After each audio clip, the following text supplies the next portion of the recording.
What's up, everybody? Welcome back. Hope you're all having a good day. I am going to be practicing some stuff just for a little bit before we start this. So we're going to do some Duke skip practice. Since it probably is a good idea to get it consistent, I don't think it's quite at the level that it needs to be yet, since it does happen about 2 hours into the run. So we're going to go over that a little bit, and then I'm going to do a couple other things, and we're going to start. See if we can beat the PB of 16. And die before I can pull the lever. Oh boy.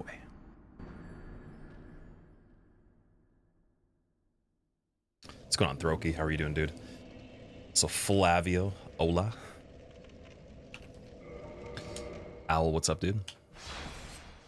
Mercy, what's up? Jacob, how are you doing? Nuke. Yeehaw. Is that a cat in your picture? Wait, let me see. Can't tell if it's a cat or like a goblin or something. it looks like a creature. It's kind of cool how you can have profile pictures visible on the YouTube chat, but you can't do that on Twitch yet. They've never made that a thing that displays in the chat by itself. It's kind of a slept-on feature. I feel like that would be better than badges, because you could pick presumably whatever you'd want as long as it has like a, you know, TOS stuff going on. Hitting the gym in a bit, Throky? Nice, dude. Nice. Hope you have a good workout. So yeah, with this skip, it's pretty much like where it needs to be, other than just the very last part. That's the funniest aspect of it, because the last part on this setup is different. It's actually, it's a little bit harder than the same thing being done without measuring everything. If you don't measure it, it's the easiest part, because all the setup to actually get into position can kill you. Whereas now this is kind of guaranteed, so the only part that is a little sketchy. I kind of thought it was a little bit easier, but not quite. So we're gonna have to use, I'm gonna try the keyboard on it and see if it actually helps. I'm gonna do the forward roll with the keys, so we can't have any deviation of the timing or like any kind of adjustment. I know that you can't, technically you could kind of roll sideways, right? So if I'm not locked on, I'd imagine sometimes I'm deviating to the left or right. I think the keys will help not make any type of horizontal movement possible, so there's no way that there could be a mistake unless I set up the part before that incorrectly, other than timing. That's it. So we're trying to get it just down to like the very last bit for timing.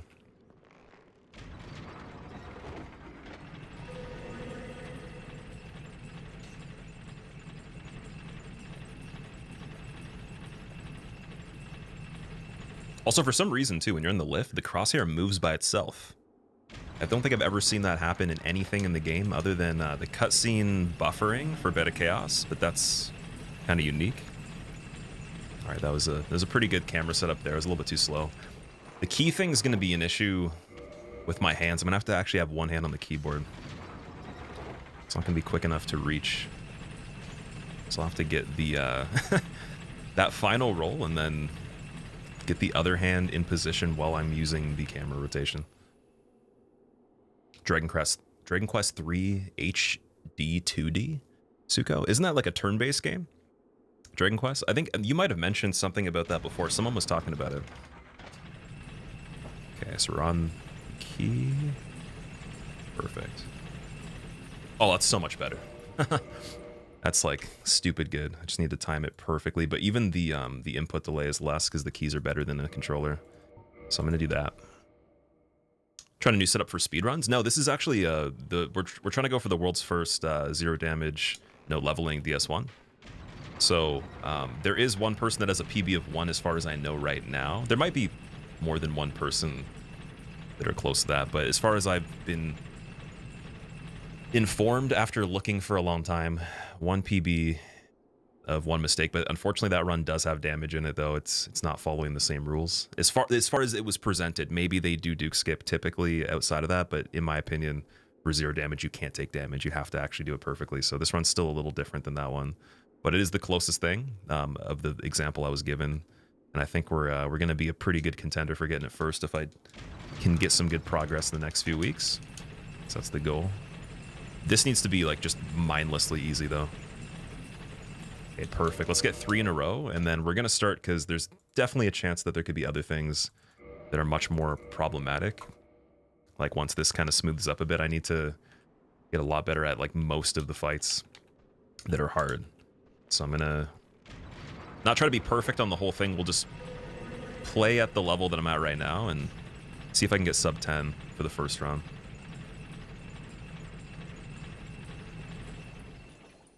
And then once this is in a good position, I think we can do a lot of other ideas that have nothing to do with this. We can start introducing some other runs I wanted to do. Do this in the background. Perfect. There we go. 3 in a row. That's very simple. Sweet.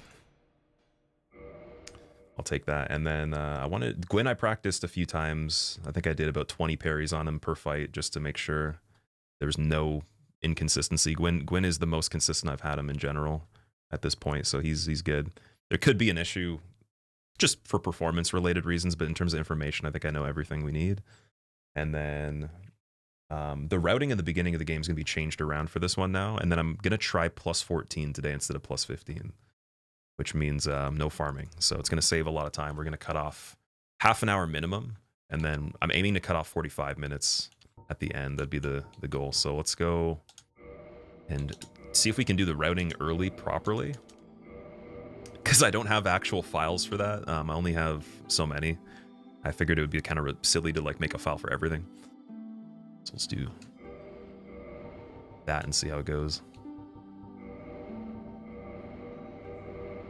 And see if I forget anything too. One more time, Swag Phoenix. Well, we'll see if we can get it the 4th time in the actual run. That was really good though.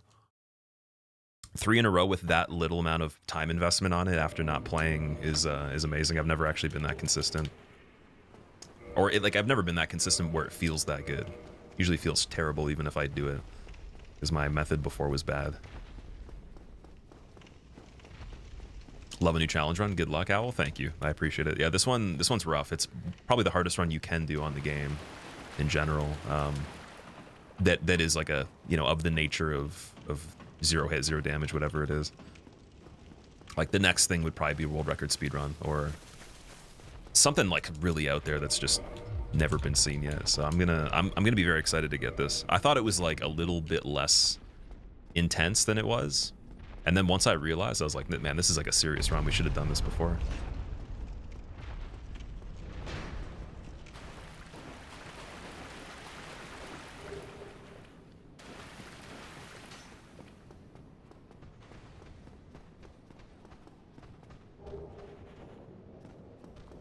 Yin, I didn't know that. Is that for...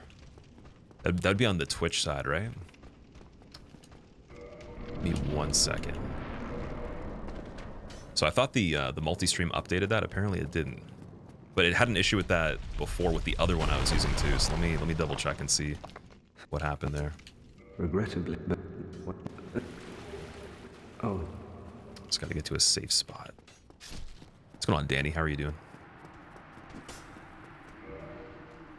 Why do we not have the key? Oh, okay. Let's do that again. Need to go and grab it from his body, I guess. I made that mistake when I was practicing off stream too, actually. I forgot the key's not auto drop.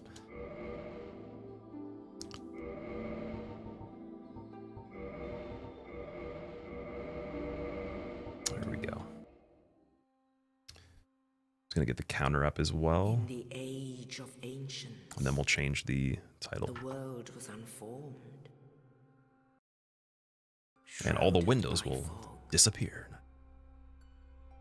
A land of grey crags, arch trees, and everlasting dragons.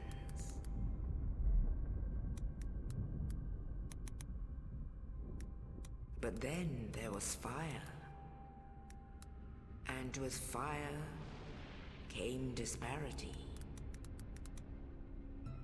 Heat and cold. Okay, there we go. Life Thank you for letting me know that, by the way. and death. Because that happened before, and if no one says anything, I don't know if it glitches out and it doesn't send the information properly. Light. Because we got like a dashboard built into OBS that's also separate from the dashboard that's in the website for both platforms. And whenever you fill out the information, Then from the third party dark it's supposed to send it, it didn't do the right thing, I guess.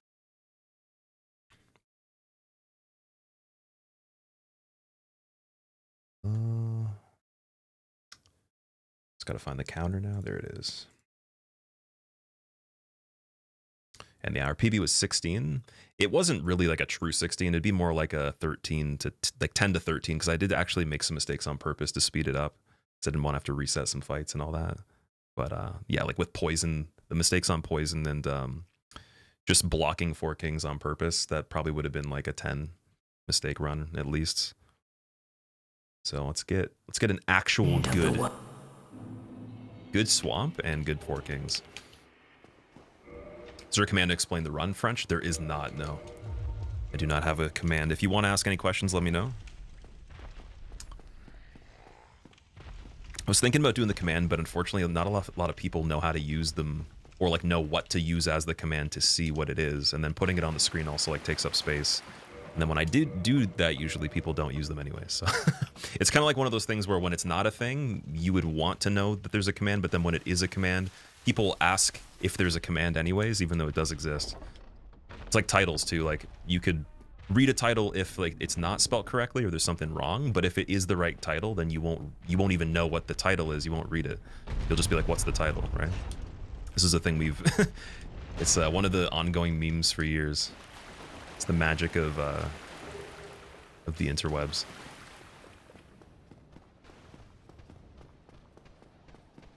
But I think that's actually like a good strategy, though. I don't think titles don't matter for streams at all. Like it's better if you make it something silly. I just think that at the very least we probably should follow some details we're doing, something. But if there's any other questions, let me know.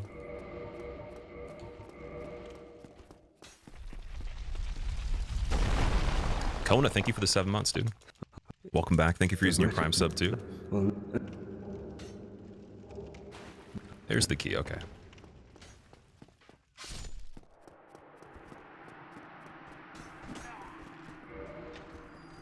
What's going on, Church? How are you doing? It's your birthday today, Tinny? Yeah, exactly. There you go. That means every run is lucky.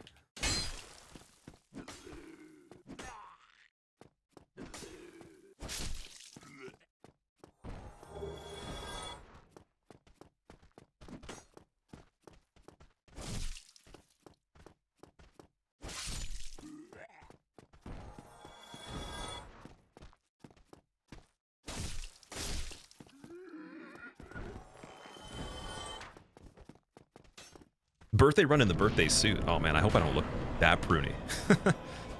No chat on screen. I don't know why that didn't work. I have it open. See, again, that's the first thing I open. It's running. Unless like a random hotkey was assigned and turned source off. The source is turned on too. So I guess Caster Labs is glitched out. It's not sending the information. But that has happened before, just never at the beginning. Only like 30 minutes in. Still got to find a really good method for third-party applications that will be consistent with all those things. I'm testing out a lot of different stuff. I think we've gone through at least 3 different multi-streamers and then 3 different chat mergers or whatever it is. And then now I don't even have the merge, but I'm using the merger to display it just so you can see them. So I might have to go back to not even doing that too, because it is open. So yeah, I'll reopen it again. Oh, also I'm gonna get hit here, I think. All is gonna fall down. Okay, let me get out of here. Let me get safe.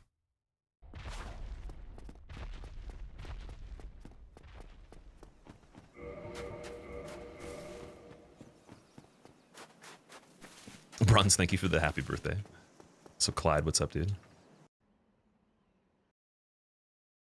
Yeah, so chat should be sent. If it doesn't show up, I mean, I don't think it's worth looking into too much right now. There's not much we can do. We'll just have to see if it catches up. If it doesn't, then Caster Labs be in Caster Labs.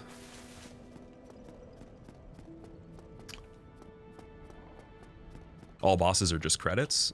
So credits is the goal for this one, and then all bosses will be after it. Though I'm not sure if I'm going to start it right away. There's quite a few things that I'm going to be working on after this. There's also going to be a week coming up that's purely just speedrunning, so it'll be like a game a day, getting de-rusted on it, and then depending on what the result is of that, we might do a recap of whatever was like the weaker games, because I feel like 3 out of the 7 are pretty strong. Like they'll be able to be up to like leaderboard times within probably like, I don't know, a handful of attempts with some practice, and then some of them will take a while because I've never actually done them properly. But I do want to do like a speedrun week, so that's going to be something in December, and then we'll do our marathon either at the end, like the final week, or early January.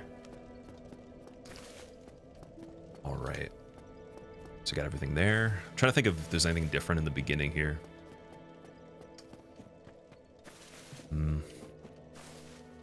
I think I'm still gonna go basically to Andre, and then we get the basement key technically later than I would normally do it. So I'm gonna actually go through Parish fully, like, and the bridge, and then we'll do the bridge twice and go backwards across the bridge with the Drake despawn to get basement door instead of Taurus bridge to basement door right away. And then we don't have to use bombs to kill Taurus, but it's like a tiny bit slower unless you're like really aggressive. Favorite Souls game, Fruit Punch? Elden Ring's my favorite out of all of them. Speedrun week in 5 days. So it probably won't be in 5 days. They'll most likely be either the second or the third week. But again, I'm not going to actually like make it a Sunday to Sunday kind of thing, if that makes sense. It'll just be 7 days in a row at any point in the month, like a week straight of just that. Whenever I'm happy with the other things that are going on too, because we have a lot of stuff that is technically finished that you haven't seen yet. And then there is a lot of things that I need to start that will be probably, I want to say either harder or like it'll take longer to do than this. I know that, but I need to like at least get them kind of ready.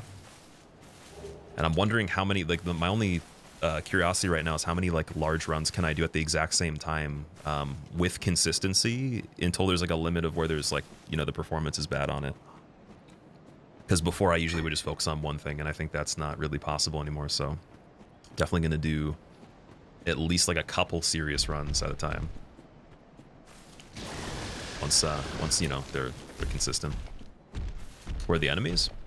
They're right here. Haven't been here in a while. Hope you're doing good, Eamon. I'm doing good, dude. How are you?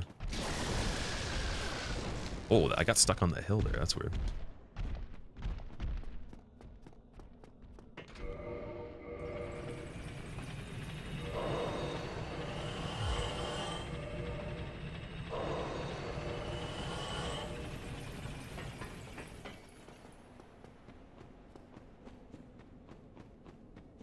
Clyde, you think so?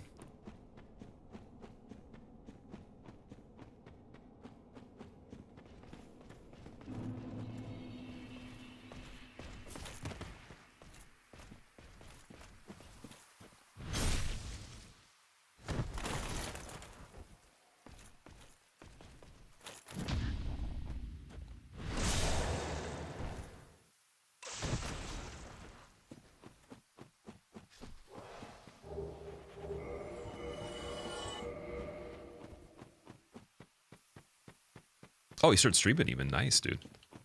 D&D art? How does that work? What is D&D art? Are you using that to provide to somebody for their campaign, like digitally or in person? Or is it like inspired by the fantasy of it?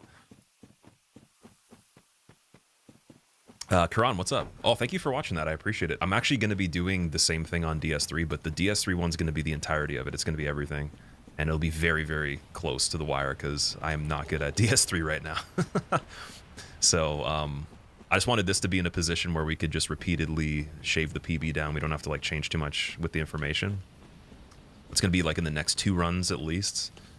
I think we'll have like a solidified route. This route is still being changed a bit. Oh, I'm fucking stuck, dude. Oh, that sucks. Okay. We didn't get the earthquake stagger there. That's good. World record in DS1. I don't have any world records for like speedrunning DS1. I've never speedrun it before other than just the refund one.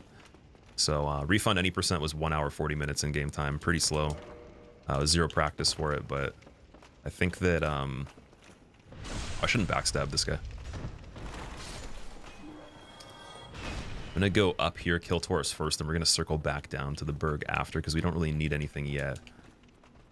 But yeah, no world record on that for like actual leaderboard times for a big category. Just refund's kind of like a challenge run sort of thing. And it's sort of my introduction to get back into playing it kind of fast so I can do the actual glitchless any percent.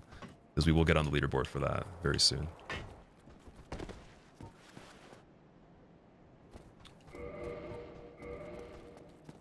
This guy actually came down here. That's pretty cool. It makes it a lot easier. I feel like that doesn't happen too often. That would be ideal if we could do that every time.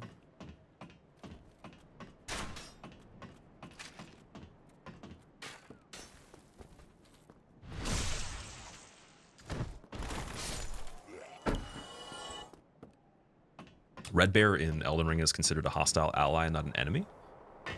Hostile ally? Wait, like it's supposed to help you? Caster Labs is dumb, but such a good tool. It has some really cool stuff on it for how bad it is, yeah.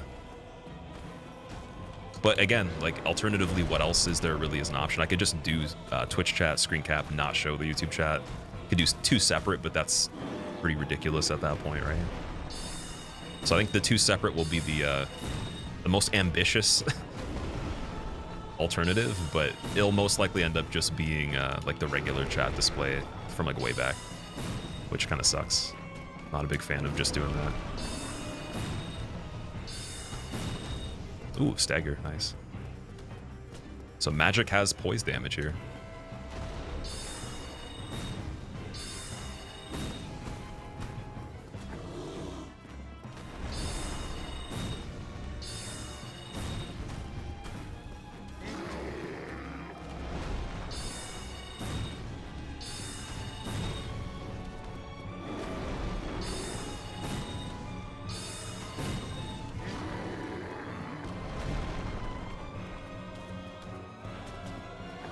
Ooh.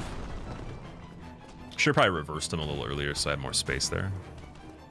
It's a little sketchy.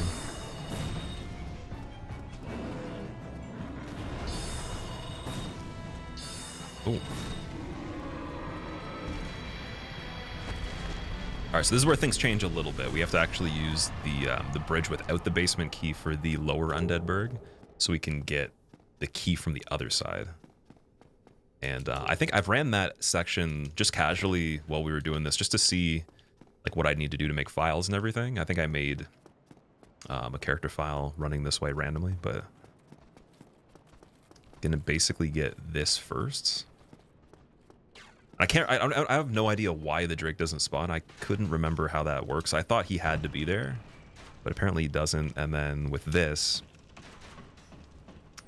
we're gonna do the Undead Merchant this way, and then go back up, go backwards up the bridge, do the basement with the fire bombs that we get from the merchant instead of having to run from Firelink. And then the only, well, technically we never actually have to run from Firelink at all then.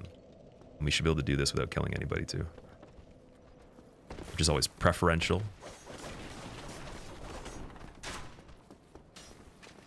That might have been a bit slow.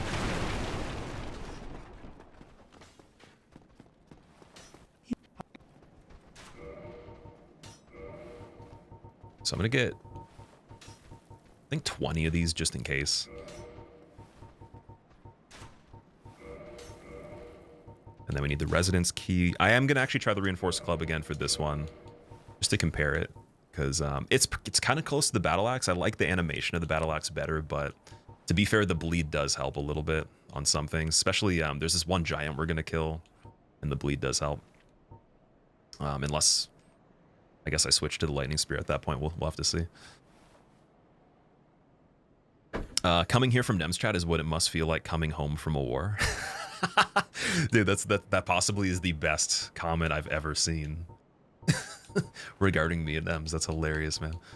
There's one thing he said that actually like is still pretty dear to me. That was like just a straight up nice thing. But that's really funny though. That is super funny. Okay, we got reinforced club. I think that's everything we need. Thank you, kind. And then I don't know if homeward boning back matters. I think you could just run it, but I'm gonna use one. I'm gonna use one anyways. Why not? This is the first Dark Souls free shot. This is the remastered version, so same thing, but just a little bit updated in terms of the visuals. Started holding world record with DS3. So for speedruns, the world records I've had are no major skips, on DS3. That was the first one I got, and then I got the level 1 all bosses world record. I think that I don't know if that was twice or once, at least once. And then I got the Elden Ring any percent 1.13 Bloody Hellas route for a record, but they didn't count it for submission because of I took too long of a drink of water on the title screen when there was a quit out or something like that. I don't know. Something weird. Ooh, nice. Got iframes on the bonfire. I don't think we actually need that. Pretty sure we just pull this and go. So sitting there actually would have been a problem. Could have actually like sat there, then got back up and an arrow would have got me because I don't have iframes then.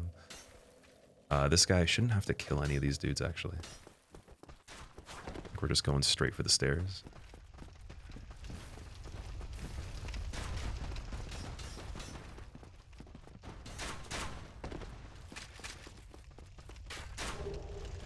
Skull there, drop down. This guy's gonna pull the thing. Nice, other dude's kind of chilling. We're fine. I don't have... Dude.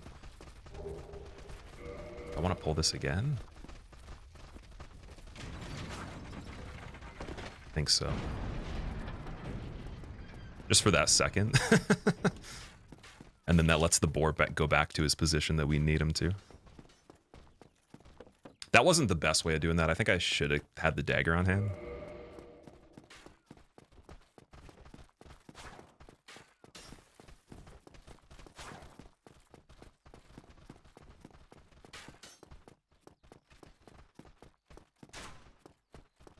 Your proud top 0.9% viewer on the recap told you didn't realize how much how much you enjoy these, so you appreciate it. Yeah, no worries, dude. My recap, I didn't check mine for like anything but music. The music recap was interesting though. They did give me some pretty cool details I didn't think the recap could dictate. But yeah, I'm actually curious of seeing more of the recaps for other types of content and all that. I think that there's a couple people on Twitter that actually tagged me for the recap, and they were I was in theirs. I think I was their #1, and that's amazing. So if that's the case, crazy. Definitely not the goal, but that is really cool. Okay. So we should be able to buy all the upgrade materials now. Go and get yourself. And then we don't actually need fall control or the Great Solero for lower end Deadberg, so I can go rescue Griggs without... Actually, technically, we'd have to rescue him first. Never mind. But yeah, we don't have to go back there with that. Thank God. I am going to have to get the Thief set, though, just to make sure I have enough resistance here. Or Blighttown, and then... It's kind of a debate if I want to do Quelaag or Gargoyles first. I think Gargoyles first makes more sense. Oi, where are you off to?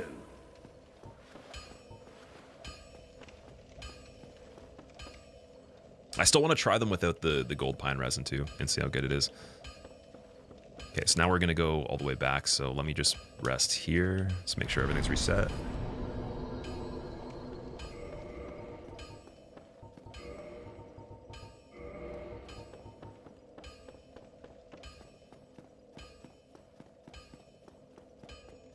Blacksmith looks like Dad from Sekiro. He actually really does. That's the funniest thing you mentioned that. I thought that as soon as I saw Owl, I'm like, it's Andre.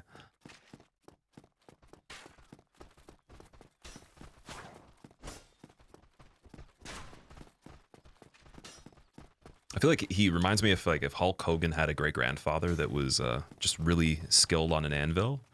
That'd be what he'd look like. Why is the boar not over there? Okay, I'm just gonna throw this. Why not? Boar should be actually distracted. He's not though. It's really weird. Putting it over there. Again, no idea. But we have a lot of alluring skulls, so that's fine. We should be able to run this without the Drake, unless me hitting the actual bonfire made him show up. Oh, Boar's actually doing the bridge, dude. What? That's wild. Boar's doing the bridge? What? crazy. How does he go that far? Oh my god.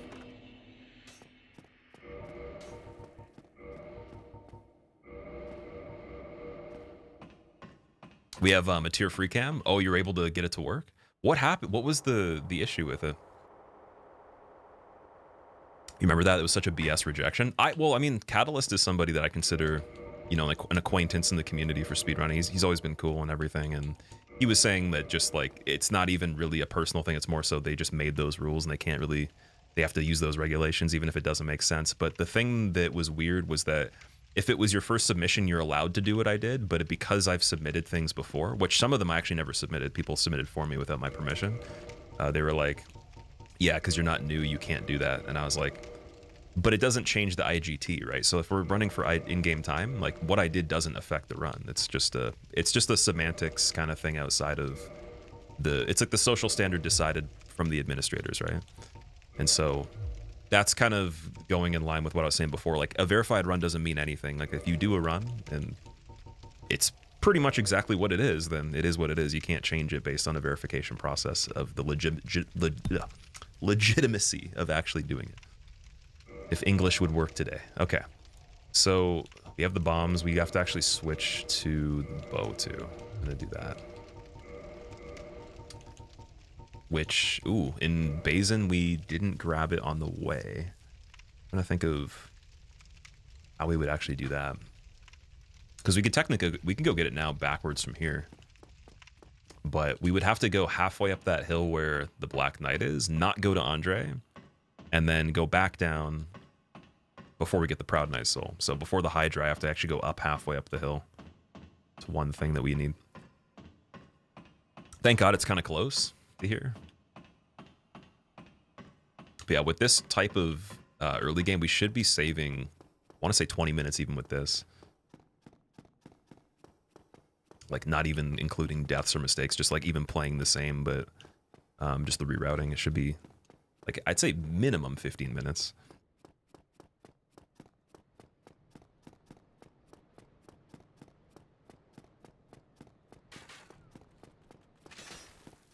Also, I should probably split Taurus as well.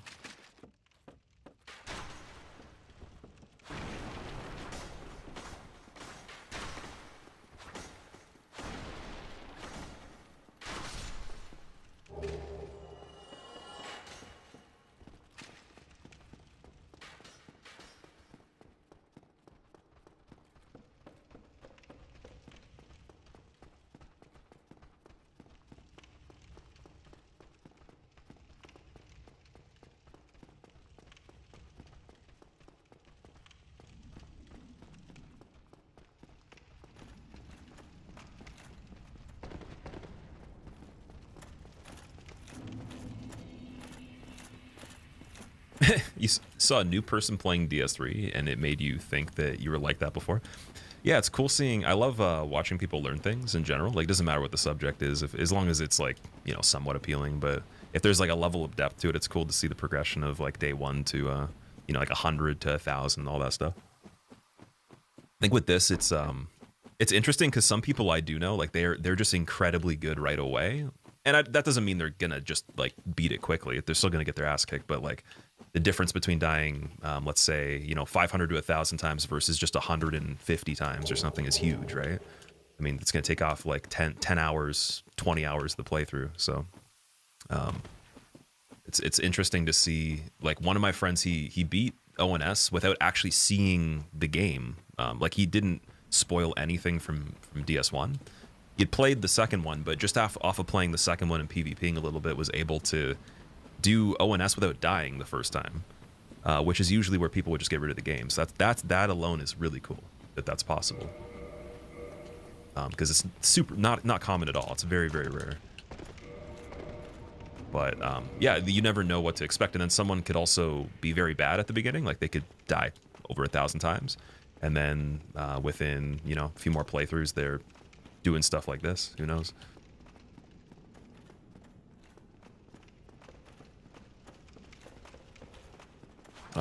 You think even you'd have a little laugh hearing it's a boss weapon, it has to be stronger than the common ones? when you understand how things work, it's like nothing being later in the game particularly means that it's always better, or you know, something looking cool or being kind of hard to get does not mean that it's actually that good.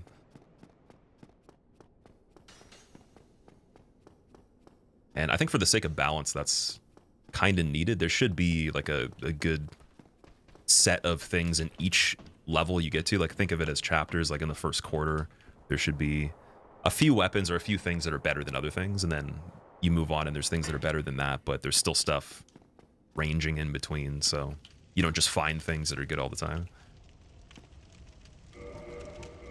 Okay, here we go. We're supposed to have this bow here.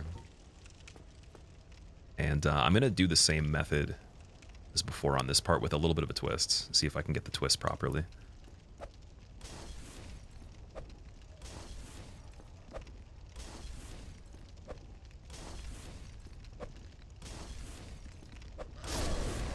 Okay. This first part, let's see if we can get in here. Beautiful.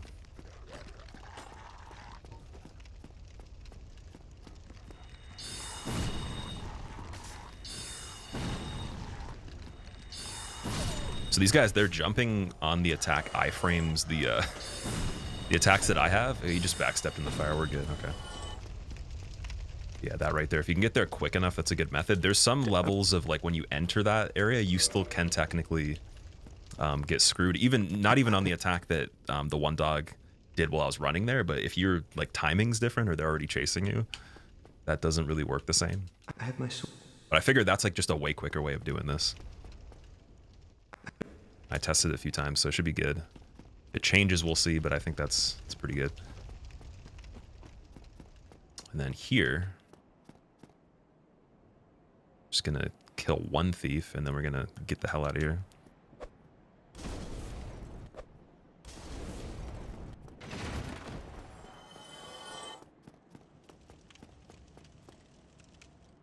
And then where's that? I was looking for. I made like a little reference of a rock on this part, which I can't actually see now. Where is it? What the fuck? Where's that rock? It's probably this one. I'll try this one and see.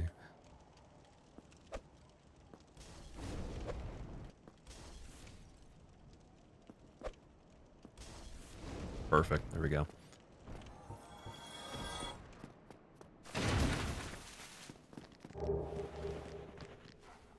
Oh my god. Dude, open the frickin' homeward bone. I don't know how much time I actually have there, but I screwed that up the first time I practiced it too. And there we go. So we got Thief Set 4 Blighttown. We got our weapon upgraded 4 Gargs if we want to go and do it right now, which we can totally do. Unfortunately, Soul Arrow, though, when the hollows are buffed, isn't enough to kill them. So I'm kind of tempted to go and get Great Soul Arrow and Fall Control now. Though we don't have like a big budget for it. So I think that the best thing to do is... Let's, we also need moss, too. That's one other thing. So I can go get the moss, but if I get moss, that doesn't change anything with having those soul arrows. So, because we want to buy everything from Griggs at once, ideally. Fire bombs are pretty... Yeah, basic fire bombs are pretty good for the hollows, too. Okay, we're going to try this.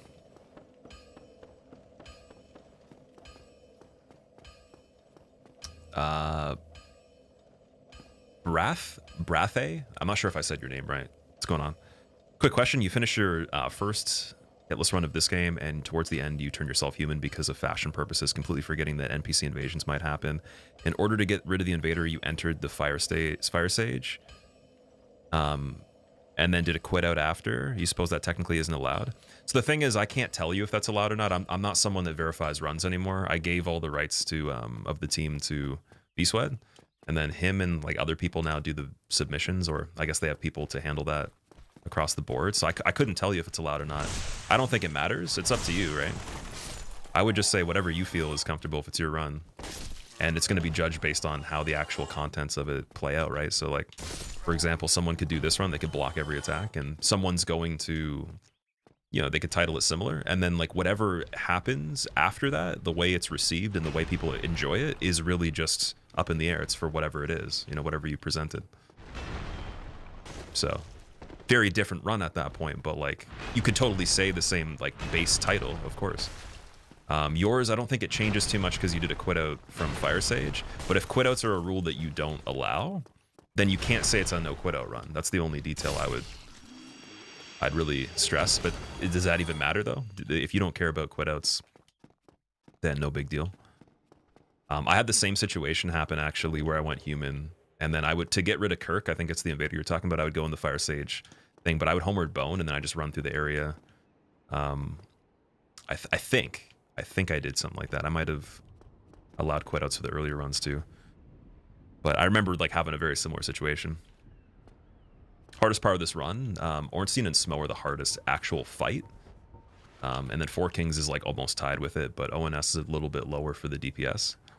And then hardest area to run through would be, I don't know, that'd be a debate. I'm not sure about that one.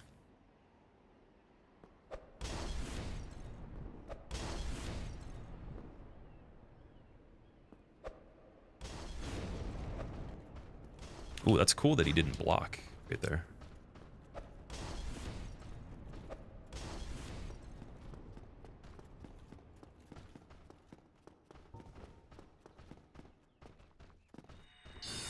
Now he's blocking. All right, we're going for a little jog with the Baldur Knight here. Now that you think about it, you've never actually done a proper strength build in this game. You have to try the strength weapons in this. Go with if you have the chance, Dragon King Great Axe, or the sword from the Everlasting Dragon. Those are pretty interesting because they have a it's almost kind of like an Ash of War or a special skill, and the effect of it is pretty decent. Like, it's not a useless skill. Can make a lot of stuff a lot more fun, especially in PvP if you have a heavy weapon, because it's more rewarding to win with you know, slower equipment in my opinion, but also just the damage you can get out of it is insane. What's going on, George? Watching from the UK? Nice. Where in the UK are you? If you don't mind me asking.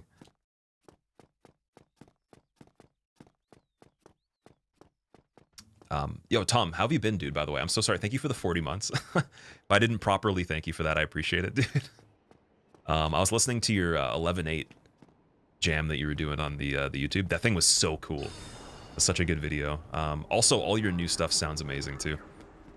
Looking forward to I don't know if you have like an album that's coming out next year or if it's already ready to go, but dude, like, keep it up. If you guys don't know Tom, check out his stream. He is my favorite acoustic guitarist on the planet. There is nobody that plays the acoustic guitar I like more than him. His original music's some of my favorite music. I'm not just saying that because he's my friend, but definitely super underrated to the point where it's criminal. So you need, he's gonna be like out there one day, and you'll know who he is regardless. But get in there before it's too late.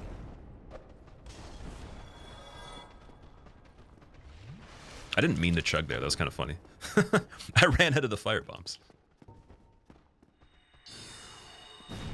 Oh wait, regular soul arrow does kill the buffed dudes. It must have. Oh, it's the torch hollows in Asylum. That's what it was. Where you needed the great soul arrow. Okay, so technically doing Gargs first is not a big deal. Just the Baldur Knight is gonna be firebombed, I guess.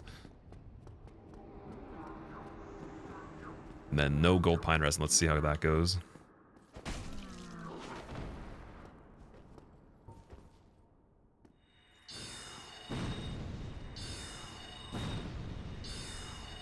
$15 damage on the Chandler. I do want to kill him. We don't have to, but I kind of do.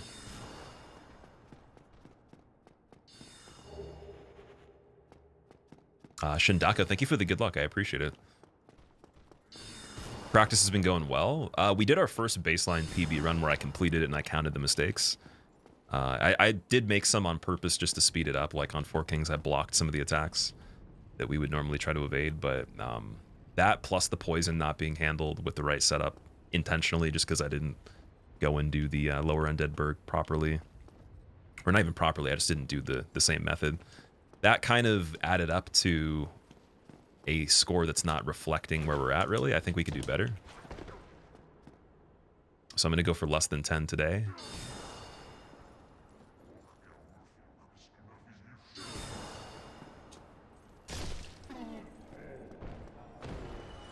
There we go. But yeah, it's been going pretty decent. Nitrom, thank you for the 3 months. Welcome back. Haven't watched stream in a while, Ramon. How's it going, dude? Gotten more hair and beard the last time you watched. Yeah, I'm kind of just trying something different. I like to usually do like a 0 and just shave my head every couple weeks or something like that. That was like the go-to. But actually, you know, trying different things is something that I like to do anyways for a lot of stuff. So I was like, why not try something exactly the opposite of what I would normally do? And so I did that for hair, you know. We'll see how annoying it gets after a while, but so far I'm not complaining, so it's all right. I've had some funny comments though. 0 leveling too, yes. So I can't level the character. We start off at level 3, being that that's the only character that can do 0 damage on this game, since you have to have the fall control spell. And then you pick sorcerer, which is level 3. Okay, I need that one more time. Or this attack, that's a good one, I think. Yep, there we go.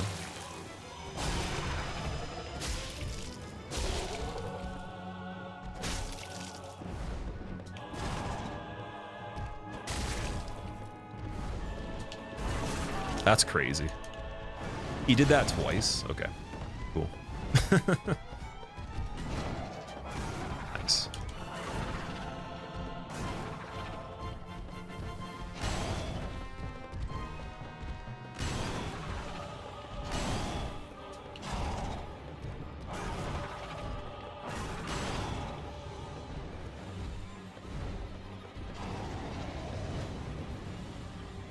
Trying to do a soul arrow. Ended up blocking. Oh, it's not even the right one. There we go.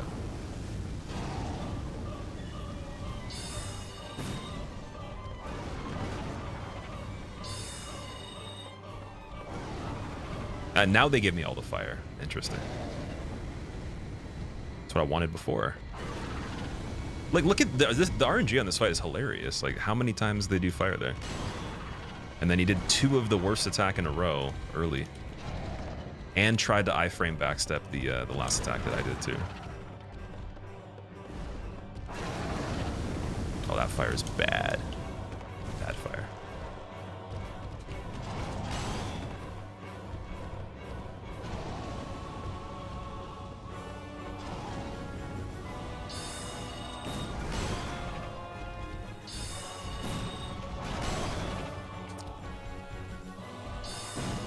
This might not be good. The corner scenario, depending on which one lets me in. Yeah, this could be scuffed. Damn. Okay, GG. I'll take it. Lesson learned. I kind of want to try the gold pine resin skip on this, because like you can literally die. Like the run will be over if I don't make a jump properly, but I am going to learn that today too before we're done. So we'll add... Wait, let me see the... Can't see the hit counter properly. Dude, I swear to God, like, I don't know how to make... There's no way to make OBS bigger for me to see it, but I don't have enough space to have all these windows open. Oh boy, I need a 4th monitor, I guess. There we go. Okay, now I can see it. So, do 2 for that. And then... Basically, I'm kind of curious if I could do the same thing, but...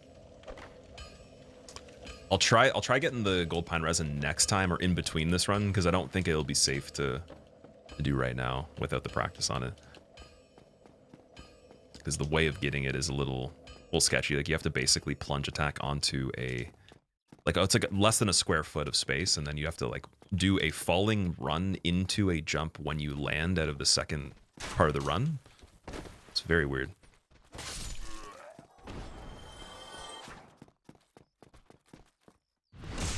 The tail cut one? What about the tail cut one? Oh, you mean like the attack that he did? Hardest part in this run compared to hitless level 1? Everything. Everything's harder. The worst part for anything with 0 damage by default is 50% less damage you deal, so your attack is much weaker. but then also just everything is harder by default because of that, and also the class that we have to pick to do it damageless without leveling. So you have less endurance, less resistance, less what's it called, damage that you can even do with the weapon that you don't meet requirements for, even when two-handing. And then also biggest thing next to the 50% reduction in damage is Duke Skip. The requirement, or at least again, my run requires Duke Skip. I don't think it's a damageless run unless you do it, because you take damage if you don't do Duke Skip. But some people apparently complete the run and they allow that. So in my version, Duke Skip is the next hardest thing too. Oh, he staggered from that. Nice. Surprised you got the tail cut in a single hit. Yeah, you can get this tail cut every single time with a +5 from almost any starting weapon that Andre has that I've tried, like the battle axe, war pick, and reinforced club. Plus, even I think even on a randomizer, I've been able to get it pretty easily too. So it's mainly just the damage.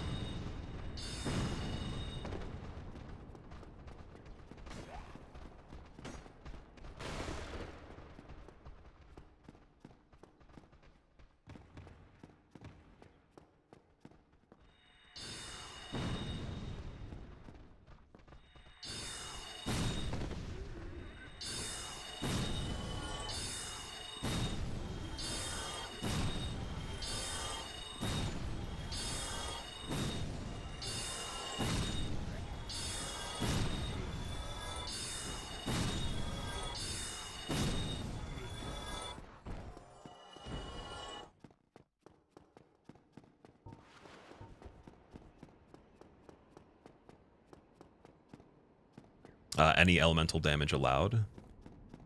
Yeah, I can use elemental damage. Main weapon for Quaelag. So reinforced club +5 is the weapon until we get to Anor Londo. And then I'm gonna try the occult club on ONS today, because then you don't have to actually go and farm and get the chunks all designated for the lightning spear yet. So I'm gonna do that fight earlier. I'm gonna actually move the segments around a little bit on the counter. Try that.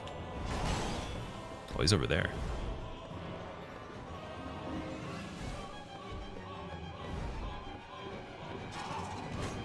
Yeah, I want to try this again and just see what the how comfortable the actual kill is with no lightning resin, because that was not a good attempt on it. It's pretty iffy. There's the tail cut. 1, 2, and then I think I need to do another one earlier, and then that one, and then he's doing something stupid here. There we go. Is this the frequency? Oh, here we go. Again? How did he land like that? That's so weird, man. I don't get why that attack lands like that. He didn't do the full flight. He just fell straight down. Wonder if he like capped out at the barrier of the roof or something. I was waiting for it to actually like follow through the way he usually does, but apparently not. Oh, no stamina. All right, let's reset this one. Let's try to actually get the pine resin then, because that's not going to be good enough if the gargoyle does that one jump attack and he lands like 5 feet from the wall. I've practiced that method like a ridiculous amount of times, and it's been fine with the battle axe with the level 1 character, but with this one, maybe it's just like that slight bit that's not enough for the stamina. I don't even think it's the damage, it's just the frequency. Because if I had one more attack possible immediately after any of that, I should have been fine. We can catch a lot of the jumping and stuff like that, and get counter damage too. Anyways, let's see if I have a file for the lightning pine resin that's good. I think we could do like the Capra area. Where is it? Let's see. Capra Alley. Okay. So I'm going to run backwards from here and see if I can do the jump for the pine resin. If not, then we're going to have to kill quite a few enemies to get to it. Shouldn't have to at all, but yeah, I need to go over this one, I guess. Did I get my refund, Jimmy? I didn't really call them or put effort into it. To me, it's like the time that it takes to sit on the phone and do that. I have to be doing something else at the same time to justify it, so I don't really care too much. But the next refund run I'm doing, I'm going to be making a completely different Steam account that couldn't even have had family sharing or anything enabled. So there's no way even the robots that verify this stuff can even say it's not valid. But I did get the refund in spirit. Like, I met the requirements. I did it properly. I'd probably just have to get on the phone to actually get the money, but I'm not even worried about that right now. I'm gonna do every single other one with a third account, and then that account will be for every single refund run in general. And then also for anyone that wants to try that in the future, if you want to actually record a video of it, don't use an account that has family shared ever, just in case. Even though it doesn't say anything about that, or that doesn't seem to be relevant because it still lets you buy the game. Just don't fall for that at all.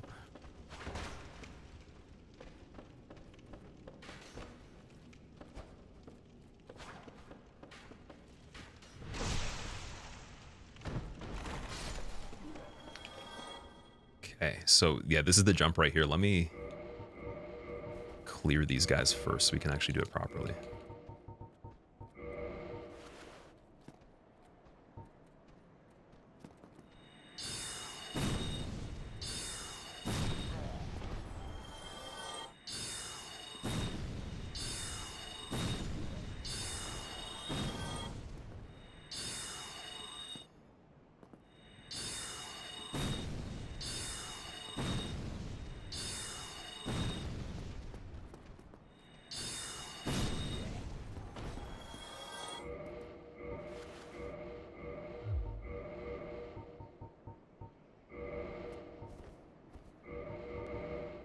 I'm gonna make a new file right here so we can go over this because I'm sure it's probably not gonna happen first try. If it does though, that's incredible.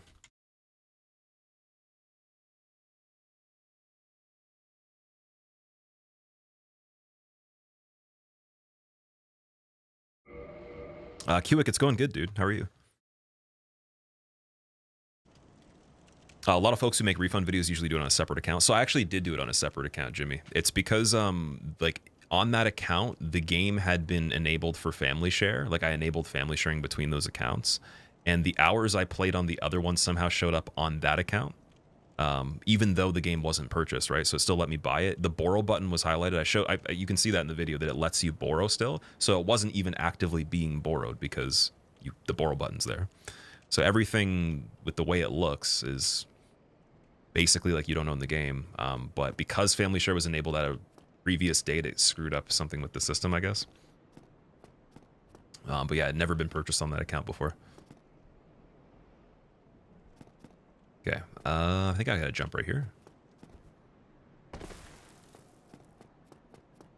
Plunge. It's not quite it.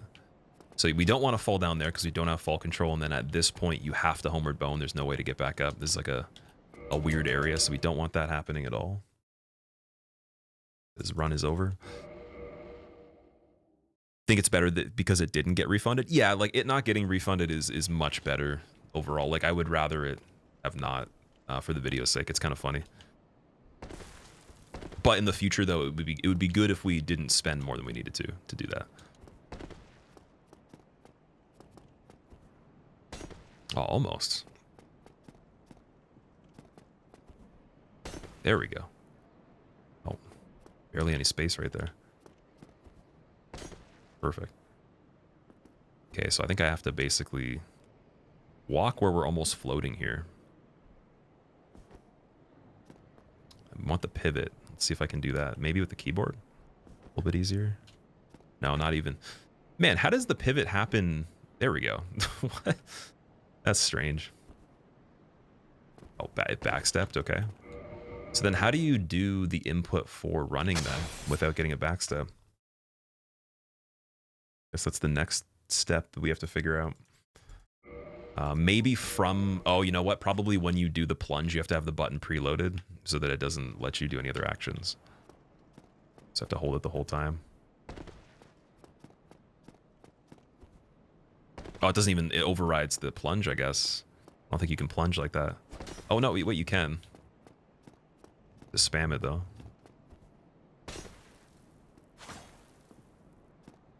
But if you spam it, then it does a stored input for a follow-up attack. Interesting. Okay, that's a little annoying. I don't like that. I'm trying to jump. Yeah, I'm trying to get the skip for the chest because it is a little bit more viable on this run, especially with how early we're going to be here. Like, even resetting from this isn't a big deal, but it's probably rarely going to happen if I do it properly.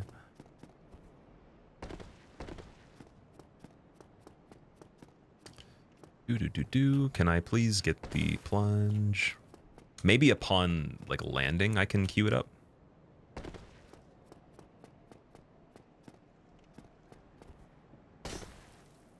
Now, see, it's still... How do you do that?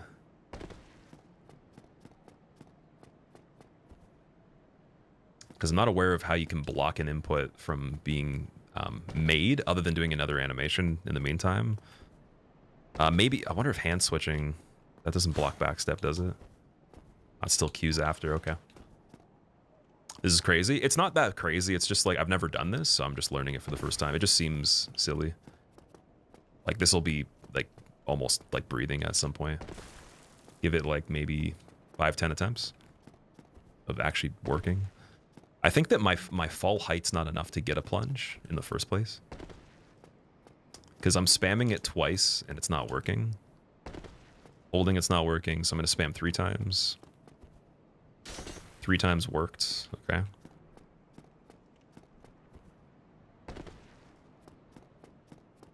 How many hours do I have in all the games? JVC, I have no idea, dude. You could check my page on Steam. You could just type in the same name on Steam and check for each one. It's probably not accurate, though.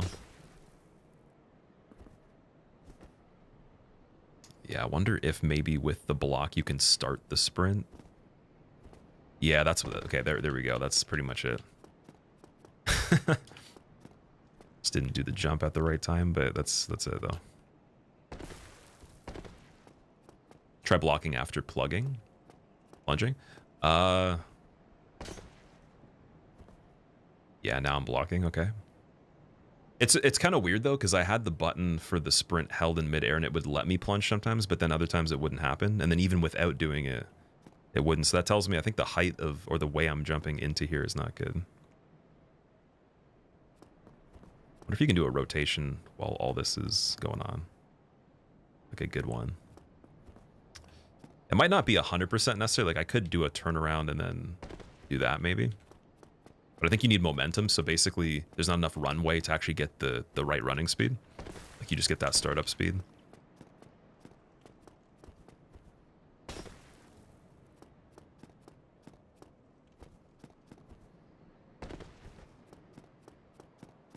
Okay, let's see if we can plunge immediately and then if it works. Nope.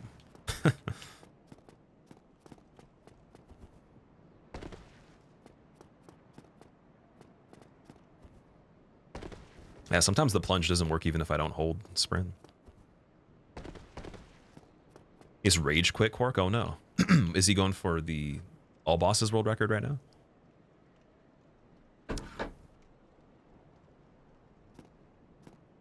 Can you level your weapon? Oh yeah, I can level the weapon on this. Also, Bedonker, I appreciate it. Thank you, dude. He's aiming for a PB. How far off is this PB from the record? Out of curiosity.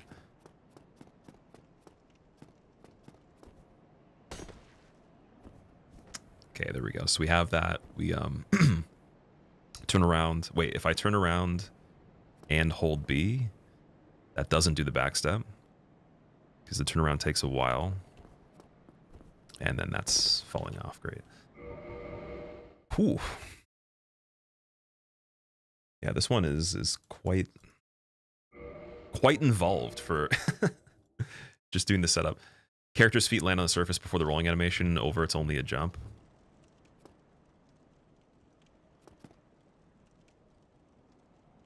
Roll while running, your character does a little jump before rolling, and if you do it on inclined surface, you can do a bit of parkour.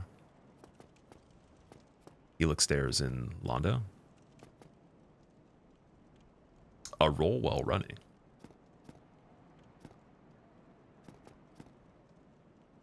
Didn't remember you can't jump. Yeah, so if you're running, you can jump. You can't jump on the spot, if that's what you guys are talking about.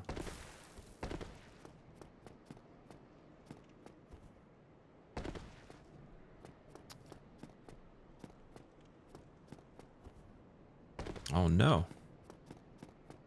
I think just getting that plunge is the most peculiar part of this. I don't know how to like maybe cancel the sword animation if I have extra. I don't know, maybe you have to hold block to not get the other attack, and I didn't hold it the one time. So we'll try that. We'll spam it 4 times, and then we'll hold block after that. Okay, that worked. Nice. Then see if I can get the turnaround with B button. Perfect.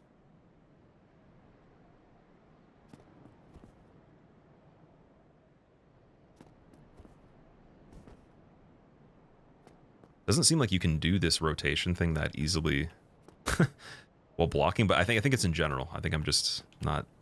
The finesse on it's quite ridiculous. Like, this is also weird because now we're falling into the side of the pillar. That turnaround.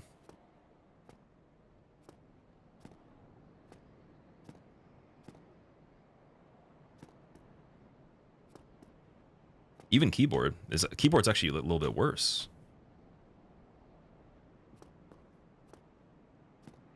Interesting. Wow. Okay, let's try it without the turnaround then.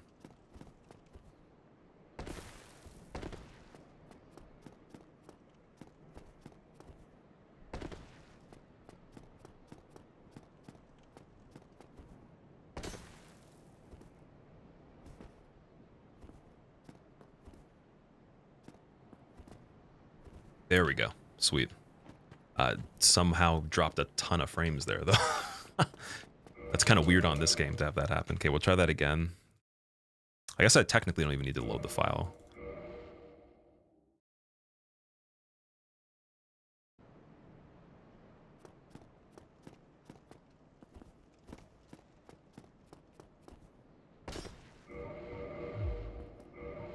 So yeah, the biggest problem with this is just jumping to the right, which again, I barely even have done. So I don't think we're gonna have a problem with actually going over the side. It's gonna just be actually doing the thing once we're in the position.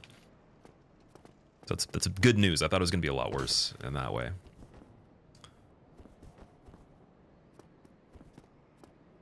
So yeah, you just need that extra footstep for the momentum. You can't get the speed unless you have that runway.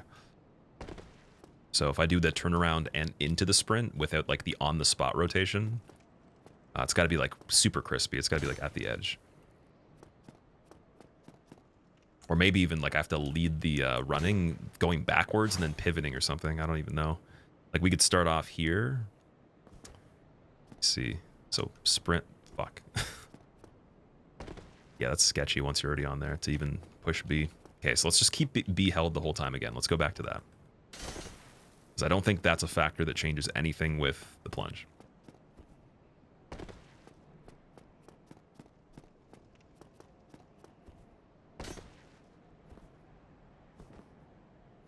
Here we go. Okay. Now the turnaround. So we just get like right down here. There we go. Perfect.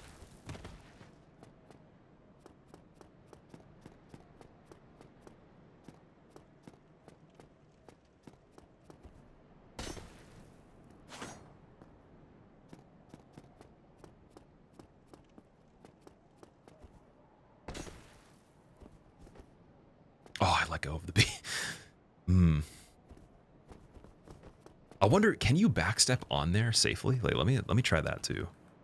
Very curious. Like, let's say we got on here. I wonder if we could do that.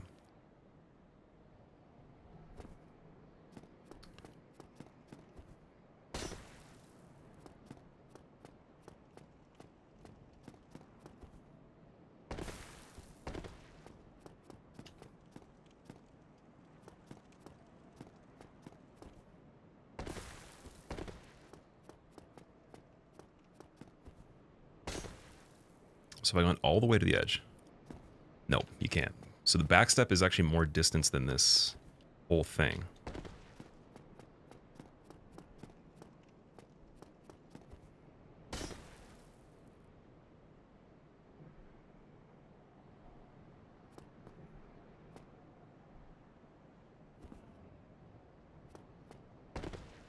Yeah, I didn't get the height there, unfortunately.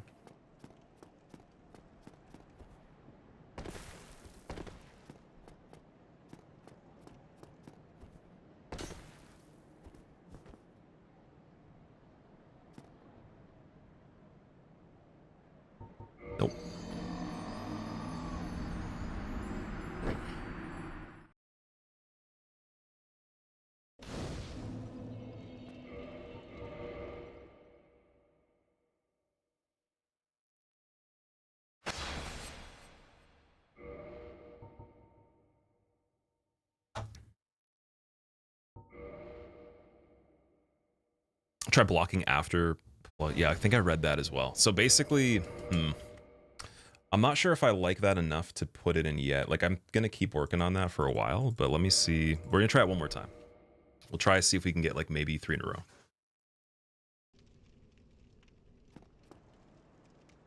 Also, give me 1 second, guys. I'll be right back.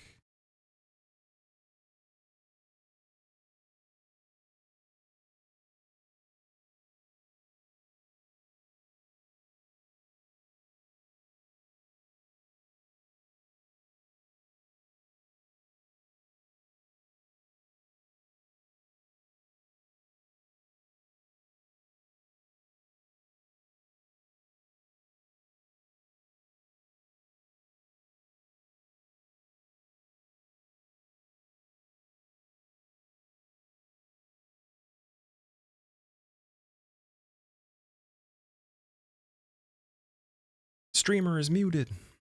There we go. All right. Let's try this again. I keep forgetting if I quit out, technically even falling down there, it'll put me back up here. So we don't have to load the save file necessarily.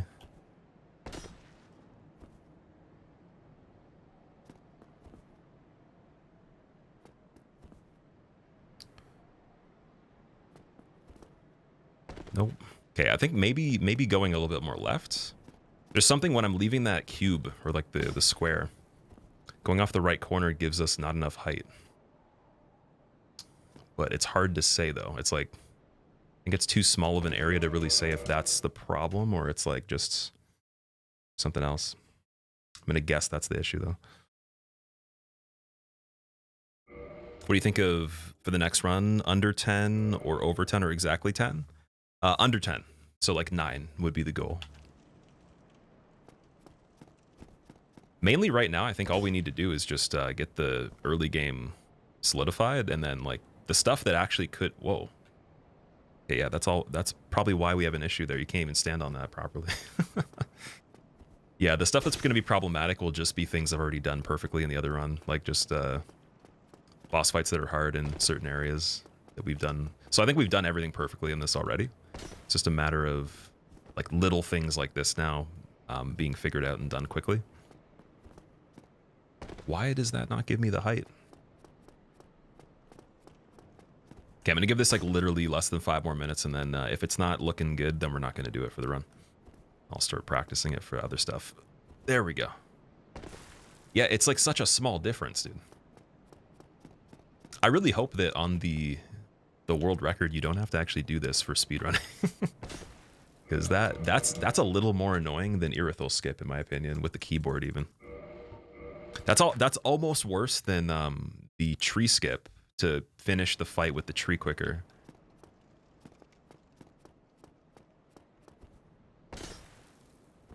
But yeah, maybe I'm just bad though. We'll see. There we go. Nice. I think my best chance is basically try it. If I don't get it on a run, but we don't fail, we don't die, then we just go through and we kill everybody. And that's just the backup. And give it like maybe 3 tries and then move on, something like that. Because I think my lineup with landing on here is good. Like, I'm not going to go over too much.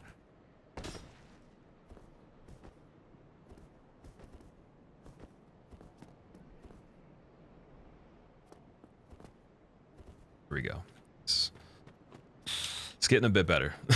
I don't like this skip at all. This skip is kind of annoying. I'll be honest. I thought it would be like kind of cool, but I don't like this one.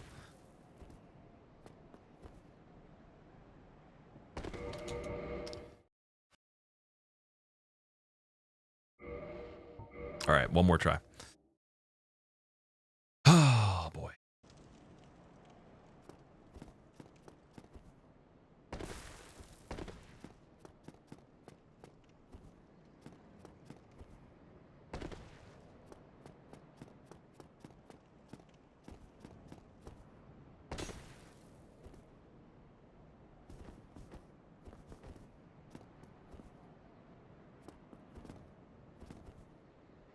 Cool. Okay. And then I'm just curious about this Black Knight. I wonder how good we can, like, or how quickly we can kill him here, even with just parries.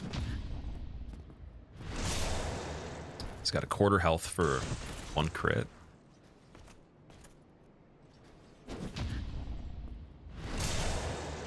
Like, I'm pretty comfy just, like, killing him with purely parries, even if it takes 4 of them. It's not a big deal. I don't think he can use his shield to attack, can he? I think that... Isn't that a follow-up from another attack from far away? Here, let's just sit here and parry him until we see something different.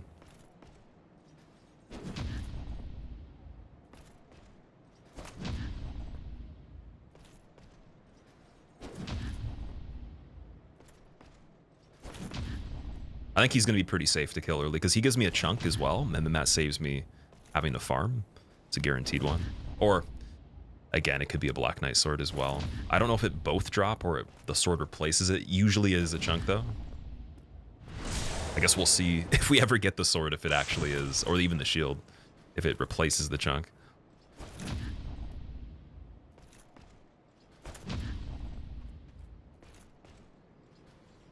Yeah, I think we're completely fine on this one. If he does something that I wouldn't expect, then I'll be shocked. Can also start it off with a backstab if we do the sneaky step, so that's pretty cool. Blue tier stone ring doesn't matter. But yeah, let's now maybe...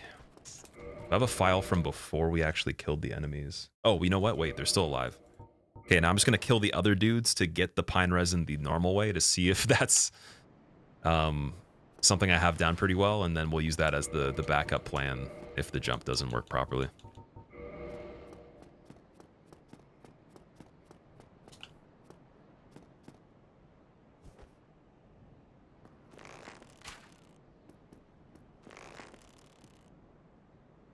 Should be able to make this dude look at another building if I could actually aim somewhere that is behind him, but he's like too high up, unfortunately. And then this spot is dangerous for these guys too. Oh, maybe this isn't though. That's interesting. Okay, so we can literally do this angle, but I can't target them this way. There we go.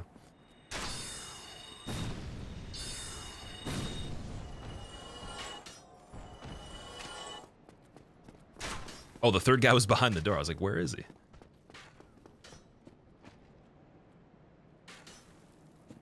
Cool. Okay. So that should work pretty well if we have to go and kill the enemies. And let's do it again.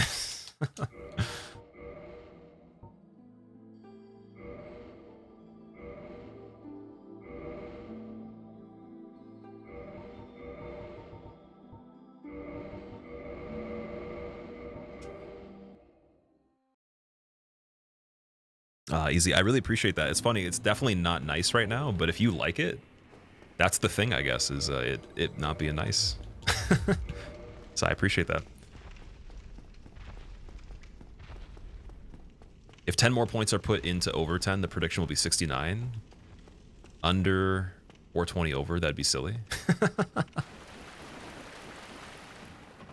Can you imagine you were the king's chosen army and some crusty dude walked up to you, and you're meant to kill on sight, and then he's just bullying you? Yeah, that's one thing with this game, is like, we're technically the villain. Like, there's not actually an evil entity that we're trying to, there's no evil force we're trying to dispel. Like, this character is the biggest threat.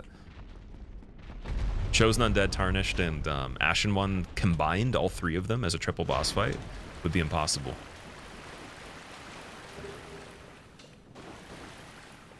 Anyways, I appreciate you guys like sitting with me through the practice stuff. It's not always that exciting when it comes to the learning of getting it down. The consistency stuff that you guys see is obviously the fun part, but that will be down so well that I'm just going to be able to do it with my eyes closed.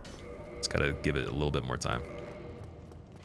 And it's definitely not that hard. It's just, it's really annoying with the way it works, because you barely have any room to move. And if you move wrong, then you still could screw it up. There's like technically 2 points of failure at least. Maybe 3. Hardest part of the run for me. O&S is the hardest thing in the run, with how low the damage is.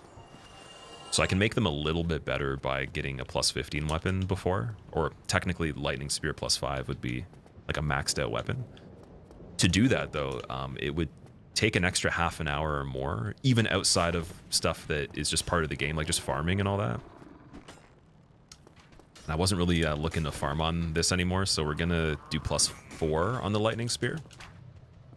And with 4 kings, I'm just gonna have to I'm gonna have to do some interesting things with the purple attack, but that'll also be something to get better at. That's like a big goal. I practiced it a little bit earlier. It was okay.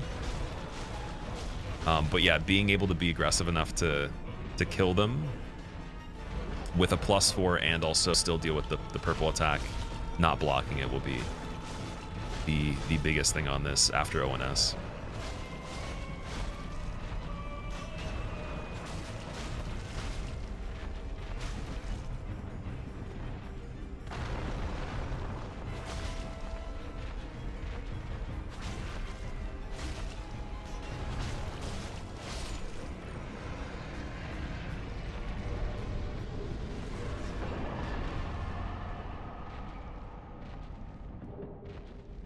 What happened in the last run? You think you fell asleep mid after I died the first time? So I just reset because I didn't really like the gargoyles fight without the pine resin, so I decided to put it back into the route. We were just trying to figure out if it would be worth it to do reinforced club without lightning pine. So it wasn't quite like a failed run. I could have continued it. It seemed like it'd be a waste of time to do a run back on gargoyles that many times without testing that other method for the pine resin.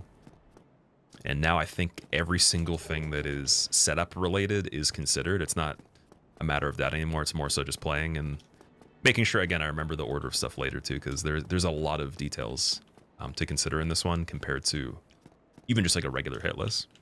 And then there's some areas I typically wouldn't play in any run, or parts of areas, I should say. It wouldn't really be necessary, but it kind of helps a little bit on this. Adamant, you're going through chemo treatment. You appreciate me streaming because it helps you take your mind off everything. Oh, dude, honestly, I wish you the absolute best with your battle and everything. And I appreciate you spending your time here, even though you could be doing anything. And if it does distract you, that's all we can really, we can always hope for, right? It's not going to necessarily be a distraction for everyone, but if it's a welcome one, then I'm super happy that's the case.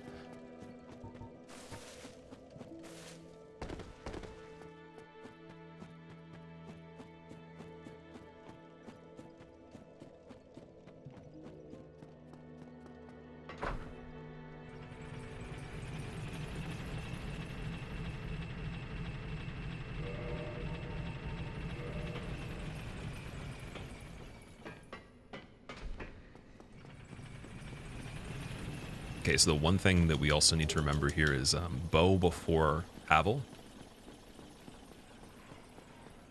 I think what I'm going to do actually for the future, the people use these like key item legends for randomizers. I'm going to actually use the software for that to put the actual images of, not key items particularly, but I'm going to make my own version of that, even if it's not on screen, just something that's like visual, like pictures.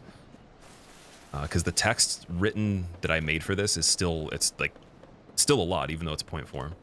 So I'm gonna make like some sort of like visual item log, just to keep us like just very straight and narrow for the first handful of these, because I know it's gonna be mainly me thinking of those things that's gonna be slow. Like nothing with the regular gameplay, just having to think of, okay, we gotta go here, then we gotta go backwards through here, then up through here, then backwards back to that thing, then go this way. It's like the pretzel run. Practicing for any percent, or was that refund run just a personal challenge? The refund run was me getting back into playing the game and also just playing it faster than I ever have without practice. So that is just like the introduction, but I will be doing any percent speedruns on the game for glitchless. There's going to be a week. I don't know exactly what day in December it'll start, but it'll be at least 7 dedicated days of just speedrunning any percent glitchless. And I want to see if I can squeeze all 7 games into those days, like maybe do 1 per day. The only thing is, I think that some of the games will take extra time. So we'll basically get to see where I'm at with everything, and then anything that's more problematic, I'll work on extra. And I'll do some maybe like behind the scenes practice too. And then we're going to do a marathon and aim for, I was saying originally 12 hours would be cool for 7 games, but if I could do it in 10, that'd be absolutely incredible. I just don't know if it's possible with glitchless. Like, it might not be a thing just because some of the skips for the glitch runs would save a lot of time. But yeah, I got to calculate it though. I'm guessing, like for this one, ideally you'd want it done in, like any percent would be like probably over an hour, just over an hour or less. Less than an hour is good, but like for me, an hour 15 would be great. For 2, I have no idea. That's got to be checked. Demon Souls, I'm not sure. And then DS3 should be 45 minutes to an hour. Sekiro, I don't know. I think it's under an hour still too. So it's mainly just what is the route for DS2, Elden Ring, and then the Demon Souls one, no matter what, I think will be fast. I think it'll be quick just because it's not as hard of a game. But yeah, we'll have to see. You're about to yell at me to go back for the bow. Yeah, it's weird to remember because this is not an order that I would do anything in. It's the exact opposite in like the least practical way for me to actually like solidify in my head. And like I said, I made notes even, but then those notes aren't even relevant anymore. And that's the issue with trying to even have like a storyboard for the run. It's like it's going to change as soon as you realize something's not that good. But this is what you get when you share the early process of doing this. I think it's actually going quicker than I thought it would, but these are like the hardest times there will be.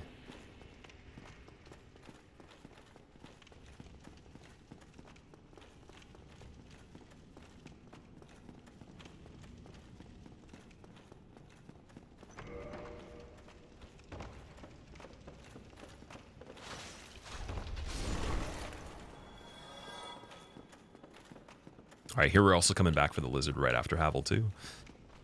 Hardest DS to 0 damage. Out of the trilogy?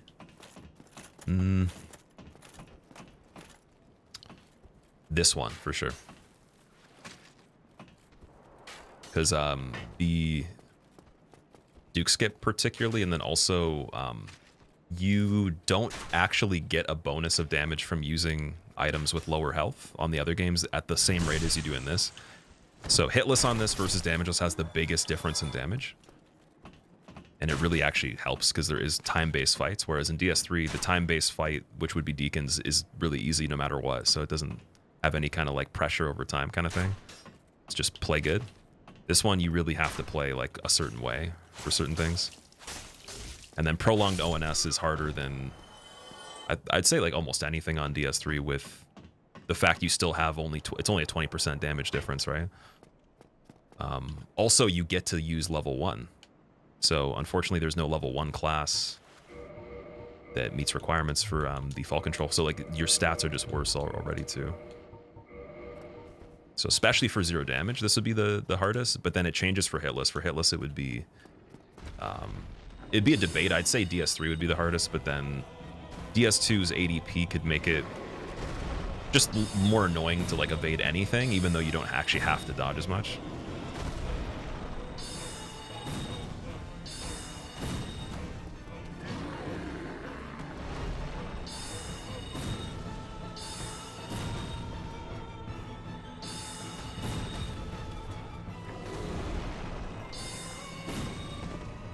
Oh, he backstepped. That's pretty funny. Nice.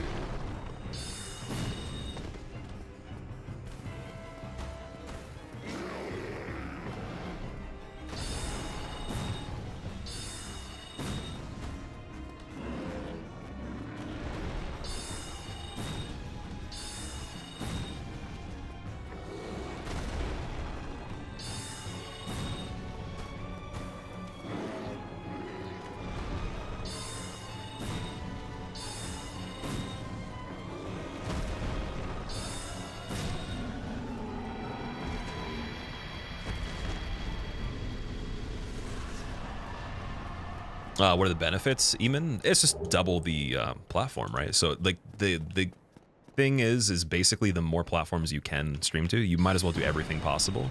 I don't meet requirements for TikTok, unfortunately, in Canada. I had gotten an invite from someone that is a community manager from there to do the live stream, but we have to actually talk a little bit more about that. So once that's like, you know, stressed a little bit more, we'll probably be doing it on every platform possible. Some of them, I think they might have conflicting contracts, but basically this was the thing that most people wanted to do from the beginning, but you weren't allowed to if you had a certain contract. You could only do it if you weren't partnered before affiliate came out and everything. So it's just people taking advantage of the fact that that was the whole move from the beginning. That was the point of it, was to do as many platforms as possible. Because why not?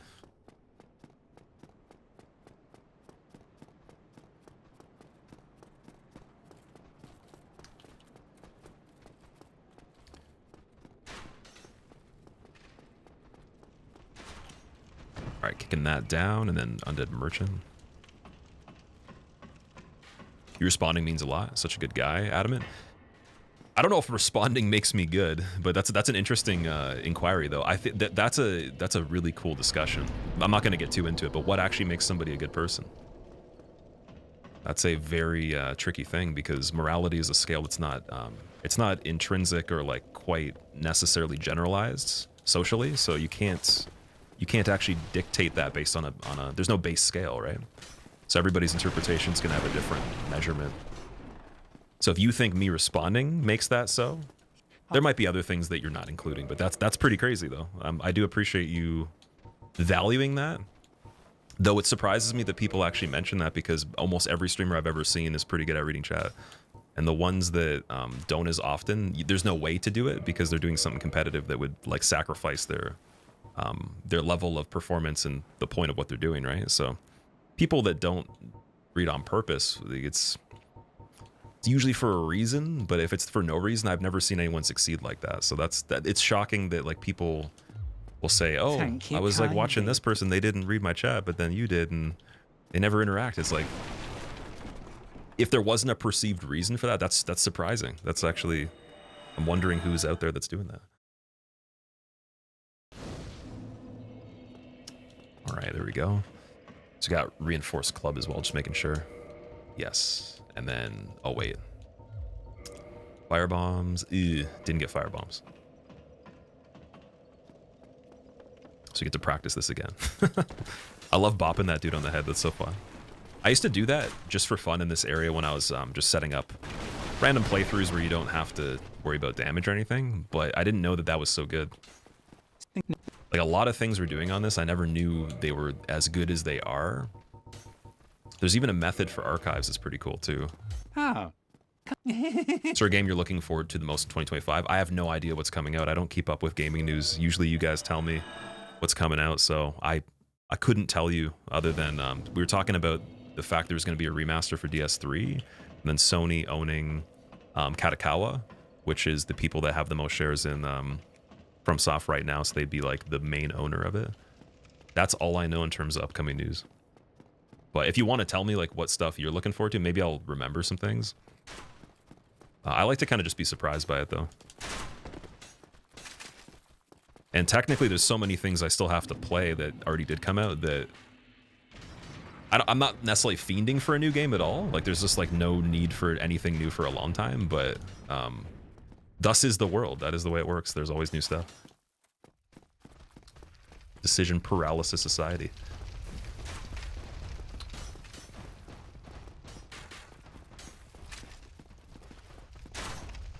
I can't grab the thing, dude. That was really weird. I got lucky though.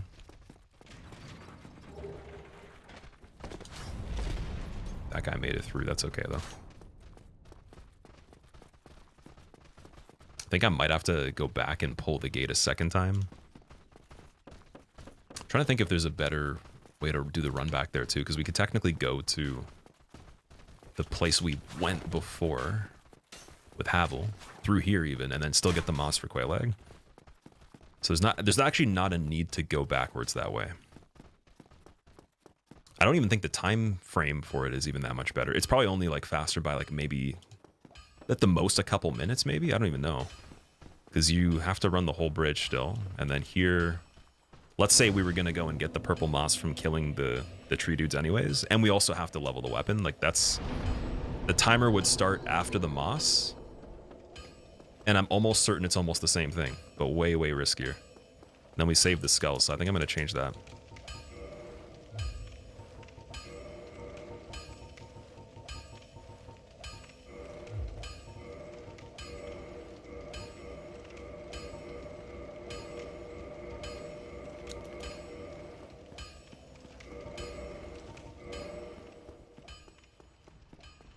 You're excited for the remastered DS3? That is a pretty cool thing. Like, it's not something I expected necessarily. We did talk about the possibility of any of them and which ones would be, you know, more valuable than others. But if they can do that with every single thing and make it a really good remaster or good remake, then I'll be definitely playing it.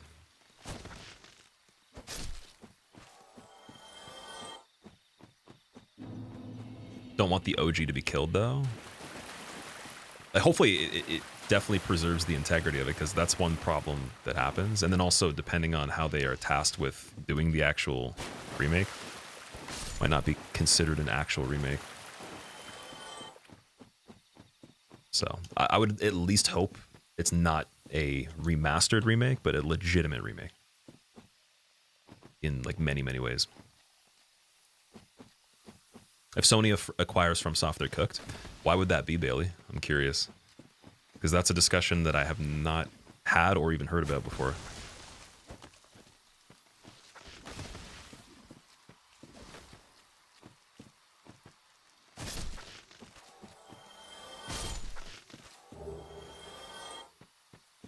All right, no moss on these guys. That's actually okay, though, because we can still go and get that later. If it's a blue point, we copied every code besides the graphics remake. You'll still be happy? Yeah, that would actually work out better, because there's nothing that needs to be like mechanically overhauled that much in DS3.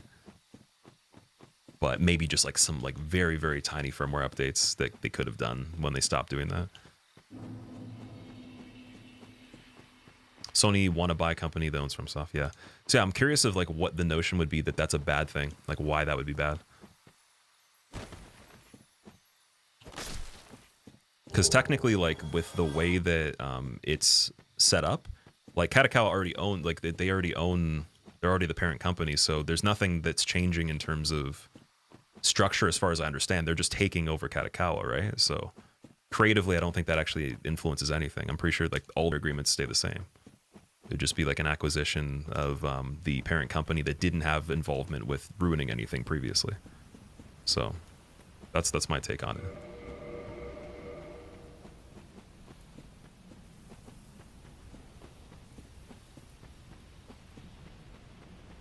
Like the major thing would probably just be,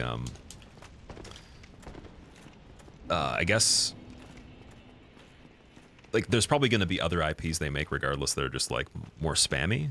They're kind of just general that they're not heavy hitters, and they're IPs that come out will most likely stay the same integrity creatively. That's my guess. Because they already discussed that business plan previously, but even before Sony even mentioned anything about having more ownership.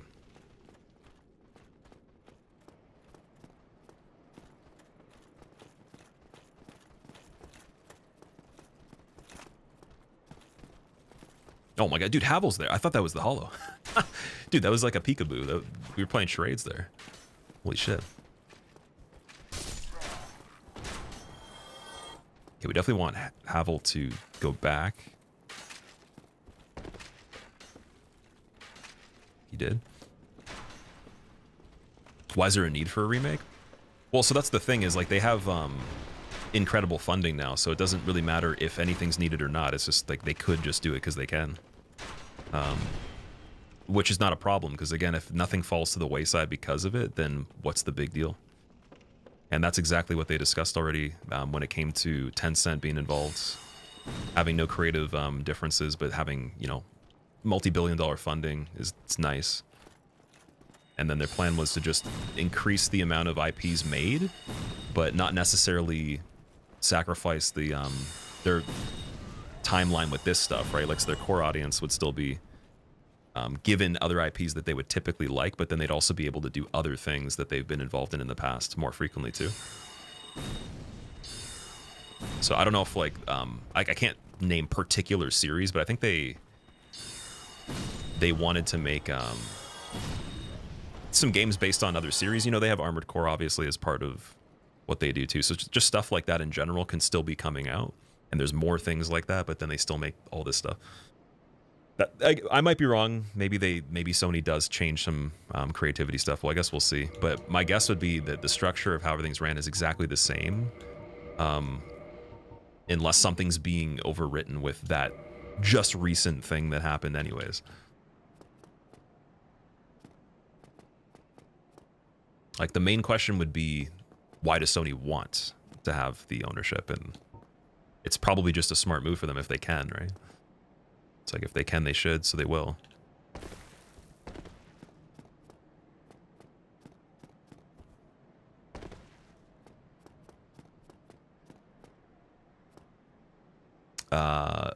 Ryan, that's hilarious, dude.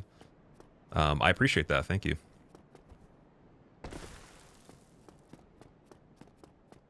Also, welcome. All right, let's see if we can get this.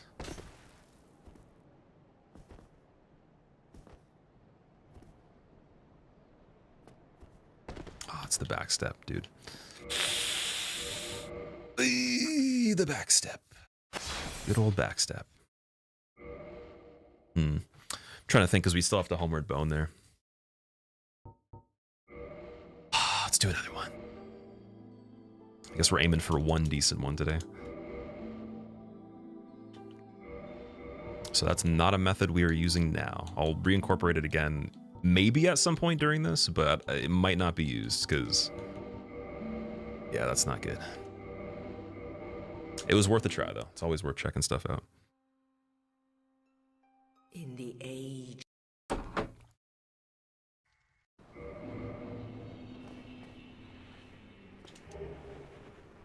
PlayStation only exclusives? So you think that, like, Sony owning a company that made more money on the titles that weren't Sony exclusive collectively would still not push those as well as their own exclusives? For the fact they actually have now involvement in how the company works in terms of their financials. So, like, again, common sense would tell me that if you own something that's performing a certain way and it's actually only increasingly going better when it comes down to, you know, where the funding is able to go and the direction and the response and everything, that they would just continue to do what was working really well and then probably throw in some more exclusives for themselves as well, right? I don't think they would ever get rid of the fact there's multi-platform stuff. That would literally, like, destroy the business, so it wouldn't make any sense. So I'd bet like $1 million that that's not going to happen.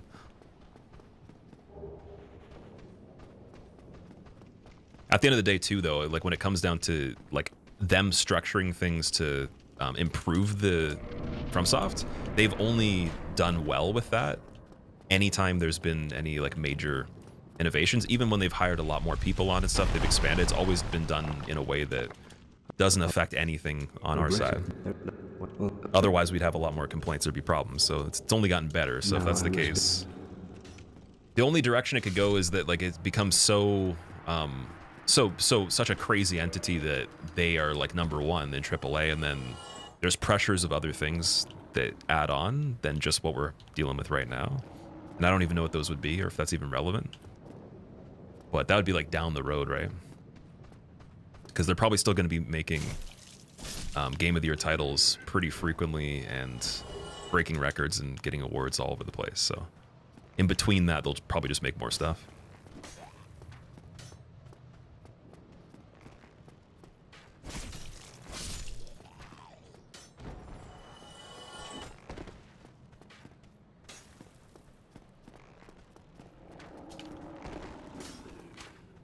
You hope I'm right. I hope I am too. Like, I would love to be right about this one. There's a lot of things I'd like to be wrong about. This is one that would be nice if we were right. 0 damage, no leveling for all Soulsborne, or just DS1? This is for DS1.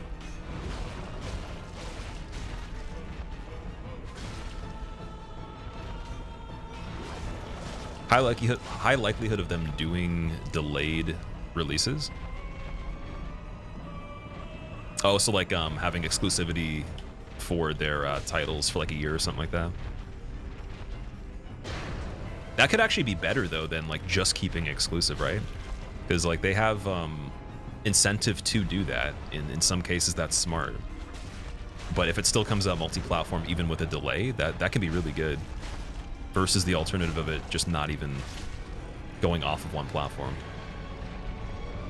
And that would also mean that if they have a plan like that in the future, that they've actually made the whole process of how they design the game in the specifications of it being multi-platform eventually, so they don't have to port it and then do like a janky job of migrating things. They actually made it with the intention to do it traditionally from the beginning, and then they just gate the release of what they worked on to, you know, drive the sales for their hardware. But that makes more sense than them not doing anything else.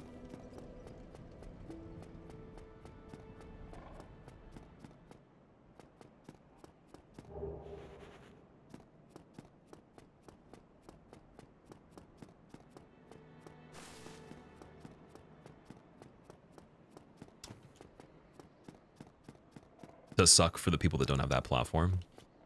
Yeah, for sure. Like I can totally agree with that. One thing, the chip shortage aspect of it, like previously when consoles were going through all that, like that would be a really bad time for this kind of thing to be a thing. But in the future, I think it's going to be a little bit more accessible than it was previously, especially when they did their the Blue Point did the Demon Souls remake. Like that was not the greatest time for that to release. It could have probably done better if it was a little bit later. But it was a console seller to a degree, so definitely not as much as Bloodborne, but you know, it was relevant for that aspect.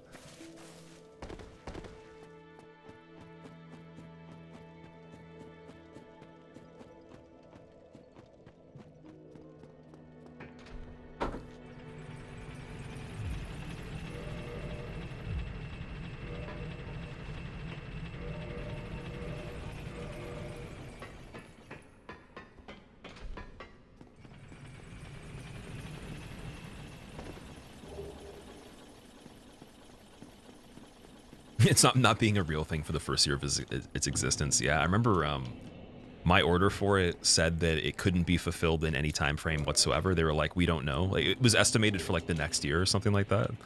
And then I don't remember if it came one day late or it was on time. I think there was something. It was still late by a little bit, but from the actual time that I would have expected it at least. But on the actual order, it said that there's no guarantee even after it was purchased successfully. So I could have like paid for it and then got it like 4 months later or something like that. And then even then it glitched, like I think it was like a good 10 times to even get the page to work. So I was definitely getting the luck of the draw with the refresh spam on Amazon. But by no means did I even try to get one as early as you could have. So it's like, I know people where they had bought 2 at a time just to guarantee, or they bought their family members, all the friends, in case they were late to it, so they could just buy it off them.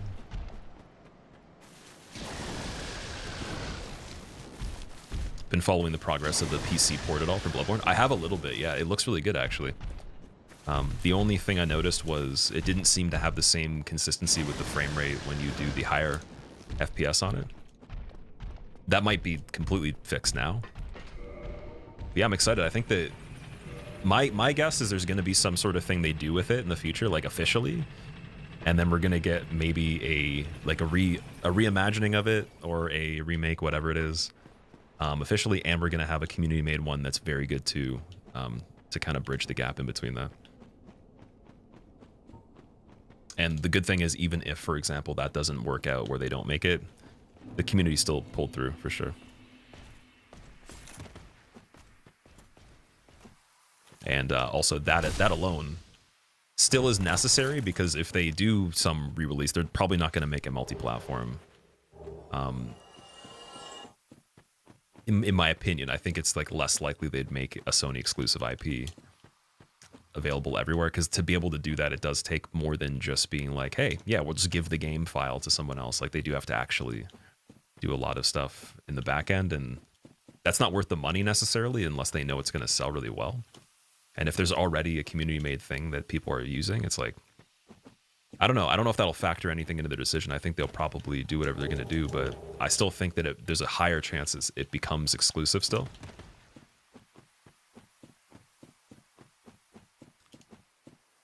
Sucks how people only measure consoles by having exclusives. You like the bread box approach? What is that? Bread box approach.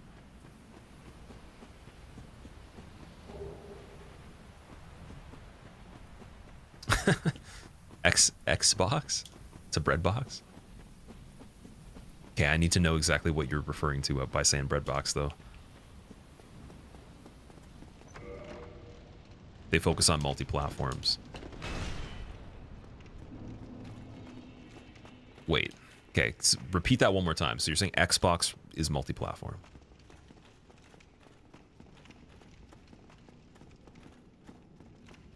Console itself was impossible to buy, Maxic. Yeah, that's it's a tough one because, like, you know, eventually everyone will be able to get it, but in that time being, it's like, oh man, I wish I could get the thing, and then it becomes way cheaper anyway, so it probably is actually worth just waiting.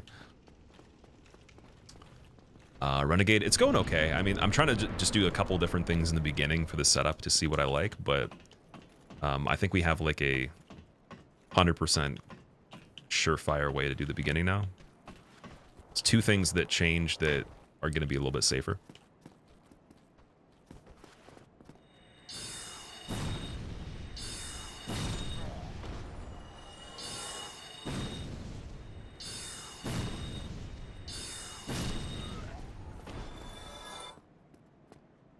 New strats are always good. Yeah, it's mainly just the new strats that I don't want to put in the run yet.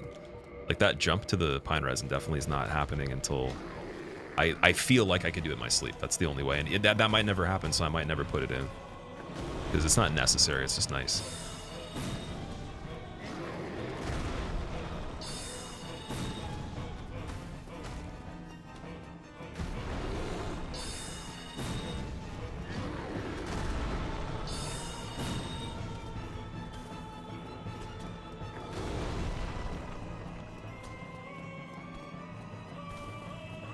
That was a really funny walking animation there. So cruel to see me using magic. It's actually funny that technically the fire bombs, like basic fire bombs, do more damage to this guy than the magic does. So it's not even the best thing to do. It's just easier than going and buying the fire bombs first. It's more efficient, I guess. But by no means is the magic in this run even that good, other than fall controls required. And Oral Decoy, I have to get better at figuring out how to use. It does apparently work on a lot of stuff, but it can fail, though, which is really weird. I don't know what that even means. Because I did try it, and it literally didn't work on certain things multiple times. But yeah, maybe I'll have to figure out the best locations to place it, or the ins and outs of how enemies will respond to it.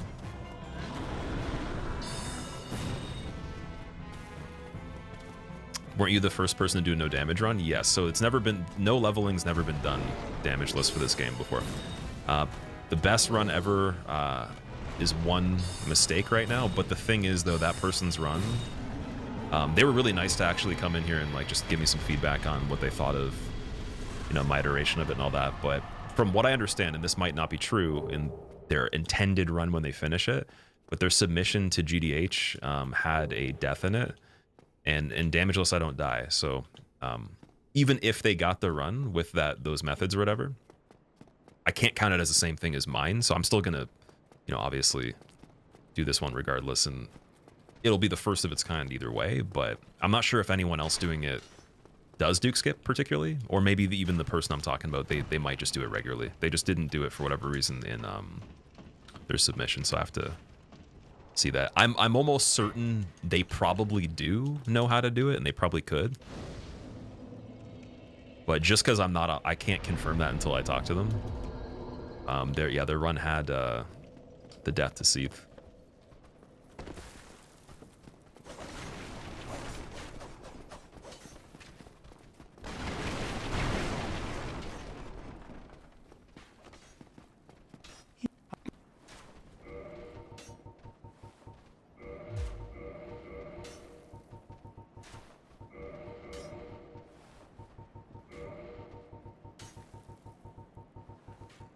I'm going to go for a little bit more of these. We're going to do 25. See if that's good.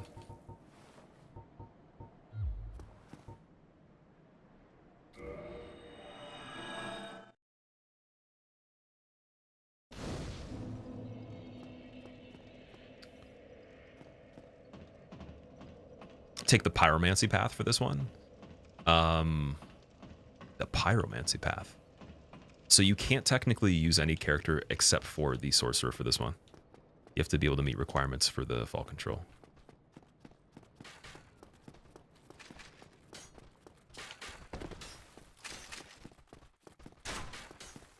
right, there we go. So just go to this right away.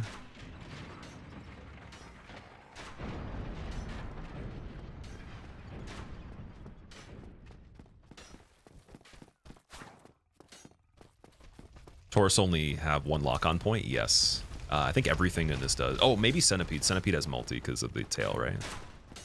Ooh, arm. Got the jab. So on that part, I'm doing it a little quicker than you're supposed to. You're supposed to jog that just so you can kite the arrows a little bit wider, but it's all good.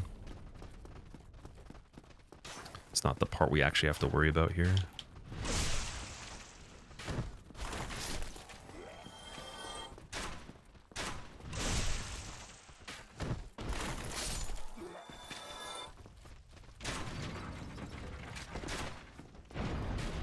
Oh, also, I was thinking, again, pulling the lever, we don't need to do that because we're not going to go back through there. So killing those guys doesn't matter. That's nice. That's actually kind of nice. There's no dragon? No, it's not there the first time you go there if you do Taurus and then just go right away. It kind of surprised me too, but I remember in the first playthrough and just screwing around with PvP, there'd be times where he wasn't there and I never saw him in the first place. And I always wondered why. Even like you can despawn him though, you could just shoot him. So like, let's say he's there and then I run and I make it to the stairs. He does the fire and we clear it or whatever. You can just shoot him and then he'll jump off the roof and then crawl onto the bridge and then fly away again.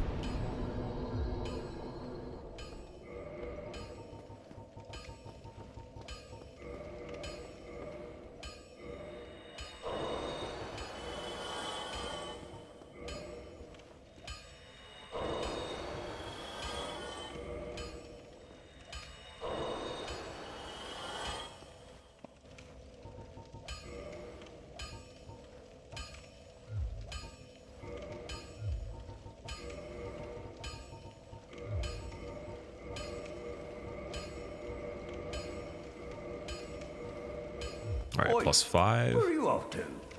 Canyon, I'm doing good. How are you, man?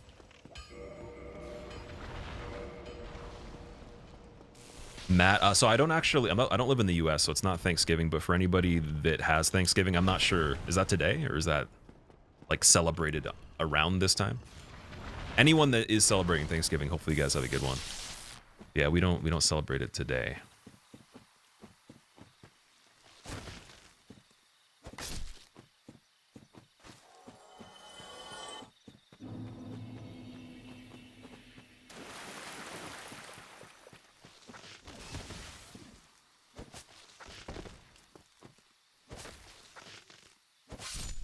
Ooh, please give me it. Oh, never mind. I thought it was gonna fall off.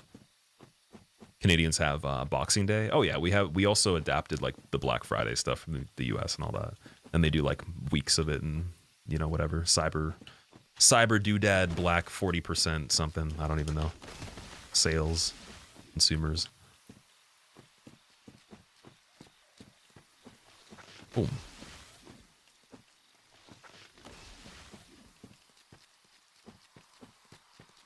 Kind of want to use a firebomb on these guys.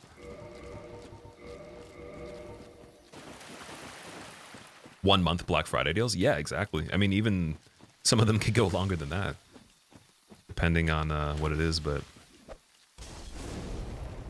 yeah, there's quite a lot now. No more needing to get trampled at a door, looking like animals in the watering hole for your television upgrade or something like that. I remember one of the funniest times in my life was when I worked retail like a long time ago. I remember I went into work on a day off with a friend, and I remember I had to pick up my jacket because I had left it, and then he needed to go and get a gift for, I think it's someone in his family, and we went in the exit door, and there was people genuinely starting a scene, like they're making a scene, not thinking that it's possible that we work there. And this one of the ladies that were like freaking out, like actually tried to get a manager to like get him in trouble because he bought a TV before she did that she wanted, which had no reservation or anything. And we actually got held up because this one person was so upset about a TV. And there's no unfair play or anything. We literally actually went into the back room and did other stuff and then just came back out, and then he bought a TV. That's it. She was still already in the store at that time. It wasn't really a big gap of, you know, a head start or anything, but people got competitive. It's pretty crazy.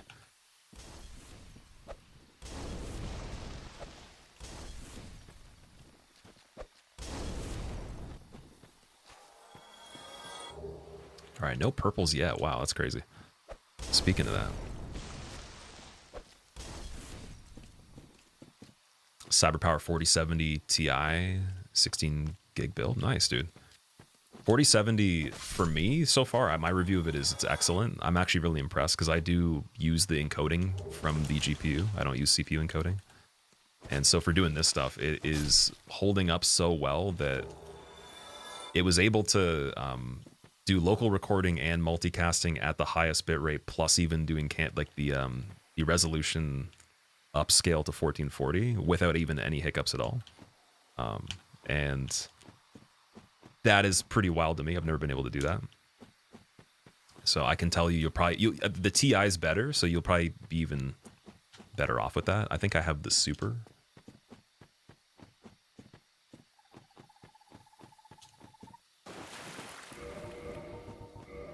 Okay, we got 2 of the blooming mosses. We should be good then with the thief set.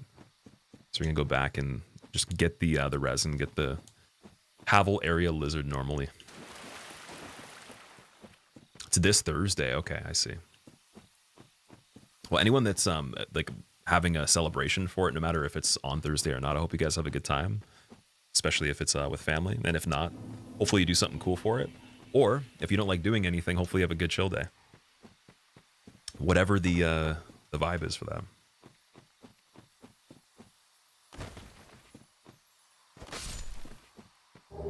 Oh, we got a chunk. Nice. Still stuck on a 2080, and you got it a couple months before you got yours. Dude, the 2080 was still good. I really wish that I could have stretched that setup a little longer, because I still don't know if that 2080 is fried. Like, to be able to test it, I'd have to risk frying a motherboard, so no one's volunteering that as an opportunity to me. No repair place is going to do that because it's going to ruin their equipment, right? So to be able to diagnose all that stuff, it's going to cost me just buying other components just to see. And it could be a waste, so I think that I'll probably just wait until I move on from this one, and I'll test it in this motherboard. And then if it breaks, then whatever. At that point, it'll be super old. But I bet you a 2080 would still do some good in like 5 years from now or something like that. Is it just Americans that celebrate Thanksgiving? Oh, no, the Canadians do. We just celebrate it earlier than you guys do.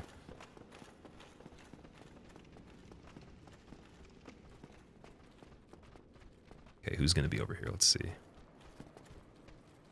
Just the Hollow? Oh, there's Havel.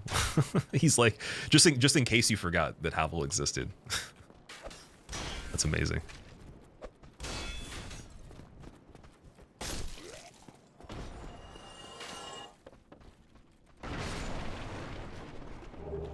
And I got a chunk from there too. That's really good. I'll take that.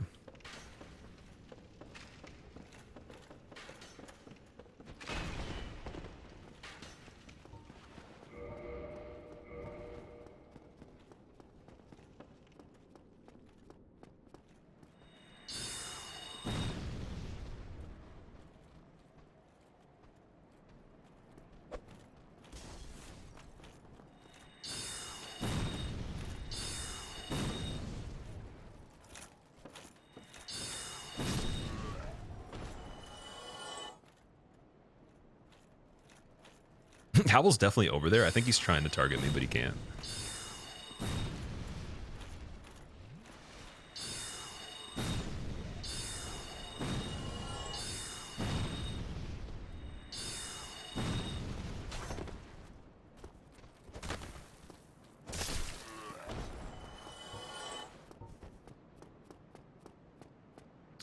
Okay, we're gonna do the night first. Or let me think about this. So are we homeward boating back? Yes. Okay. Wait. Are we though? Because I got basement key. So no, we're not. Technically, I could do them after the pine resin. Might be a better idea in case I actually do screw it up for some reason. It's a better order to make the mistake.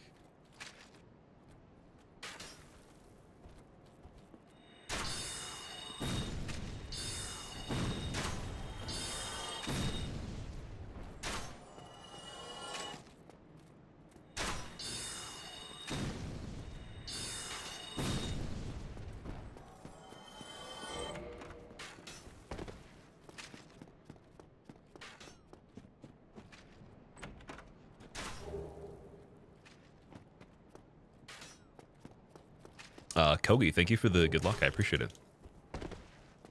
Ever have days where you feel like a hollowed Dark Souls player character? I don't know how the character feels, so I couldn't tell you that. That'd be an interesting look into the life of Lordran here. I don't know. That'd be a really interesting perspective as like a philosophy piece if you did it kind of professionally. That I would definitely watch that. You'd probably have to draw a lot of speculation on the state of the you know, the world that's before this one, if that makes sense. Pre-conflict would have to be like a huge aspect of it, so that's where you'd get some problems, because people would be like, that's not the story, that's not that. But it'd be hard to interpret it like based on the state of here, because everybody in the game that's a human is they're kind of like their own version of eccentric, and they're not really connected as well as even in some of the other games. They're sort of, everything's sort of isolated and broken in this one, but still there is a, you know, there is a backstory. All right, got the bow this time. Perfect.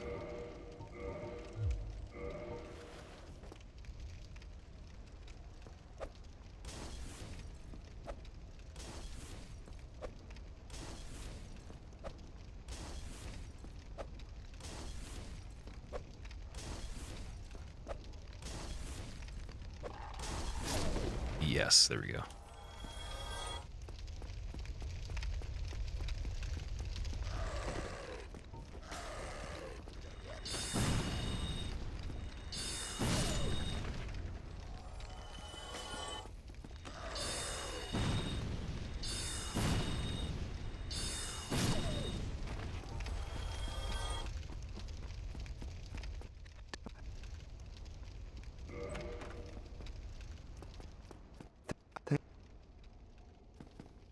Also blue, yeah, it is. It is definitely, it's earlier in October. I'm terrible with holiday dates. Like, I remember Christmas, just because it's an easy number for me to remember for whatever reason, but I'm not a big holiday person, so I can't quite tell you the exact day of Thanksgiving. I don't know.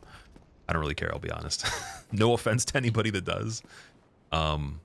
It's cool. Like, I like to definitely like have good times with people that I care about on that day, but it's not like an insane thing for me to have to do on the day of or anything. Like, the calendar days don't matter too much.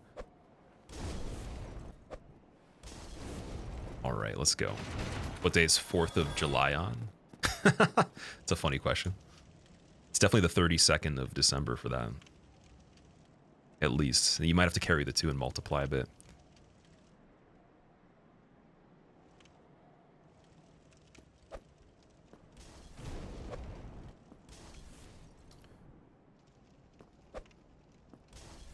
Oh, wait. Did you get pushed enough? Okay, I'm gonna have to go a little bit further back on this one. We might have to just adjust the angle a slight bit, like right here.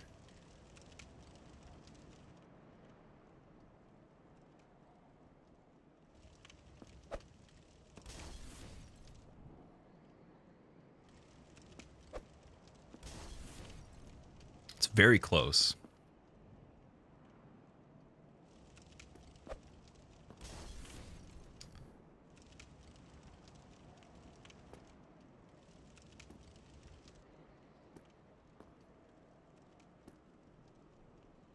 We got the dog, unfortunately. This is fun. All right.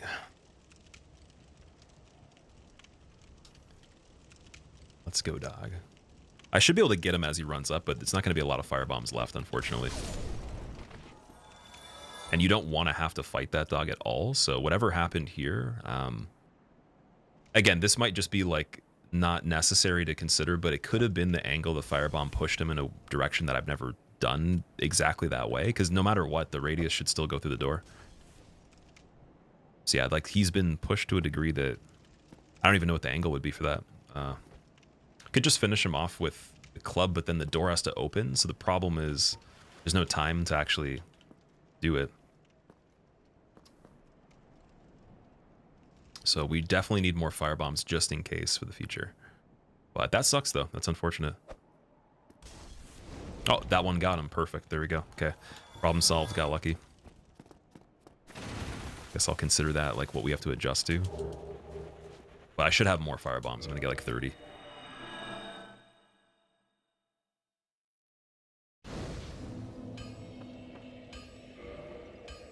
Okay, now we should be good for gargoyles.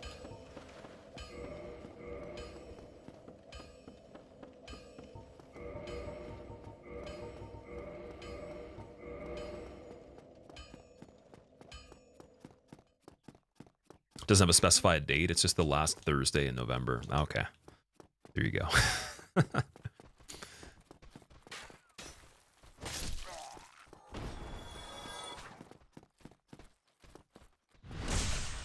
Oh, it's easy to remember. Duh, Christmas stuff is in the stores at mid-November. Yeah, like Christmas is a huge one. It's a huge business holiday, right? So it definitely gets kind of drilled in earlier.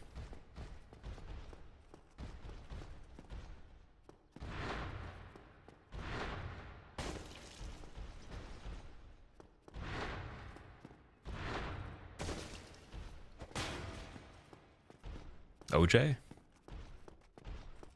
No chug? Okay, there we go. He's dead. Easy.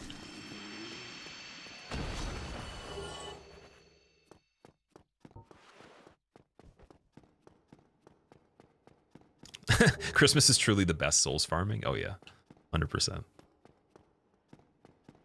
It's the biggest monopoly for sure since the board game.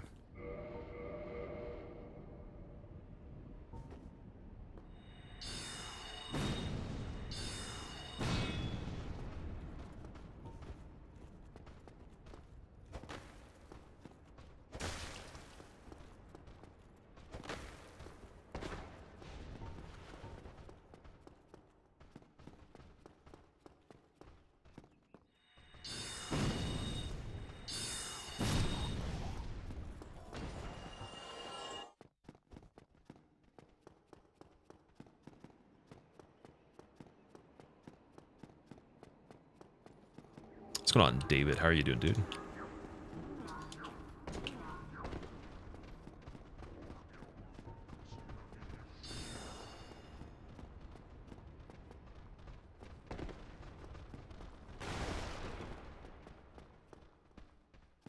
know, it's actually really funny. Not a lot of the hollows have fallen on this left side, but now I'm seeing most of them falling there.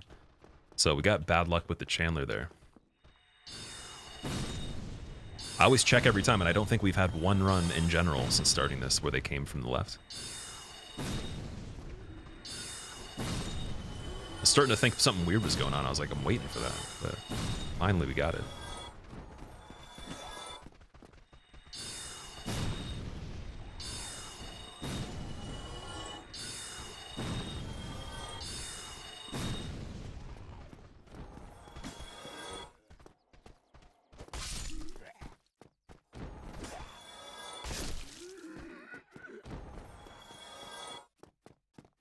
What's going on, Doherty? Welcome. Chillin', what about you? We're trying to get the run to a PB of sub 10 for 0 damage, no leveling on this. And I'm still kind of figuring out exactly if the route that I have is good enough or not. I think it's pretty damn good now. But we'll see. We'll see what happens. I mean, performance-wise, obviously, I still need to get a lot better, like gameplay-wise, but that's the easiest part, so definitely going to improve that very quickly. Then it's just the consistency for all the hard stuff.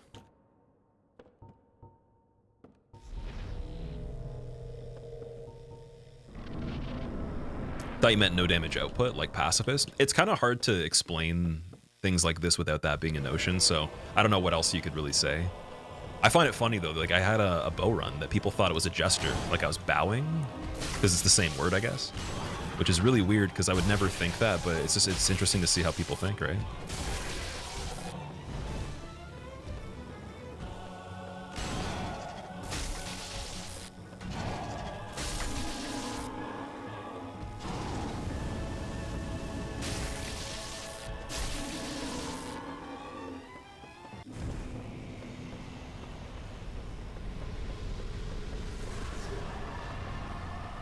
You can see that you don't have a PB yet, so still planning it, Veal. We have a PB of 16 at the moment. But there is still planning happening around that always, if it needs to be. Like, I might even change things when we're at one mistake. If we even get one mistake, we'll see. Might skip over the magic number 1. Oh, but yeah, I'm gonna make sure that the next time we do this too, anything that could be practiced that is not somewhat consistent, I'm gonna go over extensively just by myself, because I don't think it's worth doing that. If we've already got a PB, I think I can just kind of practice alone and then come back, but those things will all be handled. They'll be pretty easy to improve. It's mainly just the information.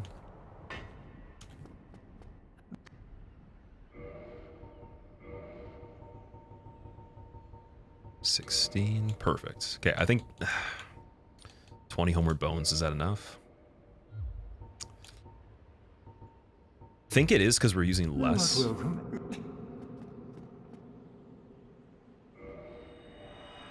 Not asking about game, asking about you. What are you asking me? Okay, so for Quailag, actually, no, we have to go through Firelink because we want to get the ring, too. And then to get the ring, I'm only gonna homeward bone if we have a perfect run at this point, so thankfully, because I have a mistake, we can actually do quit outs for the whole thing.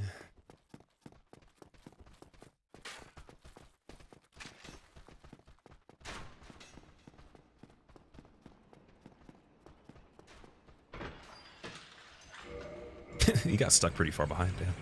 How am I doing? I'm doing great, dude. How are you? You said chillin'. That's not how you're doing. That's what you're doing. We're both off today on the question. Favorite DS1 boss, Artorias. What about you?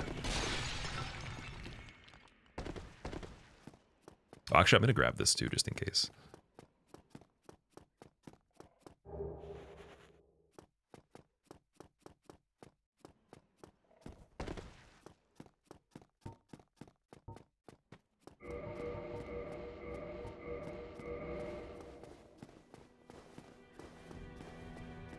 Oh, rolling, that's amazing. Congratulations. Mad that you quit for a while. But the thing is, like, that's where anger is a good thing. Like, you need to channel it into, like, you know, action, right? So if you can use that as a driving force for change, that's amazing, dude. I'm super proud of you. And I hope to see more successes with that in the future or hear more about them. Well, what have we here?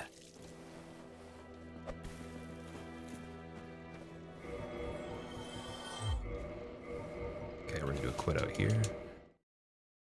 Nito looks pretty sick, but Artorias is your favorite too. Nito looks way too cool for how, like, just incredibly slow he is. Because, like, I guess it makes sense he's dead, but it's also the fact that he's the Grave Lord, so he should be really quick with magic, at least. I don't know, he's not quick enough with casting things, or even the skeletons too. Like, they could have made a little bit of a change to Nito, but at that point, though, it's possible he was caught up in the whole push from Namco Bandai, because they didn't complete this game the way they wanted to. It's unfinished to a large extent. So he might have been one of the things that they wanted to do better, but they didn't. I think basically all the lords, other than Four Kings, are needing some improvement. And, like, the first half of the game for any percent is better in that regard, and then a lot of optional stuff in DLC is good, but there's so many plot holes with just the fidelity when it comes to the gameplay. And it was mainly just because they're a rush. They had to get the game out, right? I think if they spent the time, it would be really cool. Think you can play games effectively in your 30s, John? Why would you ask that? What would make you think that? Getting to Nito literally means you have to take damage. It's stupid. You actually don't have to, technically. Like, we don't take damage getting to him, but you do need fall control. Cat ring I don't think is enough. Be sure I tried that and it was still not good enough. Correct me if I'm wrong about that, though. That'd be a really cool thing to reveal, but also, speaking of that, we didn't spec fall control here.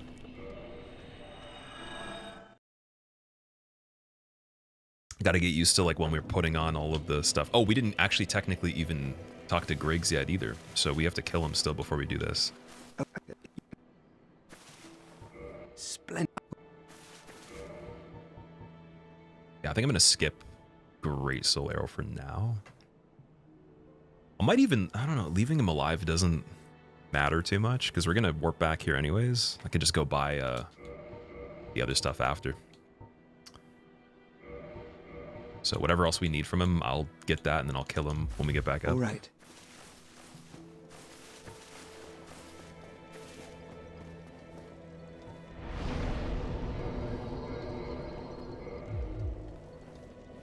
SL1, no damage. Sorry, no weapon upgrades, straight sword, hilt run. On this, that'd be hilarious. If you can find a way that's justifiable, if you can find a clip of someone on the earth completing 4 kings with that exact setup one single time, I'll do it. If you can just find proof of that. But unfortunately, I don't think it'll happen. Something tells me it's probably not a thing. Oh man, I wish though. It'd be amazing. I like. It'd be really cool if this was adjusted a little bit differently. Like for example, even items that allow you to increase stats a little bit, but they didn't think of that at this point, or maybe they just didn't have the ability to put it in. Your reaction time took a dip post 30. Playing against younger brothers is embarrassing. It depends, I guess, on the kind of game, because like, there are.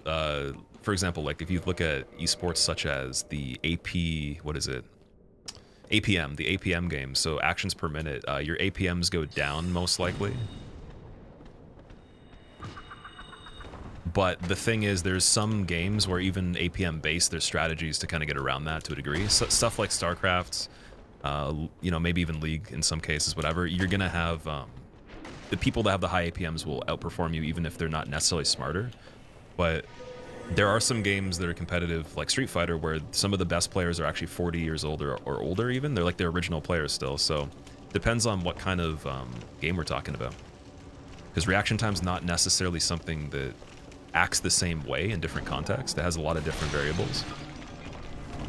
There's not like one straight correlation with like the actual media you're interfacing with. It's more so anything you could change with reaction time would more so just be your actual health itself, right? So your brain's function, nervous system, all those kind of things. And you also have to like have faith in it and believe and try at the very least. I'm gonna go down here just because this didn't run out, but it was supposed to. And I was wondering why it's not. So I think I just casted it at the wrong time. There we go. Yeah, like if you're playing Call of Duty and stuff like that, I can kind of see it to a degree, but even more so for like those really high action per minute esports games. That's about it though. Like there's so many other things where people pull it off.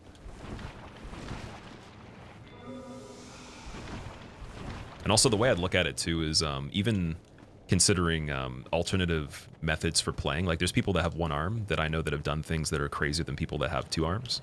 There's people that can't see like full sight, like they're just partially sighted, that have had their own adaptations. People that have, there's a guy that beat this game on piano without having vision at all, right?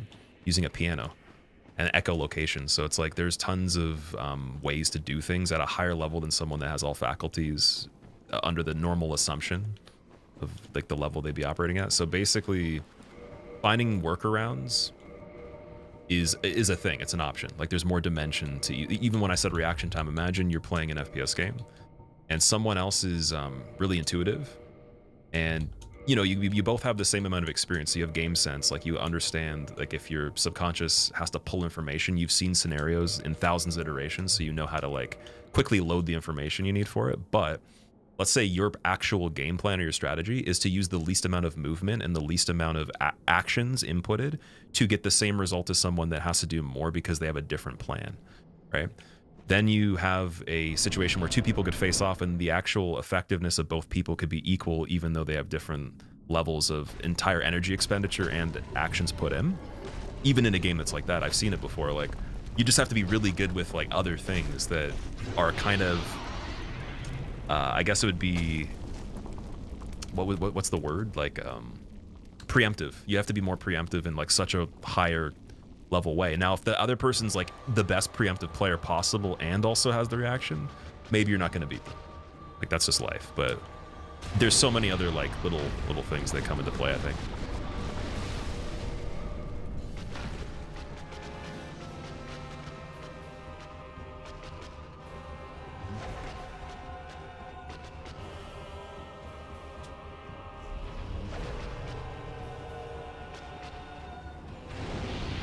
People have this discussion in League of Legends for ages, no real data to back it up. Yeah, it's the culture that backs it up, because the retirement age on average is 25 for those games, and then there is no set age for a lot of the other ones. So it's kind of like we just let the people stepping down from being pros decide if that's the fall off. And it could, again, there could be some loose correlation there, but it's not necessarily the rule, though. It's not necessarily like the only case scenario.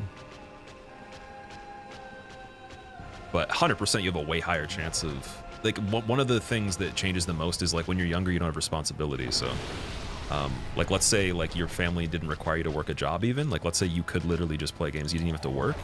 Oh, you could easily like become, you know, so much more preloaded with information and like the muscle memory before someone else could even get to that point that has to, you know, maybe make enough money so they can actually spend the time to play that stuff too. There's a huge amount of factors. And then there's the whole situation of like when you're in a environment with esports, like you're in a house, usually you have to play around. I'd say now it's 6 to 8 hours. I think it was like almost 12 sometimes they were doing before. They switched a lot of the protocol to, you know, self-preservation and health and all that, and physical health. So people are still performing the same as they used to with less hours played. But one thing that's for sure is a kid will be able to sit there and do it for longer than an adult might, just based on like the stage of life you're in, right? There's less actual things in the brain you could have absorbed to even like burden you. Your mind probably isn't as burdened. You're probably like a little bit more inclined to be obsessed with the idea too. So there's a lot of like so many different things I've heard with that discussion factored in. But that's also mainly just surrounding those kind of games. That's not every single thing. And typically, if you're playing casually and stuff like that, it just depends on if you care that much about winning or losing, right?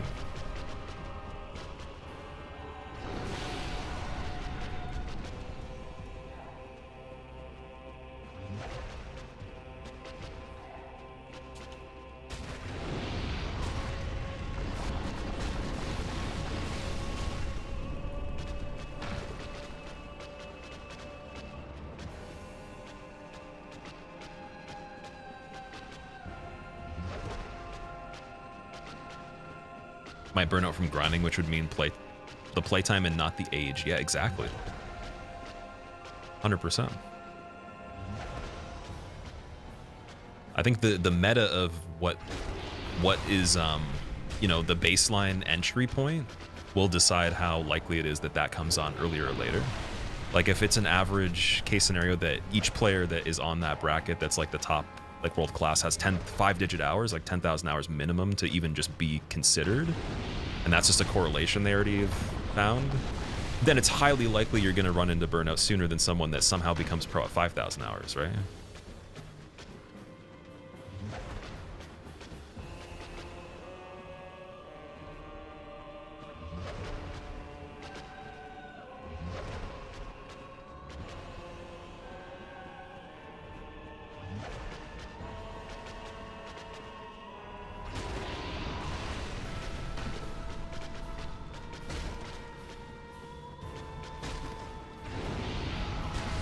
Go.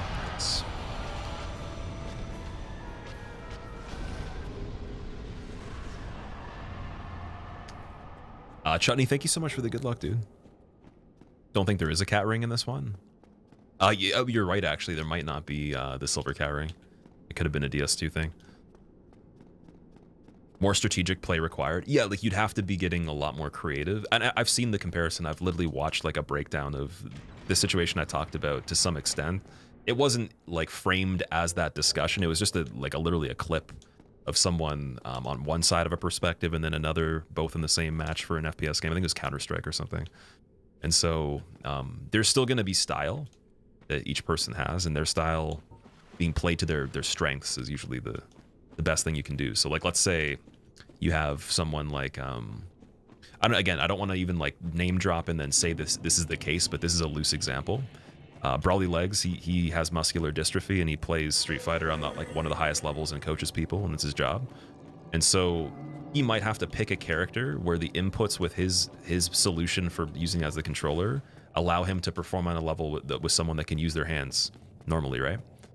That might not be true. Maybe he can play every character. Maybe he's that crazy. But like, let's just say there's a workaround in his regard of who he picks. But that doesn't mean he's not possibly going to be the best or very high up there. Same thing with like even Ghost with Bloodborne. Ghost has one hand she plays with. She uses part of her face. And like, let's just say that in some of the fights, there's methods that are very like finesse based or like very like intricate and quick inputs have to be made. There's things she does that she can avoid certain levels of mechanical pressure. And also there's something she can pull off mechanically that are even cooler than things I've seen with people that weren't necessarily playing that run as her, right? So there's like a lot of people out there that are doing better actually with not only just like age, but like other types of handicaps.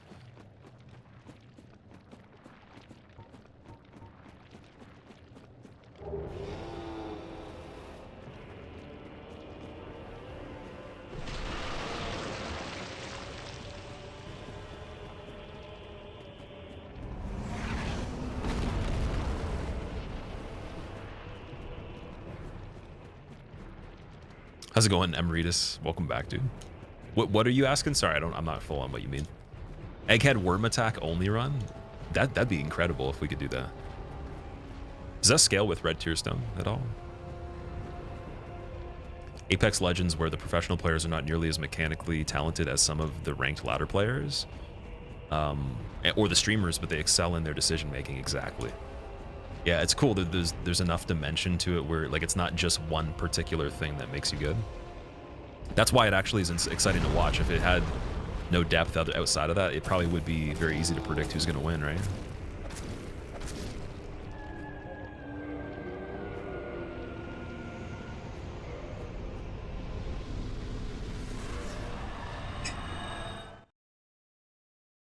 What's going on, Bence? Welcome back, dude. Okay, so Quayleg dead, Griggs. Let's buy some stuff from him. Just gonna grab the Great Soul Arrow anyways. Why not? And then we're gonna get his ring. All right.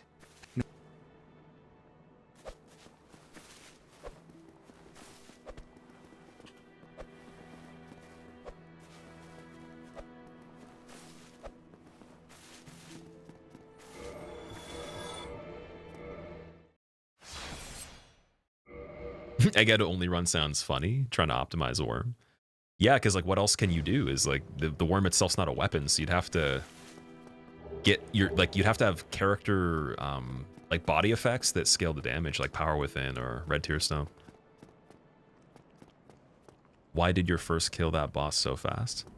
My fist? Oh, so the fist doesn't kill him. It's a scripted event that happens, so if you run far enough away from him, you can actually see it better if you are third person outside the fight.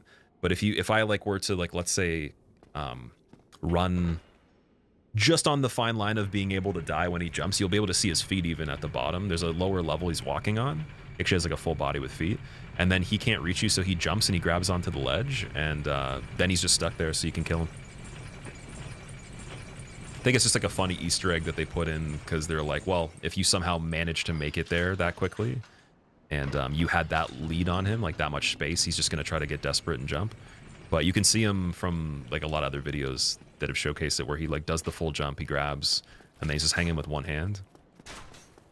And so we're just loosening his grip, and then he dies to gravity.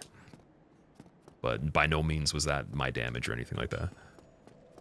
Never knew this. It's weird, like I didn't know it until, I think, I want to say like over 5 years after the game came out or something like that. Maybe even longer. Probably like 2017, 2016, 17 maybe.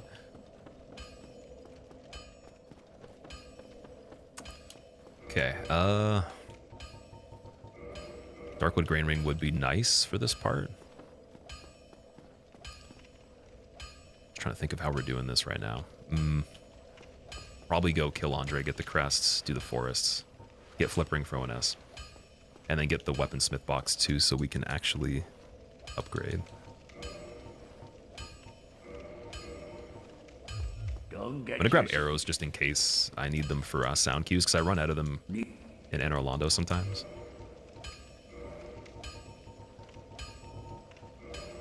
Oi, where are you off to? Accidentally kicked him 10 times. Whoops.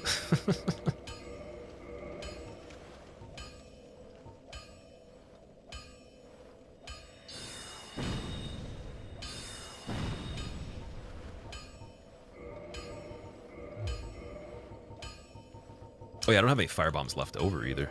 We're gonna have to make a trip to Undead Merchant later, which is gonna be funny.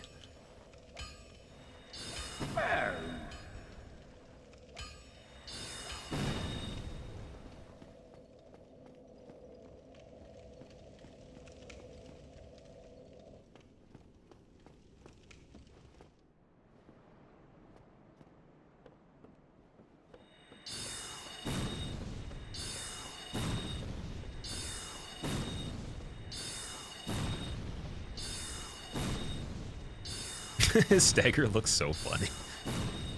He's like an action figure. He literally doesn't like his body doesn't ripple from the impact. He's just like a solid object. It's crazy.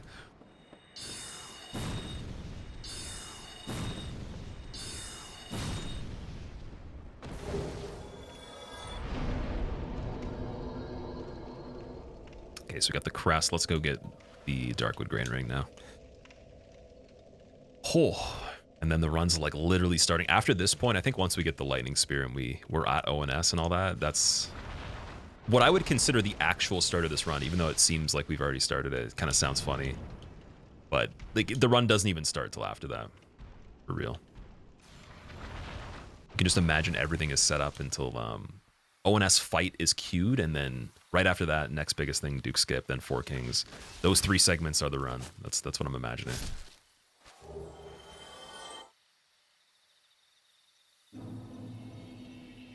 Not the blacksmith. Andre's a pretty cool dude. I actually don't like killing him. He's my least favorite enemy to kill, or not even enemy, just NPC.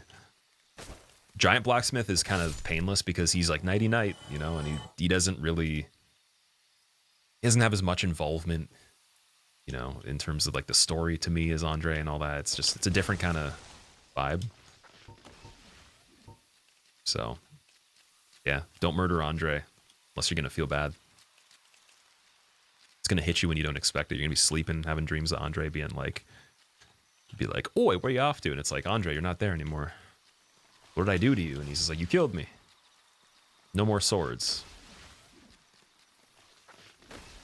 It's great despite its flaws. The flaws are kind of what make it so, right? So it's kind of like, if it didn't have them, there'd be no room to make the other sequels. Or even the value of the stuff they incorporated later would be a little bit of a unnecessary effort. This was perfect. So I really like the aspects that they kept in the remaster. The only thing that would have been amazing, that just one detail that would have been game changing, is just 8-way roll while locked. Simple as that. Like, that's even more needed than ADP in Dark Souls 2. Because I know that there's some people that want to lock on the whole time. Like, that's their goal, is they want to stay focused on the target, not do the camera work. But I could just imagine how much of a pain it is. You wanted to play this and you knew you could perform things properly, but then the game's not doing the thing you wanted to. Like, that would suck. Lorpa, how was it? Also, it's going pretty good. How are you?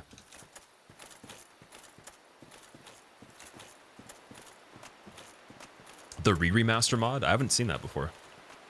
What does that exactly do?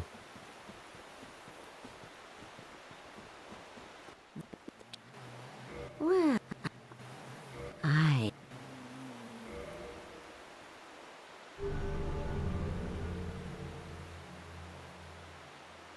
and here, if thou...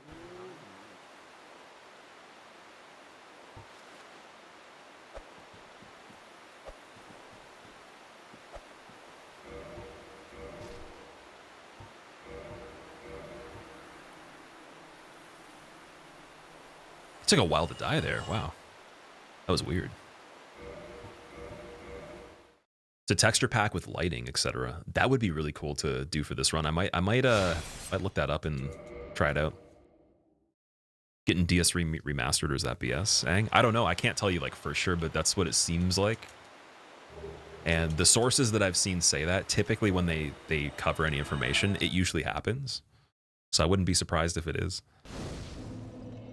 I just don't like to say 100% because they didn't officially announce it yet. There is some things I was told by people on the inside of the industry. Like Demon Souls, I knew it was going to come out a year before it was even announced, and I told you guys there was something I knew that I wasn't allowed to tell you.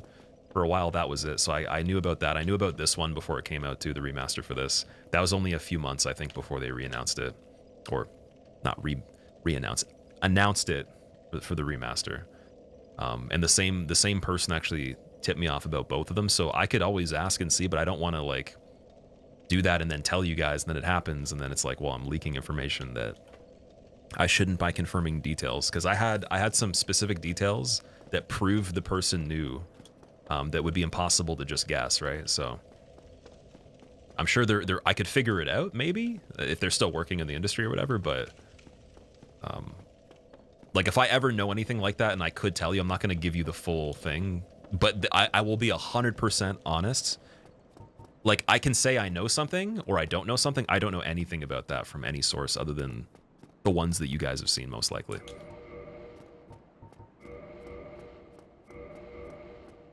Confused as to why they'd skip DS2. It could be just like the way that it was received, right? I don't know. Probably just did better and they want more people to focus on what was like a bigger factor in terms of the audience response and all that. The game that was more enjoyed. One other thing too is DS2 has a lot of content in it, so it would be not twice the effort, but like at least 1.5 times the effort, I think.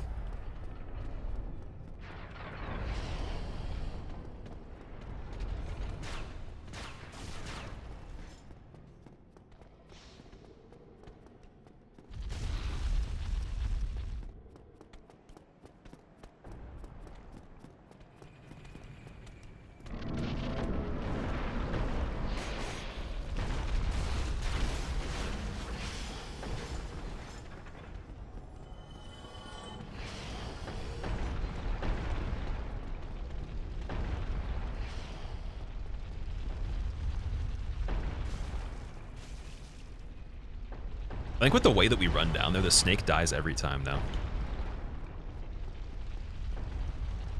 Oh, we don't even need gold serpent ring. We're not farming, I forgot.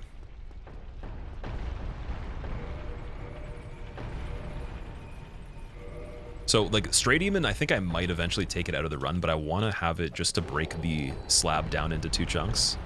And that can kind of back us up if we don't want to go and kill other things for chunks or find them elsewhere. But in the end, though, I might take Stray Demon out of the run completely. And then we would only go to the Asylum to trade the Crow for the Skull Lantern.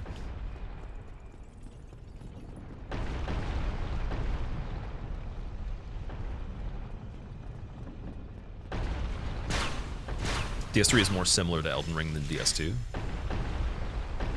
Maybe more people will buy it. It's definitely closer in terms of their technical innovations as well. That's one thing that makes the most sense. Like if they like, think of it this way. We were talking about when they do remakes, typically it's not like an overhaul of the mechanics. And so what has the best mechanical fidelity to get a remake right now where they don't have to touch that? And that is the one. Like it's that in Bloodborne, but even more than Bloodborne, I think it's DS3. So it could just be because of how they approach the remaking process. It's the only thing that fits the bill. Otherwise, they'd feel that like the second one maybe needs more mechanical improvements. I don't know. Again, they did technically release demons like that, but it's hard to say if that was just to sell consoles.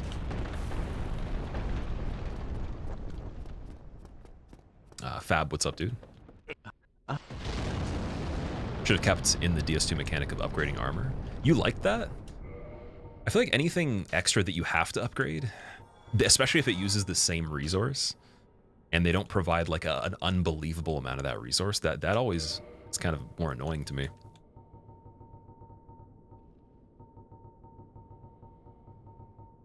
Okay, I guess we'll go with 30. No, we did 40 last time, right? Let's do 50 this time and then 3 green blossoms. Maybe 4. Just for Gwen. Cool. Go along, try and make something of yourself. The rewarding the deathless and no bonfire run? Yes. That is the only time they acknowledge that. That is really cool they did that. I think them having those rings in the game made me get more into challenge runs, because that is the first run I tried, is the no bonfire, no death. First run ever.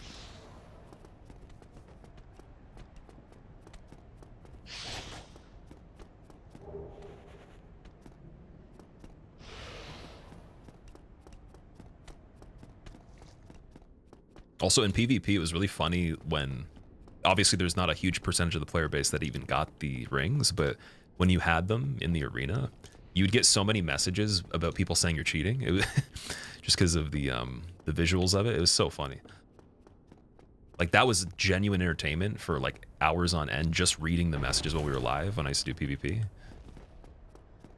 And like, there was not even an advantage. It didn't even, like, it actually was a disadvantage using them because it takes up half your slots, right?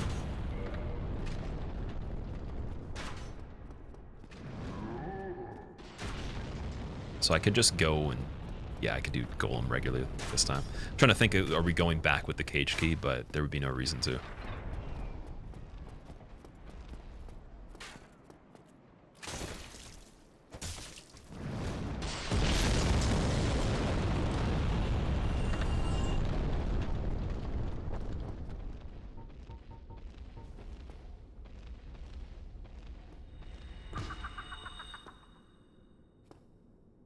See how that didn't work right there? So the oral decoy does work on this guy. It works on that spot, obviously, like he moved. Or maybe that's just me. Yeah, no, okay, it worked. Yeah, that one did work, 100%. First one didn't, though.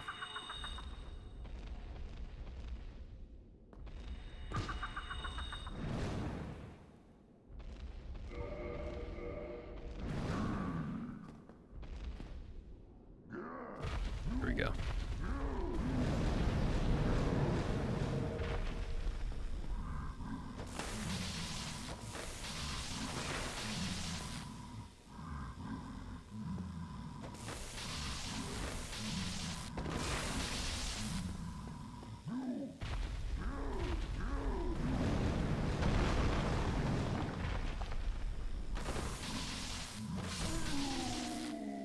Is that a laughing duck sound effect? I don't know what the sound effect is. I literally just started using this for this run, and I probably checked it out way back in the day, but like I guarantee you I've only used this thing like once before.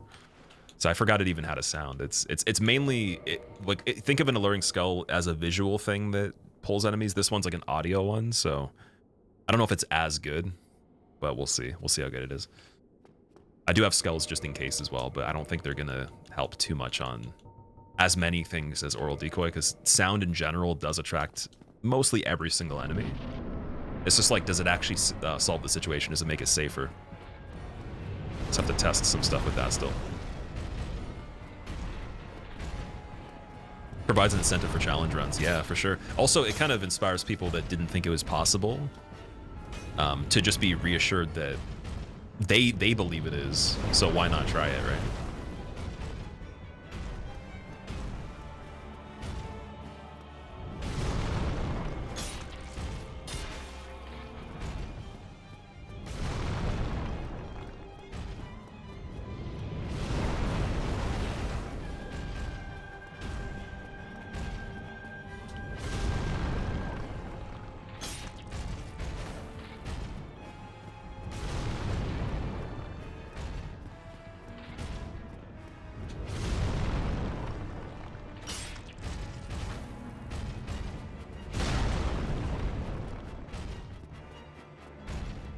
It's gonna be pretty bad RNG on this.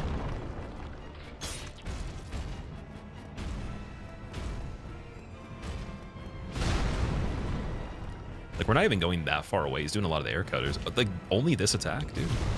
Excuse me?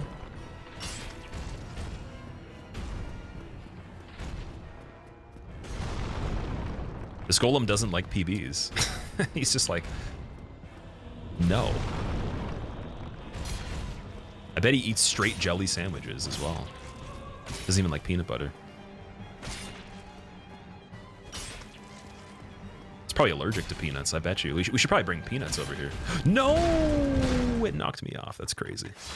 So for the sake of practice, Quitouts are being enabled like they were before. That's nuts, though.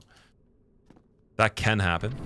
It's got to be placed really well. And I tried to move, but shouldn't have even attacked in that spot. Consistent way to get Taurus Demon to jump off the map. Not that I know of. I've never been able to do that. He fell off by accident, I think, one time for me.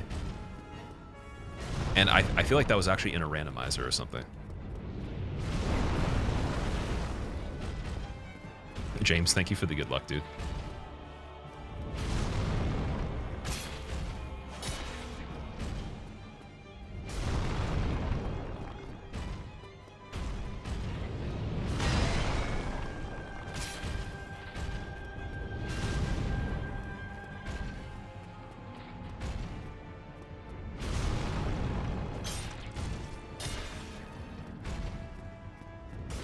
Golem said you're going down with me. I haven't had that one happen for a long time. I've always been looking out for it, but yeah. It's pretty funny. A precise setup to make him jump off. Oh, like that's actually used in a run. Wow. That's cool.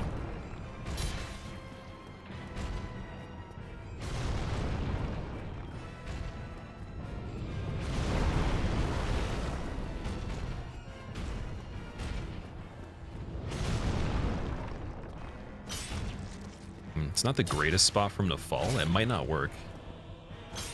Try it and see.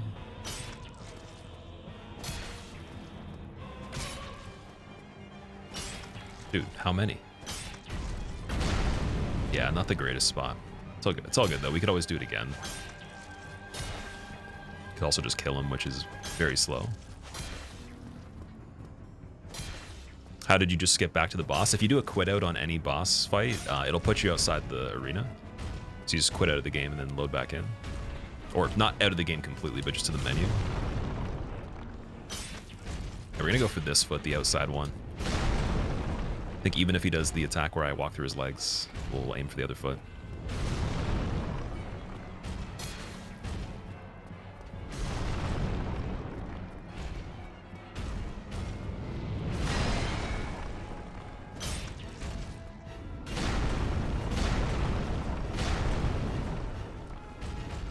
Actually, you know what? I have another idea that might work better too. Let's try this one still. Let's keep it like with the one that has more DPS. So I can actually like get him staggered quicker, and then we're gonna go on the other side of his body if there's enough time. See if that might help.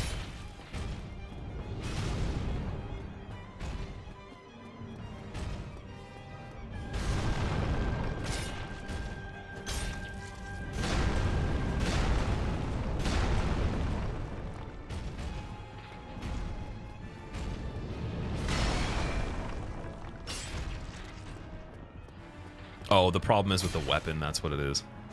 Because I can't hit his toe. His knee, I don't think his knee counts at all. We'll try and see. I don't think it does, though. That was the issue. That's why I didn't do that before. Yeah, that sucks. So we kind of want to be on that angle still.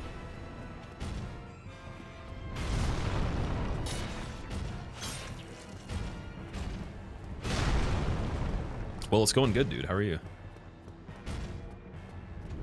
Also, Rusin, there's no command for this run. You have any questions, though, I can answer them for you.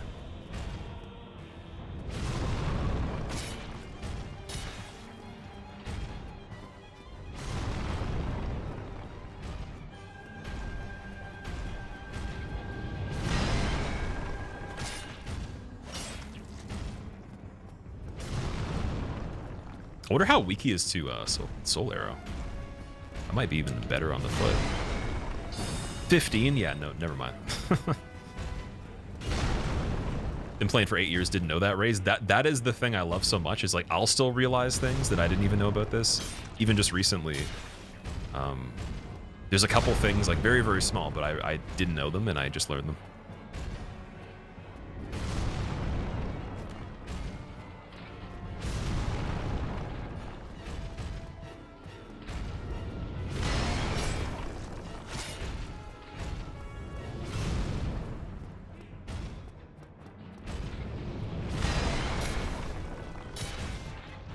Watch this be the actual dunk too, right at the end. See, if you can kind of hit in between the legs, it works. It's really hard though, to like with the club's angle. I don't even know if that's actually counting. There we go. Did he bleed there? Or is that 440 a bleed? Am I reading that correct? What? I thought I heard the sound. Maybe I'm wrong though. So one thing I have to do quickly too is we did change the order of the fights. I am putting Anor Londo before Sif again. So I'm just going to readjust that once we get back to here. I'm going to take a very quick break too. 0 damage period seems like a rough run, Logan. It is probably the hardest run you could do on the game for a challenge that requires perfect gameplay that I've heard of or seen or like thought of. But if there's something that's even crazier than this that someone could come up with, I would love to just know what it is, because I'll try it if it's possible, right? Anything else that would be like in a category above this would just be world record speedruns, and then you'd have to do like something where it's like extremely low damage, where you're just slot machining 4 kings, but you can die and you can take damage the whole time, and just completing it, you know, like we were talking about Broken Sword level 1. No one's ever done that, but if you did, yeah, of course that'd be harder. I just don't know how likely that would be to ever be completed. That's the issue. So I think it is one of the hardest categories of like the typical high-end challenge runs for sure. It just sucks that like you can't do level 1, because it'd be nicer to have that consistency. Like I'd be able to do the trilogy level 1 0 damage, right? I wanted to do that originally, and then one of the reasons I didn't even try this run is because it didn't fit with that title, so I'd have to do like no leveling for all 3. Maybe in the future we try that, especially if I can get the runs quick, but I don't know how that's going to work out in the meantime. Okay, I'm going to upgrade the Lightning Spear twice just to see if on ONS the damage is comparable to the Occult Club, and then I'm going to take a really quick break right here. Be back in a couple minutes. I don't even know where the... Oh, there we go. Cool. Level 1. So this is level 3, since the Sorcerer can use Fall Control, but no one else can as a starting class. But no leveling, though, after that point. All right, here are the links for anyone that is in the Twitch chat, at least. They're the YouTube channels, Twitter, Instagram, TikTok, all that stuff, if you want to check it out. And I'll be right back. Thank you so much for enjoying this.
All right, guys, we're back. Thank you for being patient.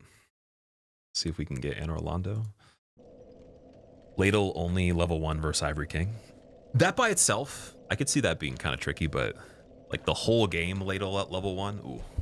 Like especially with the condition of not making a mistake, that'd be pretty crazy. Not sure if that would ever be something someone would try. Ladle by itself on Ivory King would be fun though.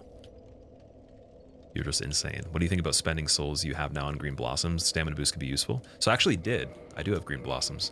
I got 4 of them. There's a lot of fights where technically the stamina doesn't make a difference because with the way I guess the flow of the fight is. Like for example on Seath, let's say I had stamina recovery be like a little bit quicker. If I attack him the perfect amount of times you can and then exit, His attack is so slow, there's nothing, like running faster can't make that easier, or running sooner can't make it easier, so like I wouldn't use it on him. Nito, obviously the same thing too, like he's so slow, there's nothing that it could really improve that makes a sizable difference. But Gwyn, ONS, Four Kings, and even earlier on, I would even say like on some early stuff, if we got them before we did the first half of the game, it could be helpful for those. That's the only reason I wouldn't grab more of them.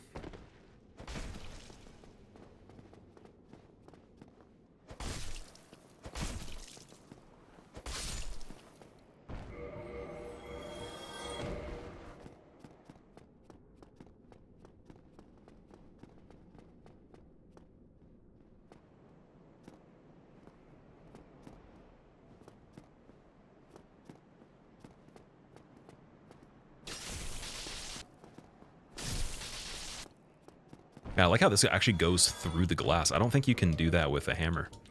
Let me see.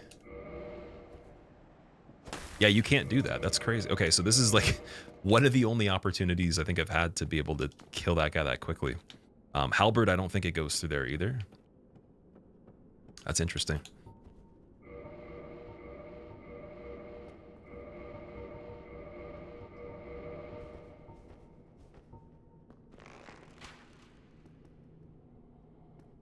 Is this level 1, Apo? It's level 3 because you can't use fall control level 1.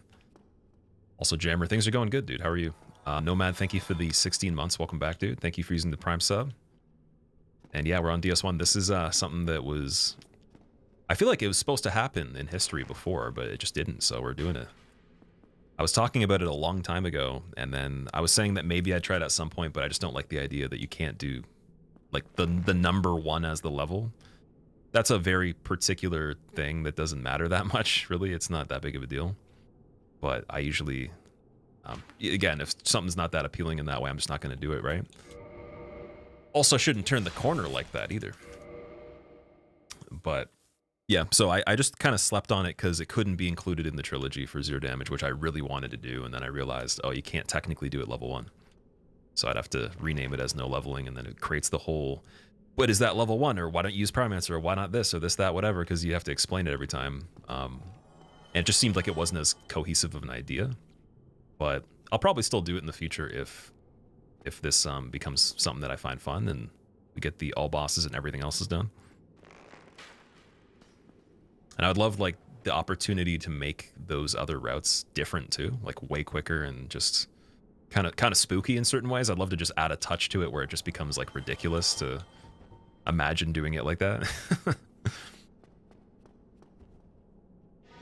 What's the run called? It's just no leveling, 0 damage.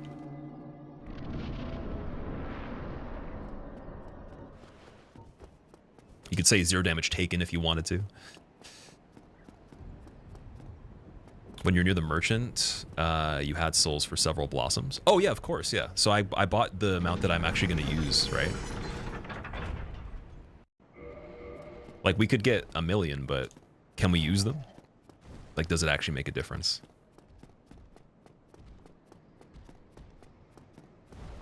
So I actually got a little bit more than I normally would. I got 1 extra just in case, but typically I go for 3.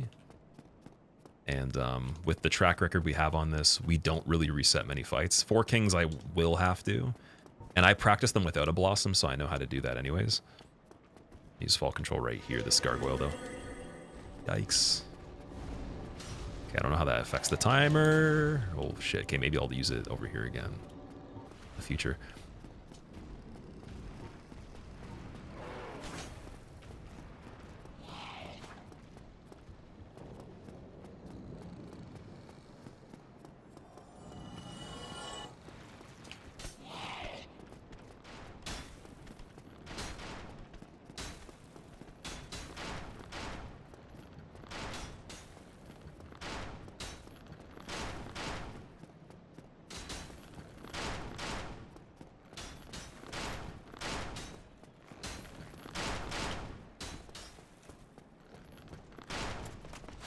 Ooh.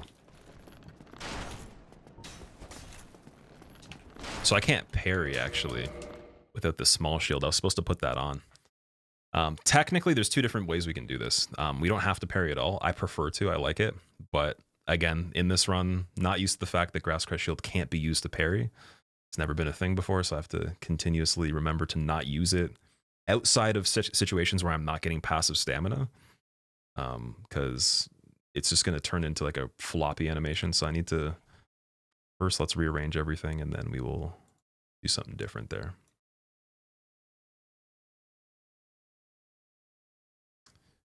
Actually, what I'll do too, here, let me make a save state while I'm here, because we can actually just redo that part in the future and test a few different things that might be a little bit nicer. I don't think I prefer doing anything different. I really like parrying the guy, but I know Oral Decoy, I was told it's not 100% consistent on it, but I want to try it though too. Then we might be able to switch into parrying anyways.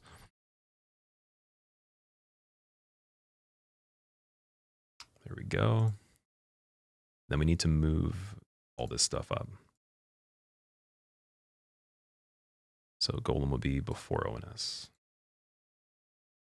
Straight Demon, Straight Demon's debatable if it's even in the run, so I'm not gonna even put that anywhere yet until we decide.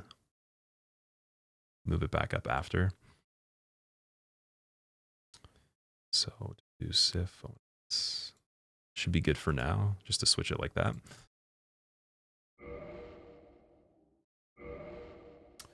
I can't use it to parry. I don't meet requirements for the shield, so it's impossible.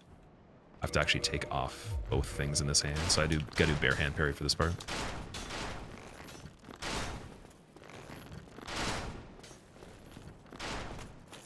We're gonna get the walk off anyways. Oh, not even. There we go.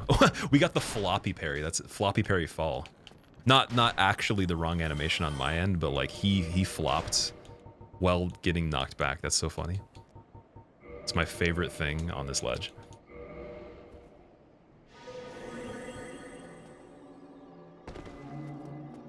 PC making Windows noises? Yeah, it does when you make the save files. It will make like the ding. Watching any good TV shows lately, Nomad? I don't typically watch TV shows, man, I'll be honest. So I can't say I am. What about you guys? Anything cool?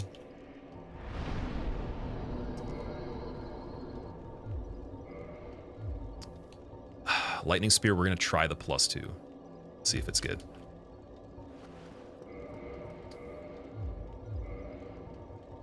Then I'll keep Grass Crest on. So that's another thing too. I'm getting stamina benefits that the Blossom would give me passively anyways, which is really nice. So that extra boost, it doesn't do a lot, but it helps sometimes. Also, this part kind of sucks. I need to get a homeward right here. Supposed to fall control before that part. The new Dune show is pretty good. I didn't know they made a Dune show. When was that released originally?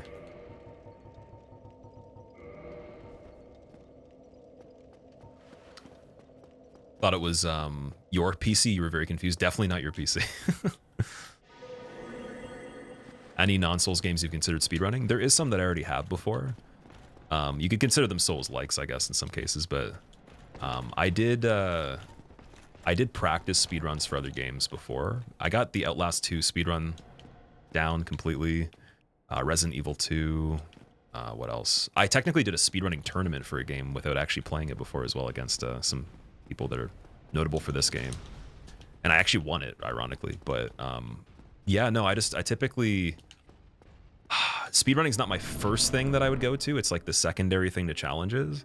And then in terms of games themselves, there's so many things I want to do on all these games that I know I'll never be able to do, that I'm just trying to like get some of that done and then play the things I think are cool around it. But I think because I've also not put a lot of time in the last couple of years into these games like everyone else has been, like it's just really enjoyable to play them again, right? Or play them more. And if that changes, then I might switch it up a bit. Like I definitely will do other things with speedruns, but they're not a high priority over this. Oh, we wanted the Occult Club for this one too. So I gotta go back and get that from underneath the area with the bonfire first. Technically, we only did that, I think it was once before, and then I decided I wasn't gonna use it.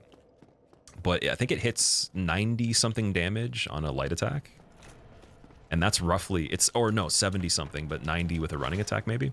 It's very similar to what the spear would be like when it's upgraded more. And then the only bonus is that you get a stagger with 2 hits instead of, I think it's 3 normally for the spear.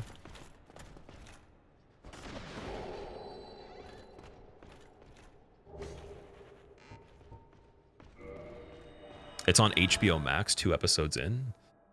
That's cool, dude. Yeah, I'll have to like look that up and see the trailer for that at some point. It's hard for me to make time for the shows and everything. I don't typically like to consume entertainment if I don't get anything out of it when it comes to like learning actual things. So it's not that I don't like fantasy and everything and fiction and like escapism, but typically if I want to do that kind of stuff, I'll watch a movie. It'll be so much easier. This is like pretty short, but the series though, like there is some really good ones I've seen. It just happens to be a thing where like something will come out, I'll watch it all, and I'll watch it pretty quickly, and then it'll be a big break until the next thing. I don't typically like just find new series all the time, if that makes sense.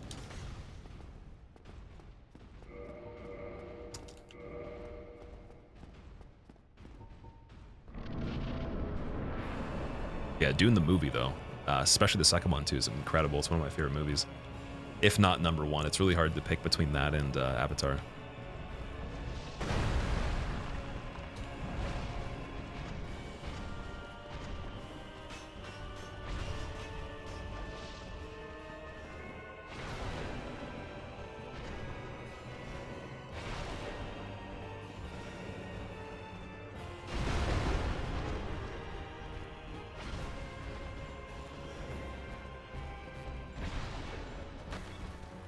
I thought I could hit him on the toe there. I was trying to get the angle. Angle of the dangle. Didn't work though. Oh, this is bad. Got trapped behind smoke for a second.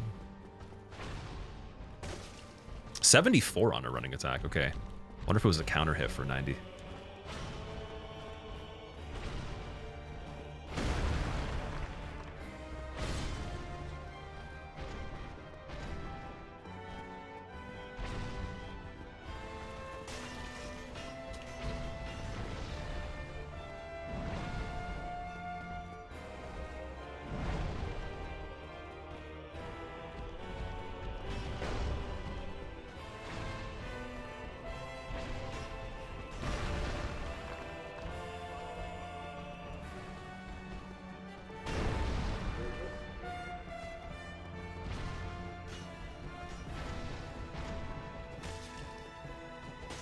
Oh, it didn't stagger on 2 hits. I was wrong. It is 3.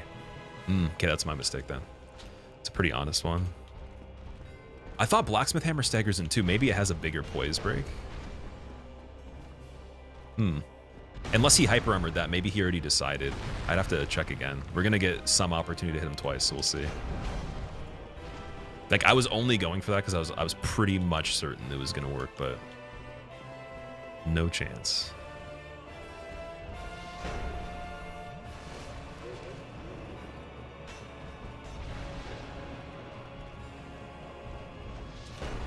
Oh, that was a weird glitch. That was a short range glitch. I don't know if I've seen that one before. It's usually the long range. Oh, there's a cancel there too. He's getting feisty, dude. What? What's happening here?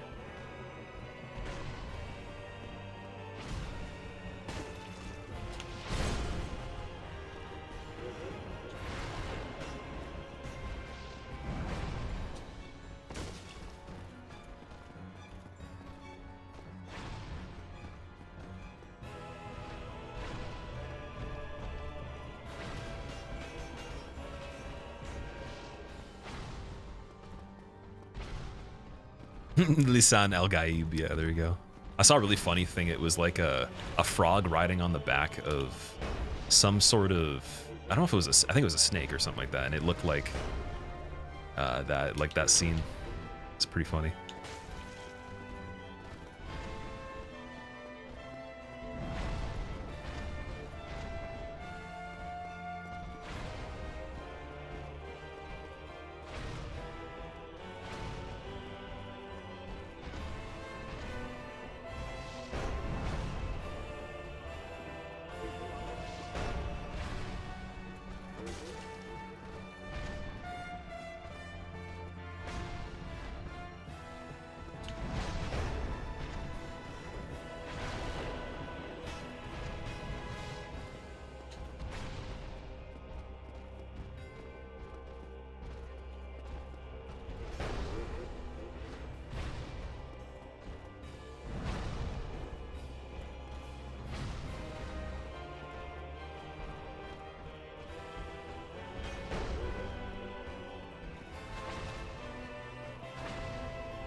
Orstein's lost. What? He's like, where are you? Yeah, I'm not sure about the back-to-back hit when it comes to punishing him. We're probably not going to be able to squeeze it without doing some really weird stuff. I have to strafe.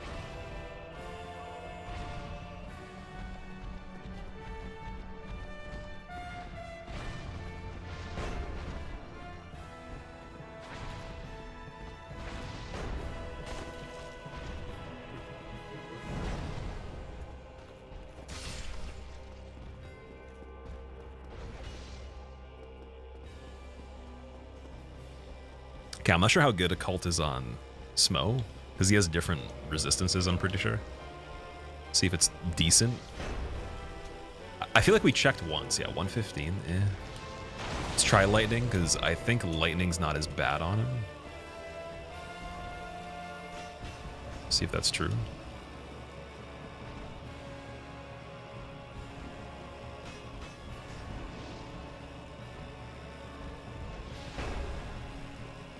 $144, yeah, it's better. Couldn't keep a straight face during those scenes. You're talking about Stilgar. Stilgar definitely was a fanatic for sure when it comes to the religious aspects. But it's cool though, because like I feel like that's a trope of society in a way. And it's funny because in the end everything still happens the way it happens. So either way, it's an interesting paradigm of like, does it matter either way? Like, it's more about what you do with the existence, not how you perceive it as much as you might think, unless your perception actually leads you to not do as you really truly desire. So it's kind of like it's an interesting paradox. It reminds me of there's a conversation of a dude where he was saying like he doesn't believe in anything in general, or any meaning to many things, but he derives meaning from the fact there is no meaning. So he just tries to make his own meaning in his own context, which again, you could say that's like a really weird way of thinking of it. But like in the same token of why people find purpose and meaning, he's acting in similar suits and pursuing a dream in lieu of there not being much value in anything anyways. So why not just do it? There's like a lot of parallels between the benefits of what will be done, but the perspective's completely different. It's like the opposite. He's just utilizing the downside of the opposite to still have some sort of production, right? Optimistic nihilism. Yeah, something weird in the valley of that. I wouldn't even say it's nihilistic, but more so maybe that the lack of belief in certain things or meaning, purpose, whatever, in the way that system is fundamentally imposed is not necessarily needing to be addressed at all. Like, I don't think he feels the need to, but it was a cool little quote. I can't remember the quote like per se, but just that the benefits that he would gain from thinking that way are the same as someone that does believe in a lot of stuff, from what I derive. Maybe like there's still some things missing, but yeah, it's like having faith and no faith, but still having good results.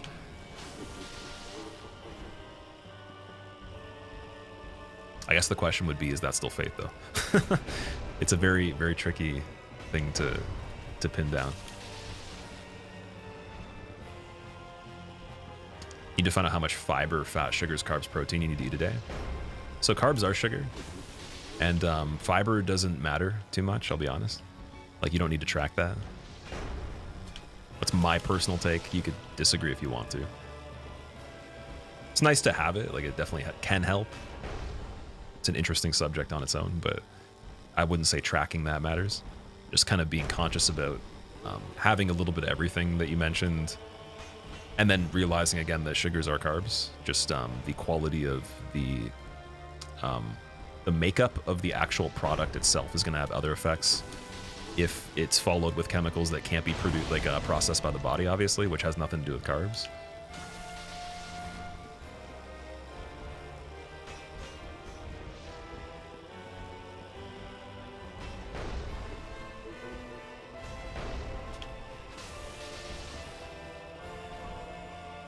30-gram value floating around.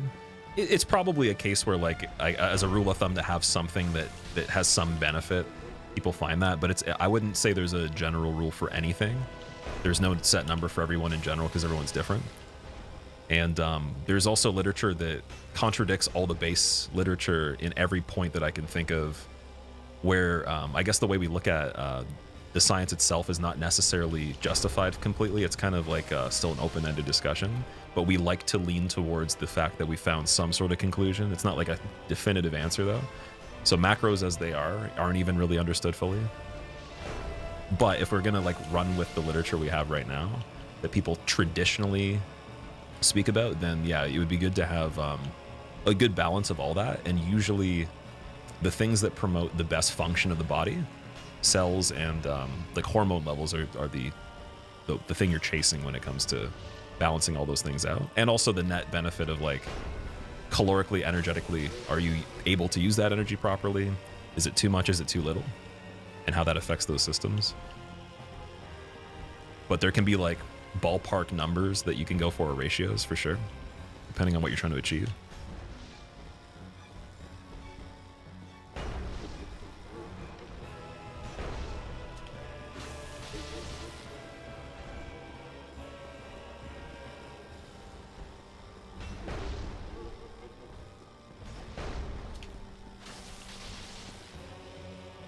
He's like, I just gave up for a second. So this is what I was talking about. Smoke and give up randomly. I'm glad it actually happened in a run. That's funny.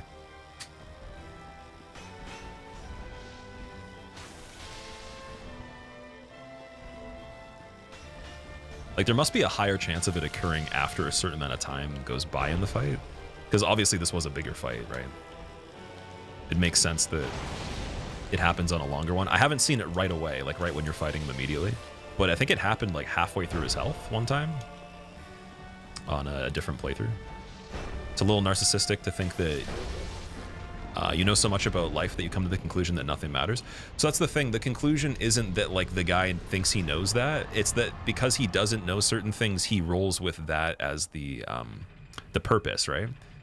Like, so nothing I was saying was someone claiming they're saying this is how things are. That was their perspective. So in terms of ego in that, it's actually like completely free of, like, the only egoic things of it are the identity assumed to carry out those actions, not necessarily the perception of reality, right? But someone in a highly religious standpoint that is like fanatical about it might be like, well, that's disrespectful to your creator or whatever. But at the same time, though, if we have these possibilities, like, you can have perspective, there is freedom to consume information and interpret it.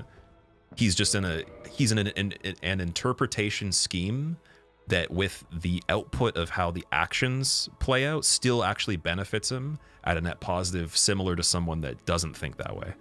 And it's a kind of a rare case scenario, because I don't know a lot of people that are like, maybe, like, I wouldn't be nihilistic really, but they're not necessarily like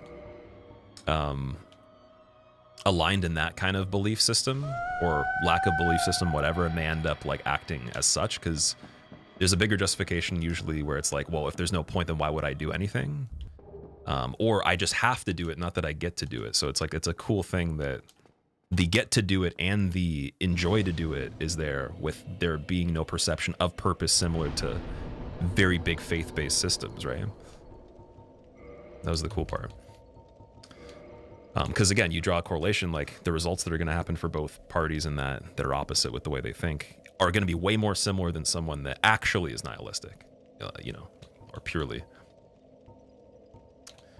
Okay, we're going to go with, I guess, Sif next. But I need a little bit more of the chunks to upgrade the weapon. Let me see. Do we have... No, we need one more for +3. I guess we'll do New Londa. We'll drain it. We'll get the guaranteed one. Or, yeah, we can drain it without Sif. I forgot about that. Hardest boss on this run, the one we just did, ONS, is the hardest. Like, mainly Ornstein himself. The first phase of ONS, I would say. The second part's not a big deal.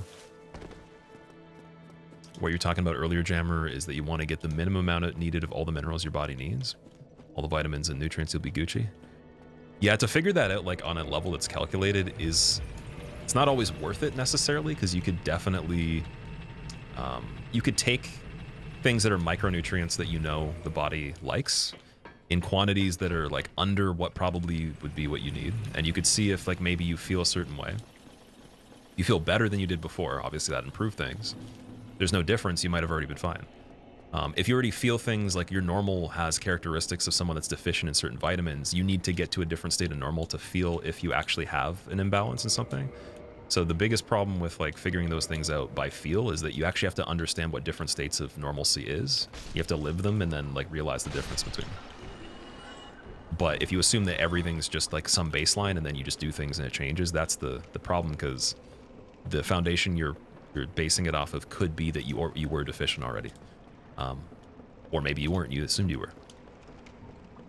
So I would just take like, you know, just very like lower quantities of all the stuff, not overdoing it, and then try to increase things here and there and see how it goes.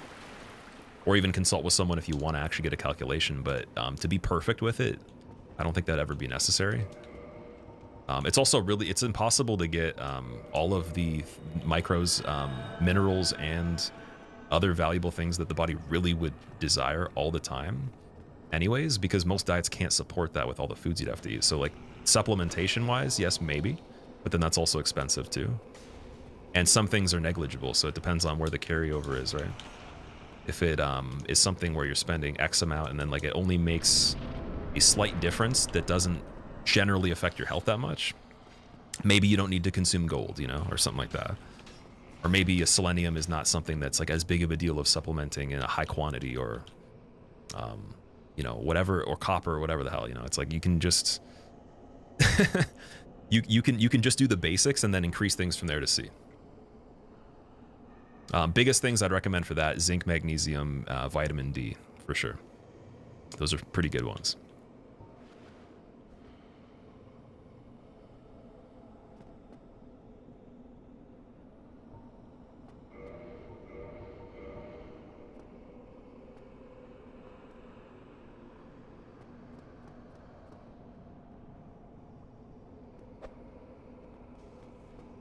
Oh, apparently that didn't splash over to him.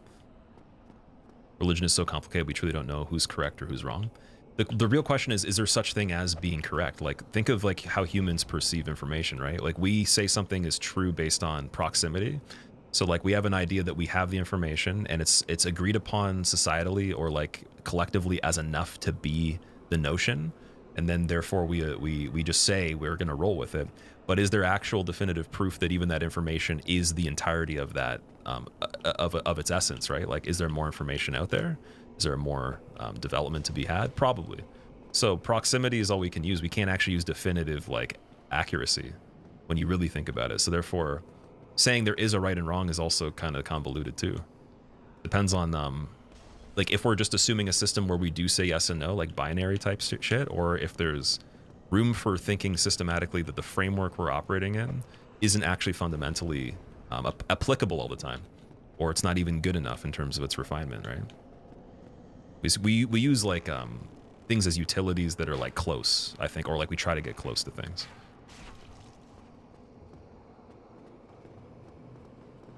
But it's very likely we're not actually that accurate about a lot of stuff, and there's some things we probably are pretty like we're pretty well knowledgeable about as humans. But it would be almost kind of ignorant in terms of like just the idea of information itself to think that there could be a way to even get like the best form of this information or that, whatever, easily. It's less likely just with how much information we know exists, and things keep changing, right? And the change is the point, I think.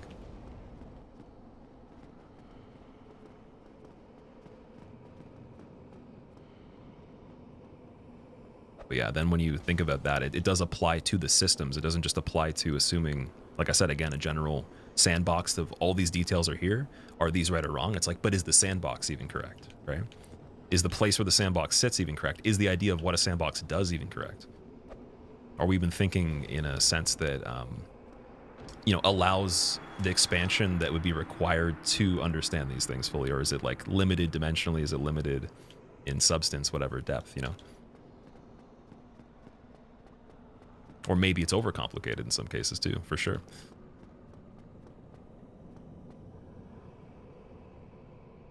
At one point in life, we'll prove the other wrong. One will prove the other wrong, cat attack. And how do you, like, what does that even mean? I'm trying to understand that.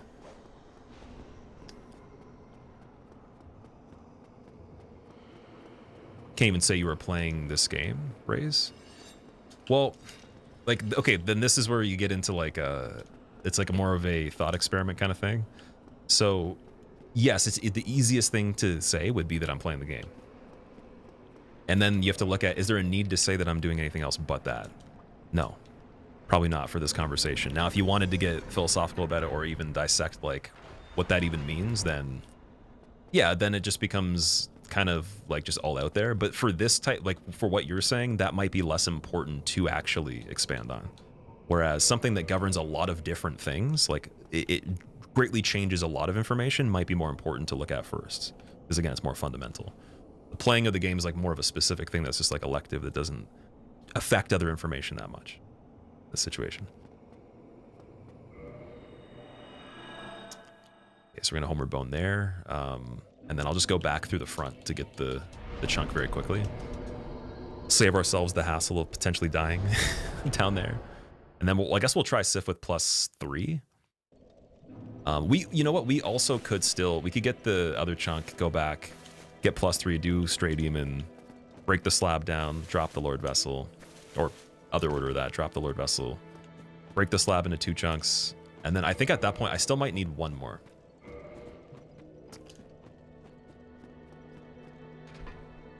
So with that last one, I don't know. We'll see.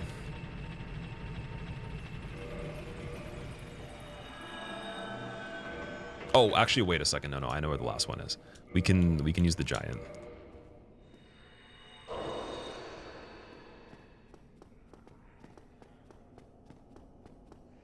What challenge run would you say ONS isn't the hardest?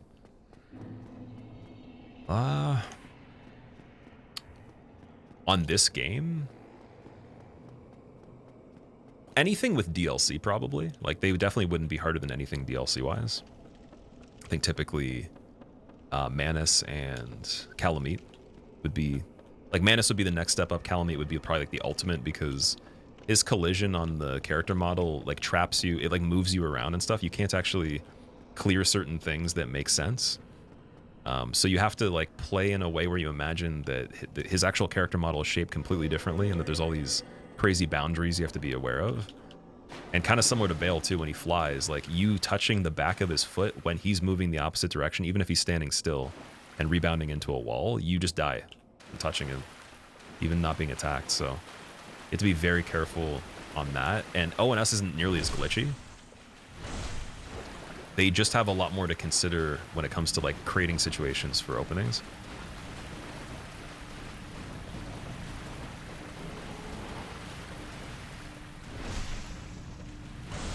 I'm just gonna kill this guy anyways because we might as well be safe while we're trying to get these chunks. But I don't care what he drops. If he drops a slab, amazing. That'd be crazy. Just busting balls. That's, dude, we need more of that. You can do that. Go for it. 4 kings aren't even a boss? Oh, we got a chunk. Nice. Who's to say they aren't 3 kings? There you go. Well, I think that the whole thing of 4 kings is that it's the same guy. He's just using duplication. He's pulling a cheap trick on us. It's probably a bunch of mirrors set up, and that's why it's the Abyss, so that you can't see any other objects. There's no reference. It's just a bunch of crazy smoke and mirrors.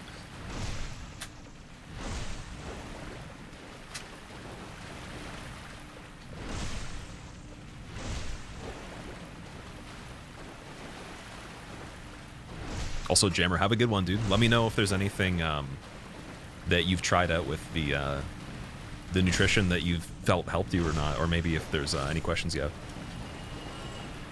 I would try to not overthink the micros too much, though. It's like it's really not something that's worth like stressing over. You just need to know how you feel on certain levels of vitamins and roll with that. There's times of the year, like for example, winter over here, I would recommend supplementing more vitamin D. But if you already supplement a lot of it anyways, then you probably already have enough, like where you could just keep doing that perpetually. But if you really don't supplement any, then yeah, that would actually make a difference. So that's like the only real thing that might change depending on the year. Finding any product also that includes like a lot of the essential stuff, maybe even extras too, so you can just do it. Like it could be an actual traditional multivitamin, it could be another product that's even better, but something that like plays that role as a baseline is probably all you need to start off, and then you just add in a little bit of extra something else and see if that improves anything. Like for example, there's been people that I recommended magnesium biglycinate, and their sleep improved so much that it's likely that that probably was a deficiency of theirs, or maybe they really needed something about that. And it's, I don't know, it's hard to say, but like that, I've heard tons of stories where people take the magnesium and they sleep better when they are deficient. And I have had people that literally I have recommended it to, and that's the same thing. You use magnesium oxide for migraine prevention. That's pretty cool, actually. I don't know much about that form of it. Also, Royark, thank you so much for the Prime sub, dude. I hope you enjoy your motes. Welcome. You're about to kill... Oh, I guess no, I'd still need the other chunk as well. We need 2 extra chunks. Okay, so let's go back to Undead Parish. Let's get the giant that is in Sens that we missed. And then I guess Stray Demon would be enough to get the 3 chunks.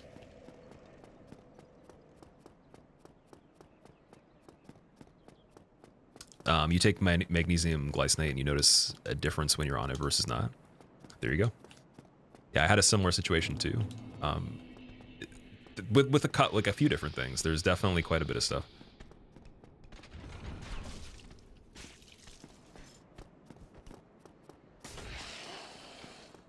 But it really shouldn't be something that is the biggest deal, because a lot of the micros you get passively from really good sources of food anyways, they are so complete that like it'd be hard to imagine a certain eating profile needing even extra supplementation where like you actually feel like garbage from it, from not having it.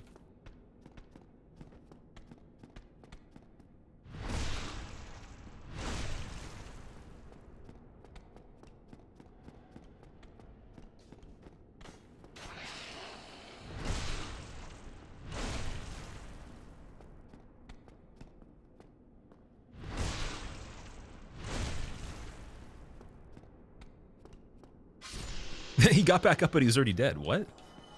That's kind of weird.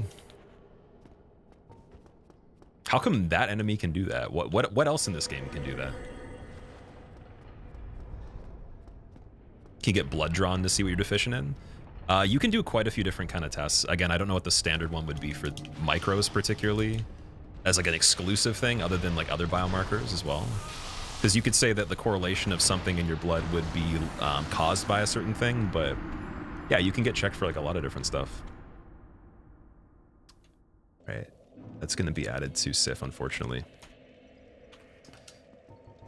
So there was a dude that was already down there. I don't know how he was on that level already. Maybe there's a third snake that I'm not aware of, because I killed the other 2 just to be careful. The guy on the bridge must have ran off.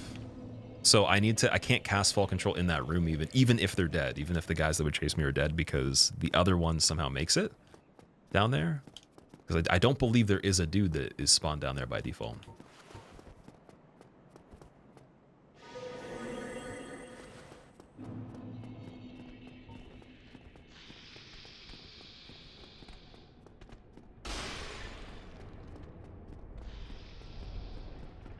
Yeah, there's no one there now. That's interesting.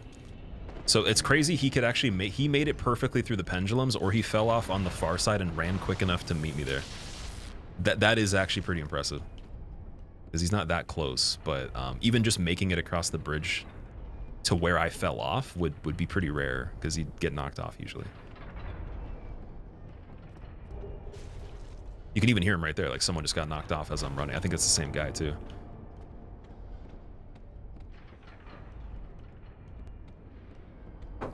Tommy, what's going on, dude? Following you since 2015. That's crazy. Really? Wow.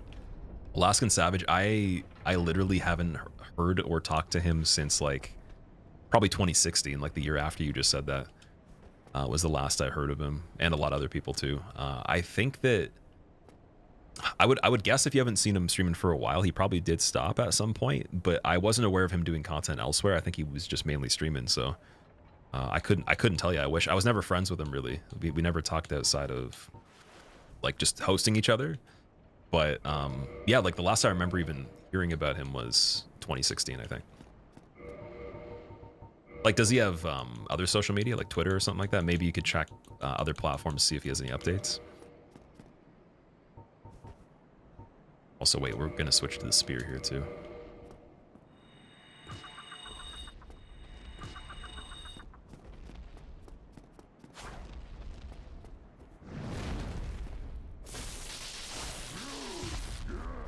It's pretty good RNG, actually. Nice.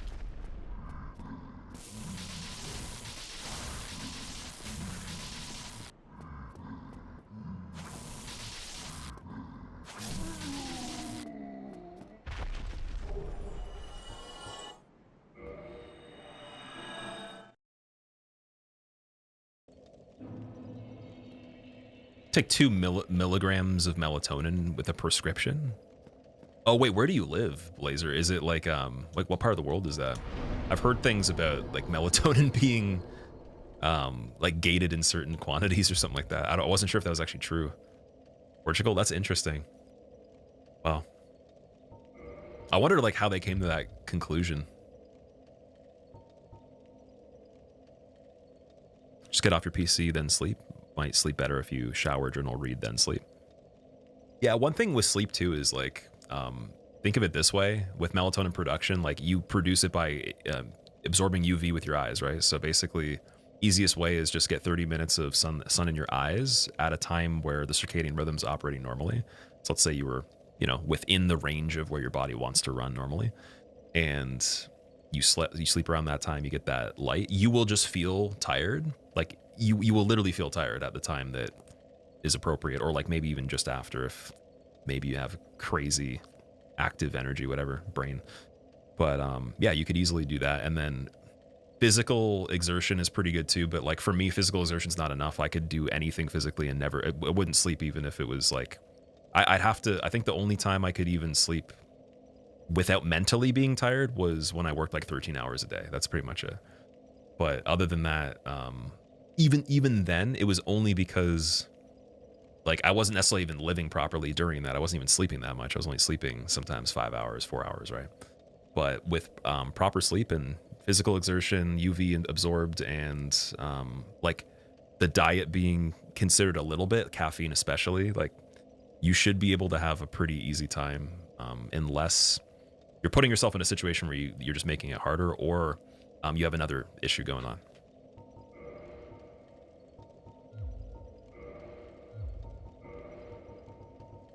Yeah, I think natural production of the melatonin is the first thing in circadian rhythm to consider.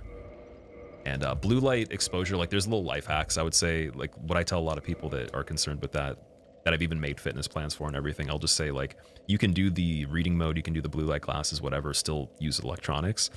And it's gonna reduce some of the effect. But obviously nothing beats actually just not using it.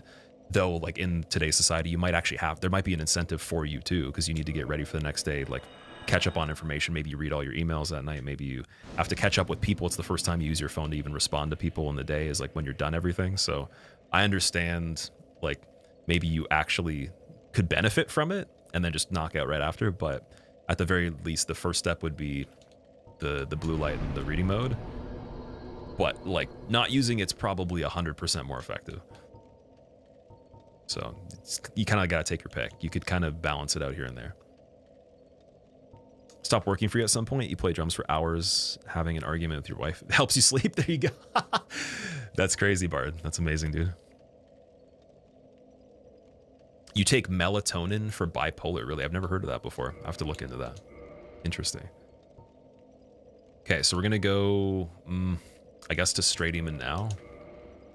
And then I'm trying to think if we could actually get the Skull Lantern, because we have the Lord Vessel now. So I could, and then I could do it all in one trip. Is Pinwheel worth it with a +3. That's the only question. Because I'm not going to be killing anything else that's a difference with different upgrades. And I have 40 black firebombs. Maybe we'll try that. Maybe we do Nito first. Or at least Pinwheel first. Oh, wait. We gotta talk to him to go there. Let's not screw this up. It's been a while since I've used Framp to go and place the Lord Vessel.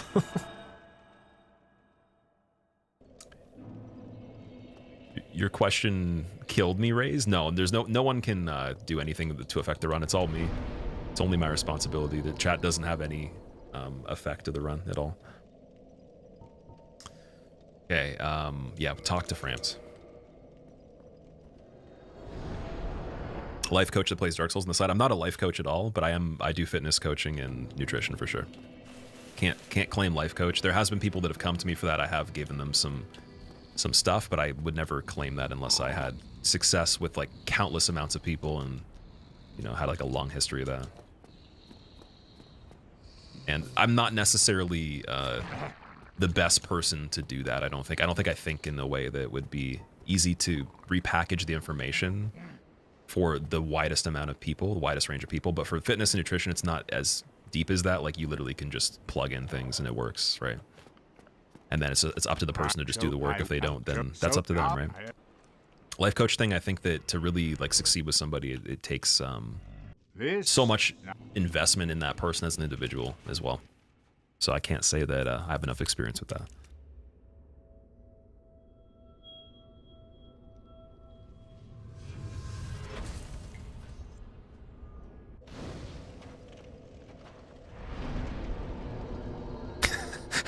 Any chance of the argument being because you played the drums? Yo, that's so funny. Oh man. All right, well, we placed the Lord Vessel with him. Now we're going to Asylum. Or no, we're going to Nito. Yes, Nito first. Doesn't really matter either way, because we have this ring, which is helpful, and we can't get the other ring until we grab the lantern.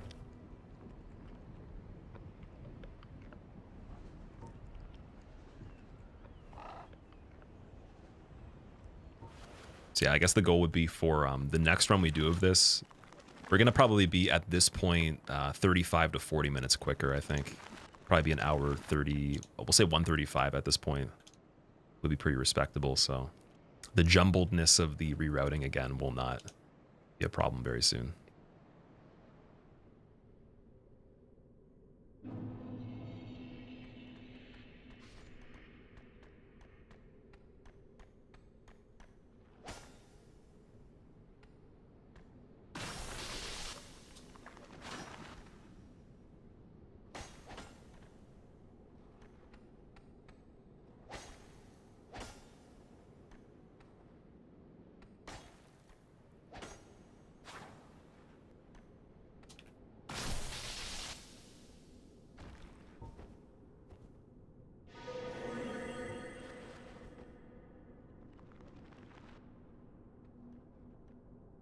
Hitless coaching. There is someone that actually asked me for lessons for Hitless, ironically. We'll see how that works. I don't know if we're actually going to do it. We'll see. That was a really lucky kill on the skeleton. I was supposed to do the stagger with the lightning there and then run around the corner really quickly. But it did the second attack.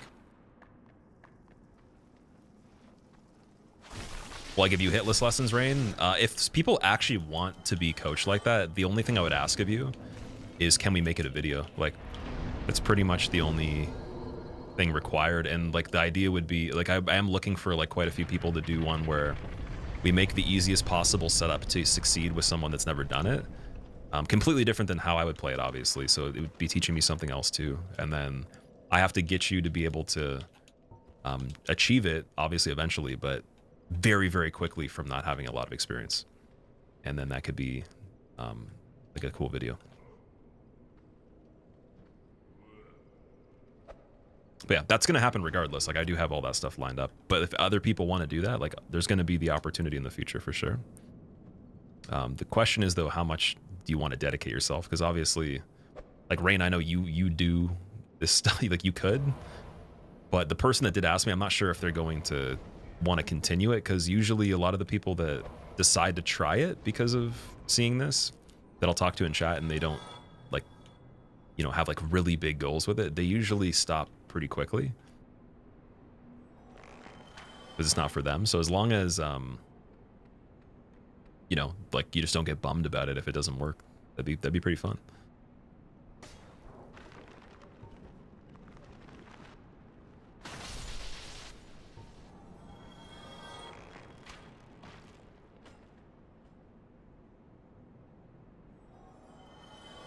100% would. That'd be cool. Yeah.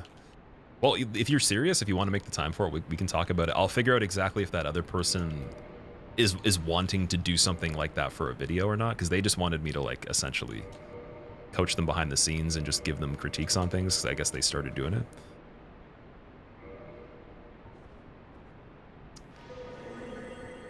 But it'd be different than I guess making a guide. It'd be like a live guide.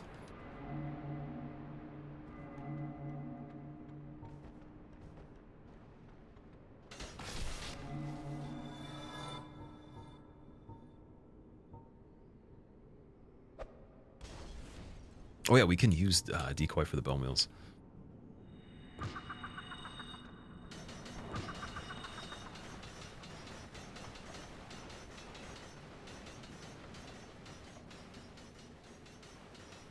So down after Daughters of Ash, live guide. Yeah. Well, okay, we'll talk about it. We'll figure it out. The Tonys in DS1 are funny. The Tonys, who, like the skeletons? Is that what we're calling a skeleton now?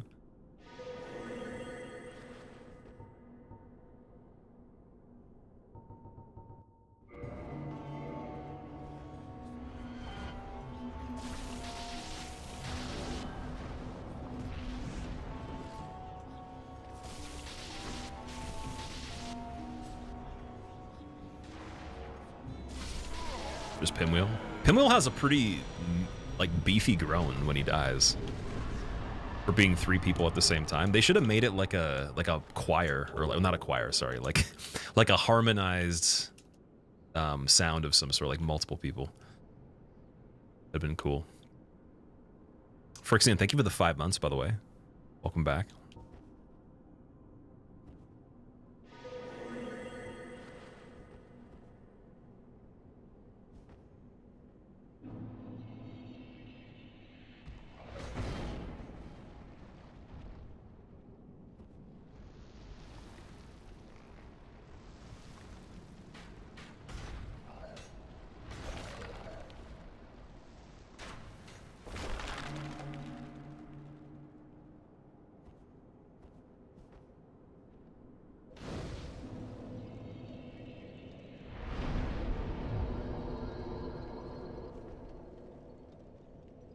The backlogs had a huge influence on you, even Walnir in DS3 is just Big Tony.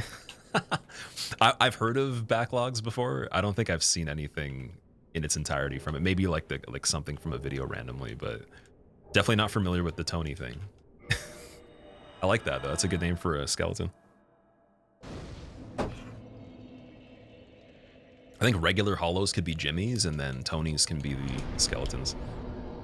You go from a Jimmy to a Tony, or sorry, a Tony to a, wait, no. Jimmy to a Tony, eventually. Speaking, dude, English. All right. Back to Asylum.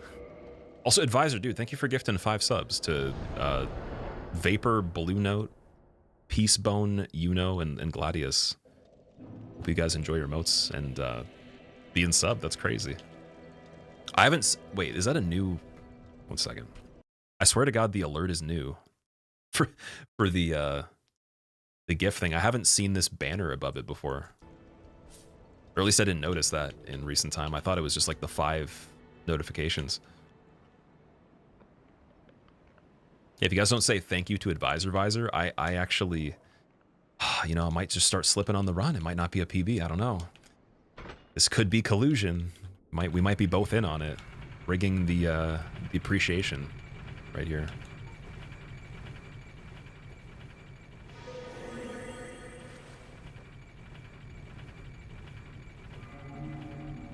Advisor, thank you so much, dude. It's awesome. I'm very excited for all the stuff coming up. Like, we're literally just getting started. This is just the warm up to the the introduction, and then the actual main event will be next year. But this last month of the year will be pretty funny.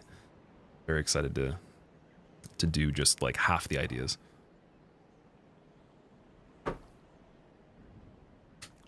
Didn't we have Tony the Skeleton when we played DS3 Convergence? Maybe. Maybe there was. I don't know. It's been a while. I don't know. Maybe I said something like that. Or was it in Convergence by default? Also, these guys are going to die in 2 hits. Unless I do fire bombs.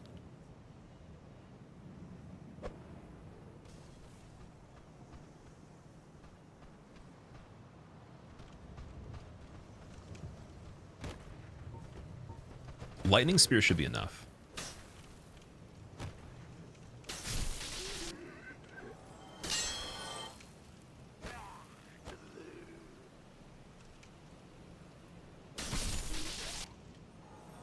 Yeah, and then the other ones we'll worry about in a second.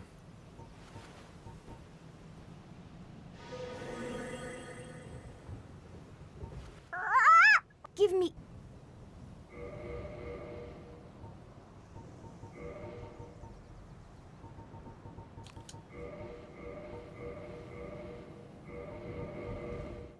Doing some randomizer today, Silky. So we were going to, but everyone's schedule is kind of different in the sense that there's different time zones and then different times a day that people typically stream. So Give me. I was saying that I could definitely do it tonight if it was like around now or even earlier than now until I don't know, like 9:30 my time, but they weren't able to do that. I think all 3 of us had different ideas of what time. So we're gonna get back to that as soon as possible. But today did not work out, unfortunately. Like the idea is that there's a 4th player we're trying to have join, but he has been really hard to track down. So it's Wednesday that he was saying is the day that he can join, and we don't want to have to reset or like put that on the side. We want to finish it before then. So I guess we would technically have to do it tomorrow.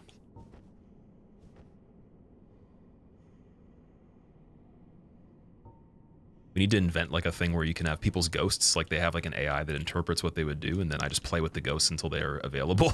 Like I just start early or something. That'd be funny. What's going on? CFI code? I'm not sure actually. It's something that I've thought about. I guess we'll see.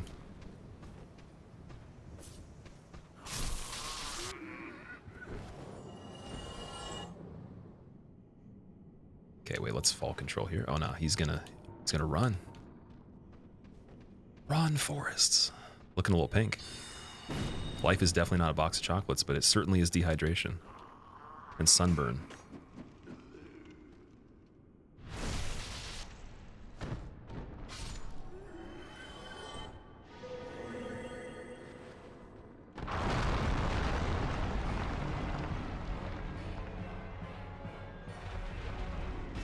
Ooh. Wait, how did I get under there? Was that only because of that attack? That's kind of weird.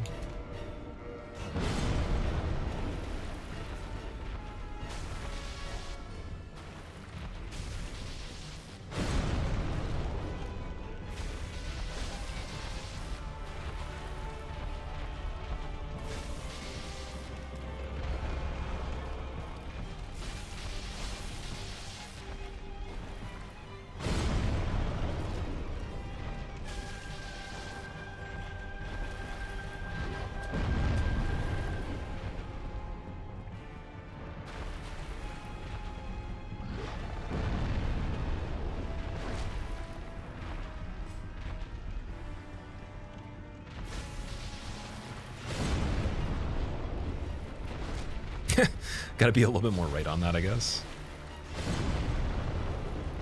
Nope. Still, dude, that tail is crazy. Just want the good damage. Man, even the height of the attack's not enough to hit his butt. Where do you sign up? So, like, again, if I do an idea like that and we actually make a video for it or whatever the case is, I'll definitely keep you guys updated on how it goes, and we're gonna base if I ever do that again, we'll base everything off of what I learned from the first experience, because someone actually did contact me about, like, they seriously wanted the coaching for it. And that wasn't with the notion that they were going to be in a video. I was just saying that could we make it like that as a process, but if they don't want to, I'm not going to, because they don't stream, so I don't even know if they watch streams that often.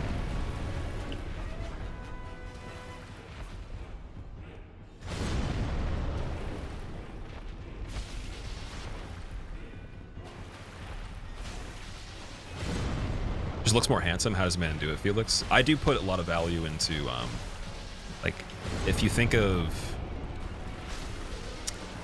I don't know, I guess like the way the body breaks down.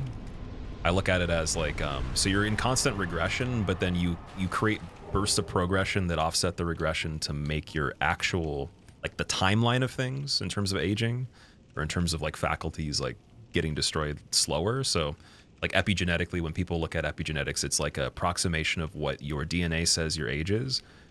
I've put a lot of interest into having my epigenetics reflect as that I'm 5 to 10 years younger than I am, right? So when I checked mine from just a small test that I did, I think it was like a year ago, maybe a year and a half, it was saying that I was 23. So like that was good, because when I checked it the first time I was 25, I believe, and that was actually when I was 26. So I was only 1 year younger epigenetically. And I can definitely say there's a difference in terms of just like, I don't know, I guess like a lot of the processes you go through, the things you do and everything like that, just trying to change your lifestyle up a bit. It does help. But like, yeah, I literally am into that kind of stuff. Not like Brian Johnson, not even close, not that level, nothing like weird, but it will be a goal of mine to be able to be functional when I am like if I live to 80, we'll say. I want to be able to run and jump and like lift objects that are heavy and play with, like if I had grandchildren, I'd want to play with them the same way as a parent would. I'm going to try to beat every single kind of statistical norm when it comes to aging. That's the goal, or at least like function. So we'll see if that works. It's going to be it's already in effect a little bit, but we'll see how much we can mitigate. There is a couple things I need to incorporate on a regular basis that would help a lot more, but I think it's possible. It's just like everything in that subject technically reflects on how you might appear too, right? And that's also even your thoughts. So how you feel in terms of your thought or your state will reflect in terms of like even physicality in some cases, in terms of a lot of things. If you believe that, if you don't believe that, don't listen to what I'm saying. But I heavily do. So I would love to be able to be functional for as long as possible. I don't care about age as a number, like time and stuff like that's whatever. And like, obviously you're going to get old. Whatever, that's cool. But function though, while you are in points of aging, I don't want to have to use the word like I'm old, so I can't do this. Like that's just not a thing that's going to be in my vocabulary. If I get to that point, it's I didn't do the right things and now I have to suffer the consequences because I didn't take accountability for myself. I don't want to use time as an excuse, if that makes sense. All right, so now we can technically level the weapon. Oh, sorry, we had to break down the slab too. Break it down, then level it. Yeah, basically, like in summary, there's a lot of people that understand these things at a young age, like teenager, even is children now. Probably you could learn stuff, and you'll be able to like dodge a lot of bullets that I would never have been able to, based on what knowledge I had access to, and even just based on my actions, right?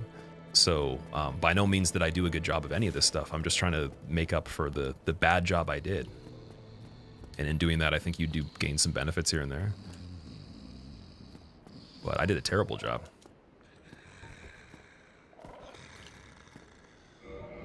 And that's kind of a beauty too, because it's like you get to learn from making mistakes, right? But there are some people that will start off with good information and not make certain mistakes, and they'll benefit a lot from it.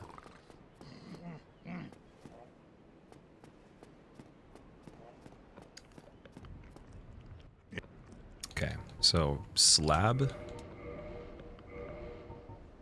And then wait, did we get 2 for that? Does it show it? It doesn't show it. That's weird, but it did give me them. What an answer. Let's all strive for longevity. Yeah, also keep in mind, I don't want to live for a long time. Like, I'm not saying this because I want to live forever. I'm not fearful of mortality. It's more so just like a experiential thing. So at points in which like you're alive, like you'd want to function a certain way or have a certain quality of experience, right? So I value that, but like by no means am I trying to live like longer. It's just like, even if I live shorter, I'd actually choose a shorter life with that implemented than a longer life of degradation that I didn't take accountability for, that makes me a prisoner of certain faculties, right? And that might be like a really like weird way to put it. Like I'm not trying to like demonize being in a circumstance that's unfortunate like that, but there is a lot of intervention where if someone has the information available and they utilize it, then it can help. And unfortunately, some people don't have access to information easily. We all do now because of the internet, but like we might not have the notion of what to look for.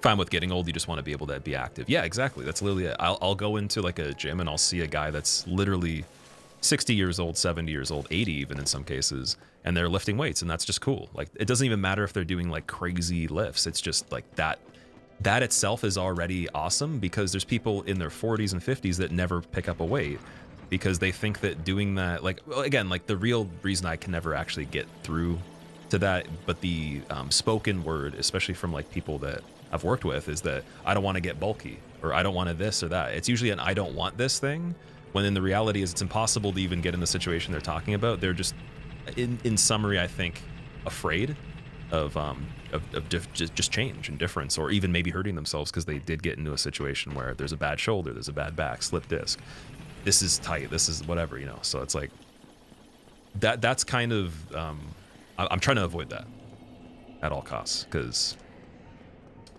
my previous self, being my current self now from the future, has the knowledge, so I don't want my future self to be disappointed too much. Like there's always going to be things you make mistakes on that you have to, and things that you might recklessly repeat, but like not to the end of eternity, you know. You gotta, like, your future self probably wants you to not do that too much.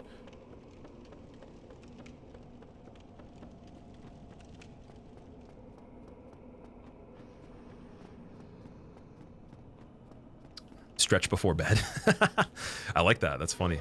Push-ups on loading screens. Let's go.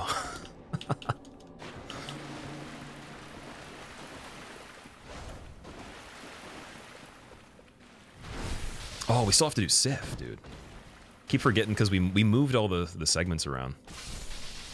Sif is still a thing. Wow, this will be the longest run for no apparent reason that actually could have a PB that's good. Or decent. Damn, man. Okay.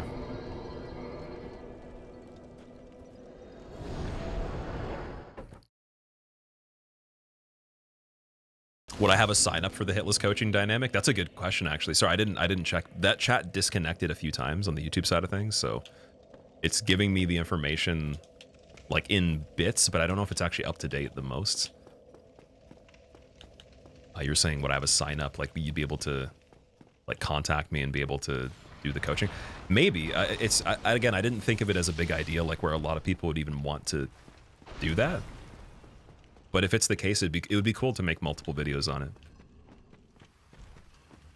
And it doesn't have to even include the person. It could just be like your gameplay and me just explaining the process, and anything you want to contribute, or if you don't want your identity or anything out there, then obviously there wouldn't be any identity, but maybe someone's commentary at the very least, or like some brief conversation. Because the goal would be, if it is a video, I wouldn't want someone to think I literally just played the game worse than normal to make it look like I was a second person and then just made that a thing. That'd be silly.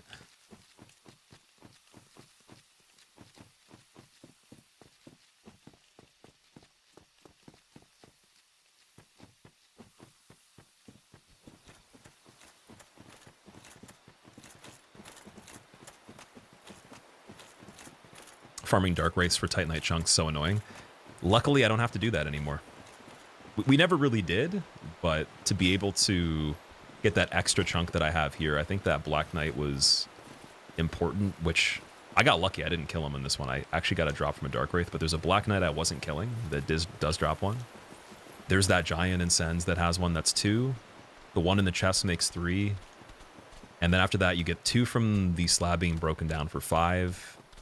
Second giant for 6, and then you're basically just trying to get 3 more. And that could come from the lizards, or it might not.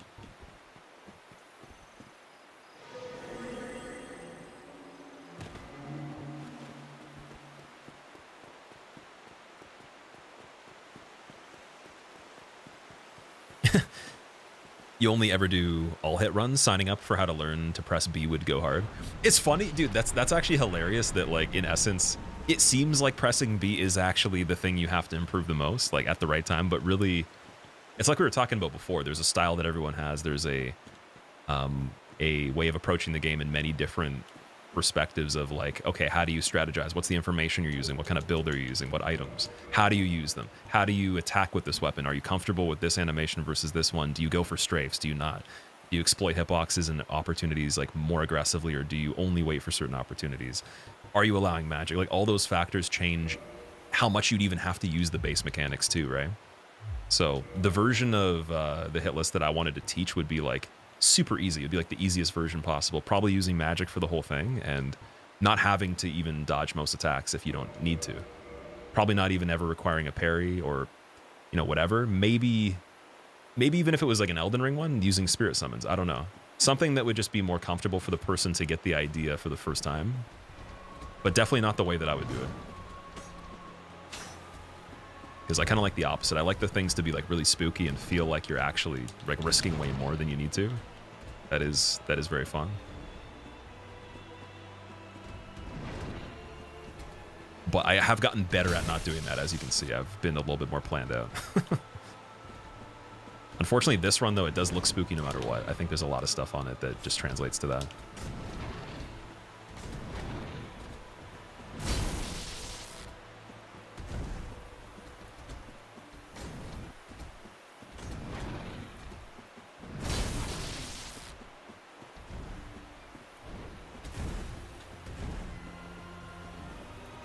Beat the DLC spawn. Yeah, we did the DLC multiple times. Got a randomizer that is a fresh start and map locked, or I guess not region locked, excuse me, sorry. Like, locked in the map, fresh start, fully randomized. We did level 1 with 0 damage boss fights, and then we did the first playthrough.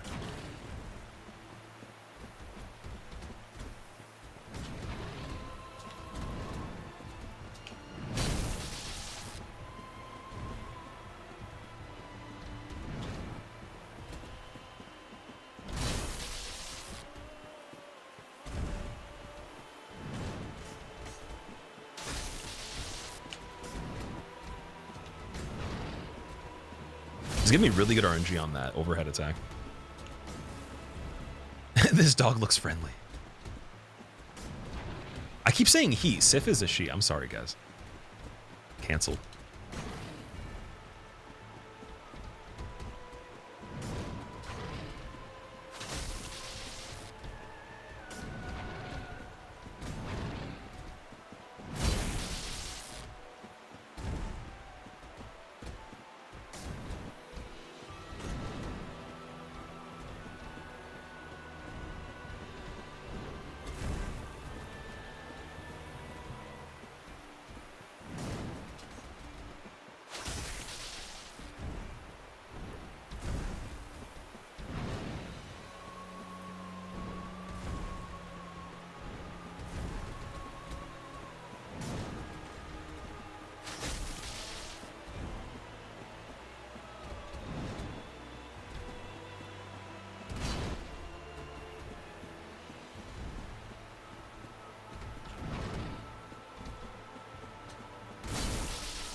I'm so sorry, Sif. I have to apologize. We have to pay respects. We gotta use a gesture. The bow. my god. I need more water. What's the longest time anyone has used to learn and defeat a boss in Souls games? Longest time it's taken me to beat something for the first time ever? I don't know. I mean, again, if you don't count challenges as the first playthrough, then probably like around 9 hours or something like that, 9.5. If you count the level 1 first playthrough of DS1, then 20 hours, to 20 to 22-ish, something like that. Okay, Four Kings. Here's the big one. Let's go. Four Kings. Scary. I probably should do Duke Skip just to have it set up early, but like again, this run's not something that we're gonna have to worry about. Like we didn't get it, so it's just gonna be a PB. I don't have to worry too much about when Duke Skip happens. On the actual good attempt, I want to do it as soon as possible, and then warp back from the archives into, I guess it would be probably Nito.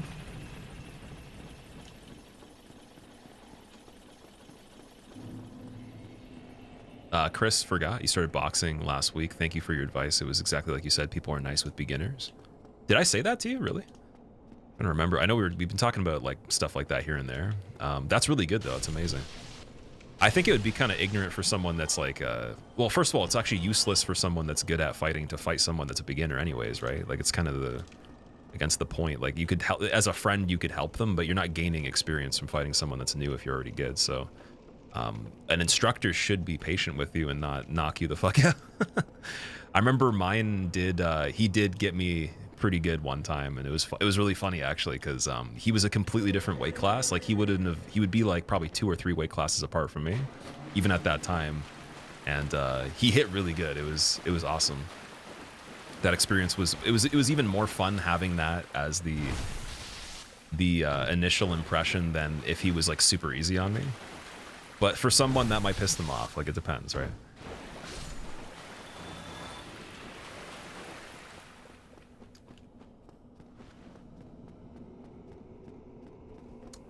We're gonna run right through.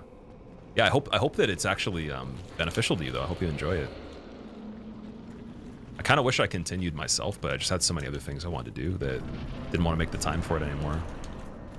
It would be fun to try again. I did a little bit of Muay Thai practice in my buddy's gym before he sold it, and then him and another friend of mine, like they previously did fight, and they do teach the classes there, so they gave me some pretty good information for like the kicking aspects of things, because I've never been like insane at kicking. Like I know regular jiu-jitsu, you don't do kicks as like a major method. It's mainly just counters, and it's not even as much groundwork as BJJ, so technically you're just really trying to grapple someone or get them onto the ground. You're just doing takedowns a lot and receiving, like you're practicing receiving punches and strikes and stuff, and how to be the most efficient with that to kind of counter the person. But kicks were interesting. Like how to throw a really good kick is, it's an art. It's like the punch still, but it's not necessarily cooler. It's just different in a way that I didn't really think about. Blue Jay, thank you for the 92 months. Welcome back again. How are you doing, by the way? Spent 3 days on Blade Dancer. Oh, Dancer? Yeah, Dancer is definitely, I would say, like the first point after Pontiff that continues that difficulty, because Pontiff's the difficulty spike, and then she kind of just carries that. Okay, I need to have an item to drop here as well.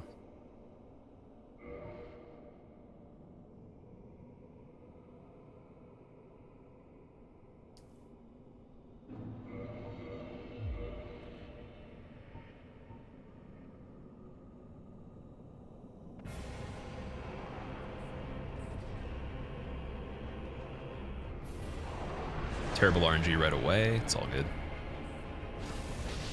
Ooh, even worse RNG here.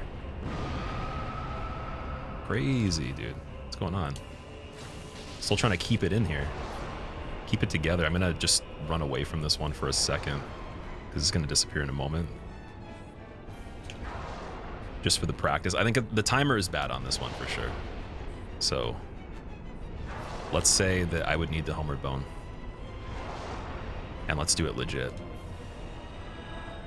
Yeah, so we're only really looking for no purple attack on, I would say, like the first 2 of them. If it's like the 3rd or 4th, I have practiced it, I can do it. It's just very hard. Mesmer took you a week to kill? Oh my god. Me versus Jake Paul? Oh, that would be like over in 2 seconds, dude. I'm not a boxer. I've never been a boxer. I wouldn't even say even when I did jiu-jitsu, I was like officially a martial artist, because like you can learn things, but it doesn't mean like that's your identity. He's making his identity like very solidified in that by doing it. Even with the experience he had, I know a lot of people say like he doesn't fight like actual like good matchups or whatever, but still probably kick most people's ass, to be honest, right? It's just a matter of like the knowledge and the application of the technique and refining your technique. Because someone that is like it's even the example of like you could be like incredibly strong, like ridiculously strong, inhuman, like, and it doesn't matter because technique will still beat you. A dude that does a spin kick to your chin properly that's like half your size will kill you. So it's just like it's a very important thing to know how to have the technique.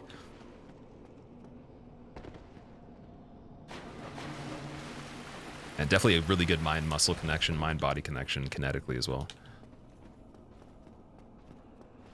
And obviously strong mind is good as well. Good willpower is important.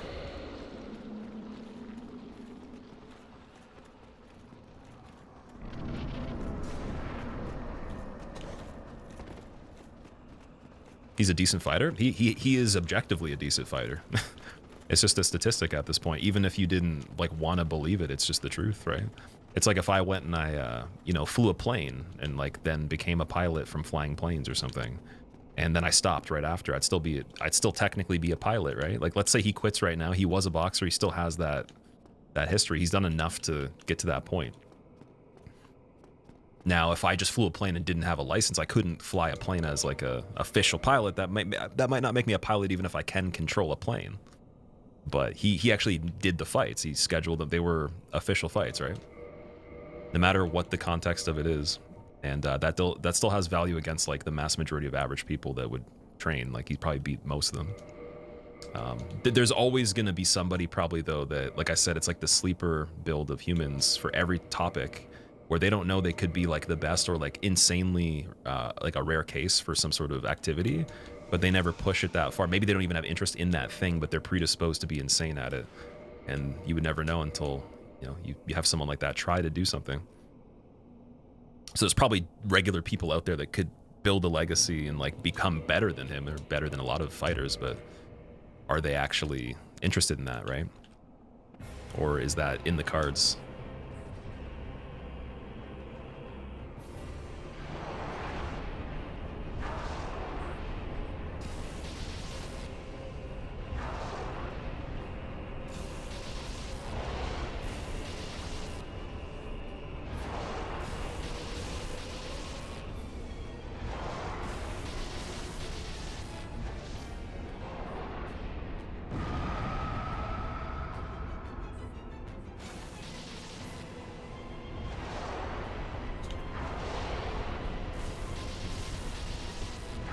Okay, we got the second one coming in right now.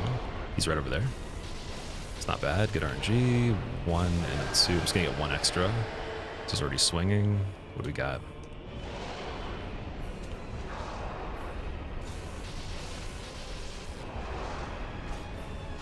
It's funny that there was no lightning sound on that because I poked his leg or something. I don't know why that happened. Just canceled it.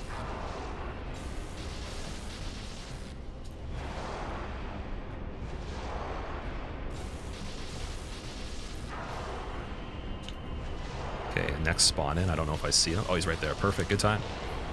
It's not bad. Still possible that it's a problem, but very, very unlikely that it's going to get me right now.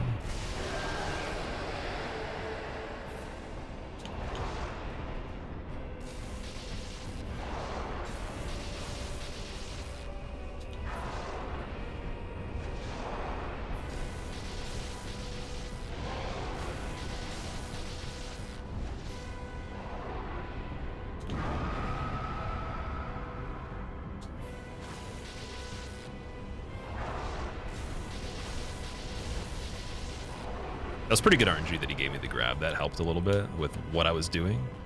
Ooh. That attack sucks usually. Come on, dude. There's the spawn. We actually have good time. Not too bad. Where's the other one? Can't see him. Ooh. Bad visibility. Grab's kind of nice there too. I like it. Okay. We're at the boundary. I can feel the wall right there. Damn it. That's a little dangerous depending on what attack he does. Even on this one, if he rebounds on it, that's kind of weird. Might suck you back in. Yeah, see, there's the wall right beside him.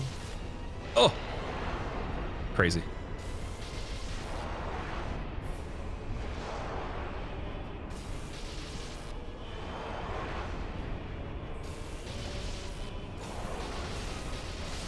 Beautiful. 4 kings. Got it, man. Got it legit too. No quit out. For the funsies. What does dropping an item on 4 kings do? It's so you can run back to the spawn of the second one. You can always like get to the place where they're appearing the quickest, so you reduce the time it takes for other ones to spawn by killing them quickly. It's more of like a speedrun trick, but I used to do it a long time ago and I stopped because sometimes I'd fumble to drop on it. And a lot of the runs I would have a weapon where I could buff it with a resin. So I'd want to buff with the resin at the latest time I could, and I would do that instead. But dropping the item's better though. That was actually a really good fight. That was what I'd want to see on the actual run. Oh, I skipped past Seath. Okay, let's go to Seath. Now I gotta do Duke's Archives. This is gonna be a fun one. What you said about technique is technique always winning. I think Brian Shaw would beat any fighter in all of history. He can bear hug you and you would die. So Silky, like what you're saying is not incorrect. Like the possibility of Brian Shaw bear hugging someone and killing them is very real, but it's a possibility though. It's not a guarantee, right? How does Brian Shaw get into a bear hug with somebody? Because we've seen things like that where massive people easily get dismantled, right? And it's not always the case. Like sometimes, like there is people that just with pure strength, they can win against skill. It's just. And this is a discussion I've had with, again, like my friends that actually are previous fighters that have had this debate since they've started, since they were like probably younger. And some of them will say that, like, for example, like my one buddy, he would be considered, I don't know if he'd be, I think when he fought, it would be like a more of a lightweight. And then I probably would have always been heavyweight. So he thinks that even right now, if I hit him a certain way, like I would just destroy him regardless. But I disagree. I'm like, your technique is so much better that I guarantee you it wouldn't go that way. Whereas I've talked to other people that do like similar stuff and they've said the same thing as me, where it's like, yeah, like technique is still more important.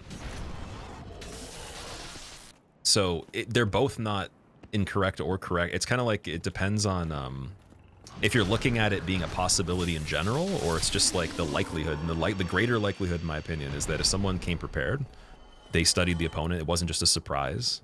Maybe they knew the person was, you know, whatever. Even let's say they have the experience of fighting someone that's like much bigger than them, much stronger anyways. That would immediately open up the possibility they just take them out really quick, or they avoid that bear hug, right? And I've seen situations where the bear hug works. It's just like, it depends on if they can do it or not.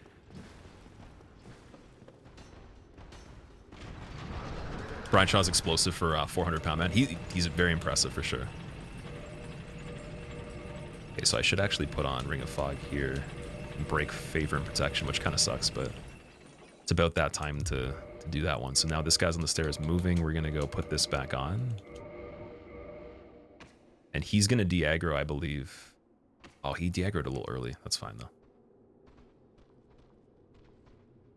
It's actually perfectly okay. That was a little bit easier.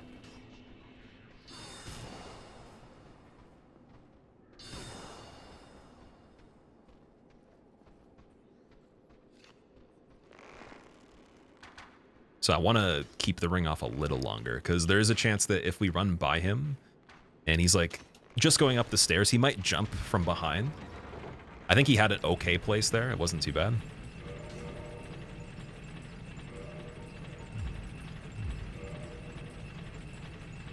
Okay, and then this is where we get spooky on this. So we got Duke skip.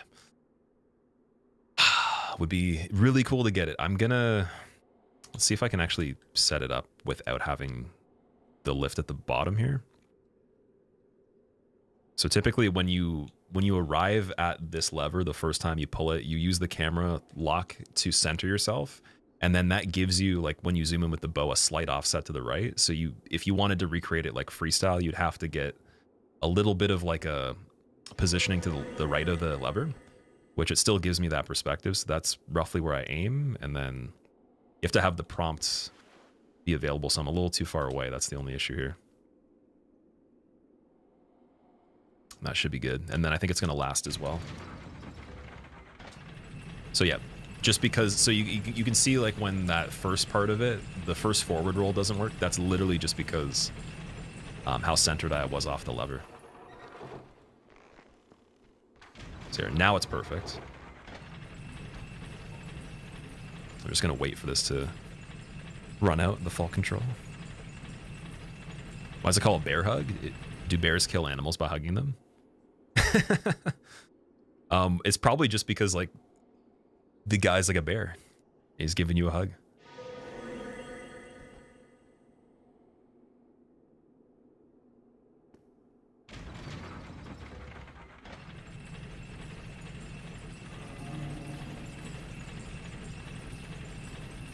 Beautiful. There we go.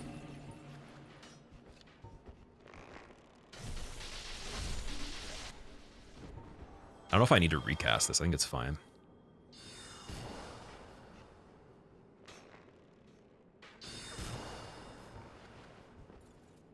Superb. Yeah, that was great. My camera centering was a little sketchy, I'll be honest. Like on that last rotation horizontally, I should have been more to the left. Like the way that I reference it is based on the HUD being a different size, like being the full scale. Because I was originally playing, or sorry, not full scale. I was playing with a very small HUD, and then I went to like the second biggest size, which is 0.75 times the size of all the information that you see on the screen normally. And that's what I'm playing at now. So I have to just remember to go a little bit farther left, because if you do it really clean, you actually don't even land on the handrail. You rebound off the inside of it and fall right into the thing, which means you have a margin for error that's greater. So you can actually, or sorry, you have a margin of error that's lower. So you actually have a little bit more flexibility, I think, with timing in that regard. Whereas the timing I just did, if I was any more like pixels to the right, it would have rebounded me off the other side of it. All right. So now we're doing Seath. Have I been hit? Oh yeah, I've taken damage a handful of times in this run. It's going good though. All the things that are key details, like on ONS, I chose to do something that was an experimental thing that I wasn't 100% on. I thought it was cool, but it wasn't. That wasn't like a mistake that's like just being outplayed typically. It was just a decision that was funny. And then Duke skip, perfect first try. And then we got, what, 4 kings with 1 homeward bone and handled all the RNG pretty well. It was like a mild, or not mild, sorry. I'd say it's a medium difficulty in RNG with that, because the 1 king kept doing the AoE explosions and there's a lot of double attacks.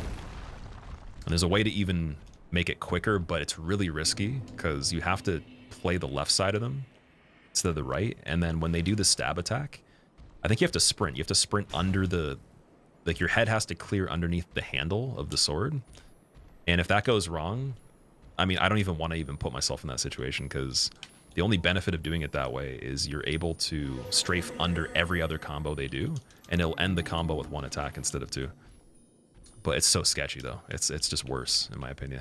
I think I'll only switch to doing that if we really have problems that are consistent. How the run's been? This one's going good. I'm actually happy with this one. But the one before, it wasn't, I wouldn't say we even completed one before. This will be the first complete one today.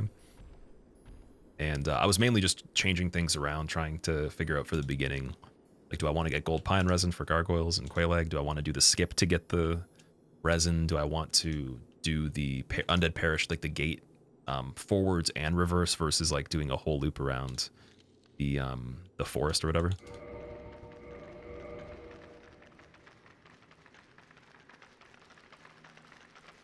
And like those things, they do make a crazy difference when it comes to the risks early on. Like there's a lot more of them before, I think.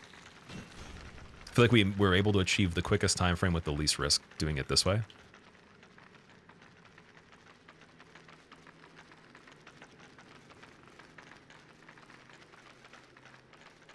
Dude, it's so funny that this one doesn't even notice.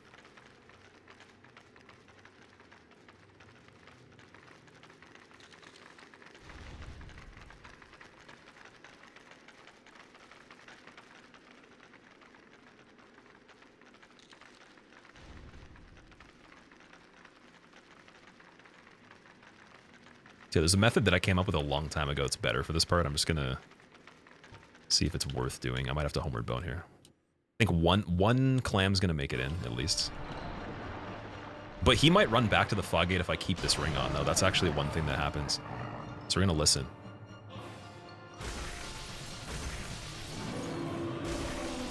I think he actually ran back.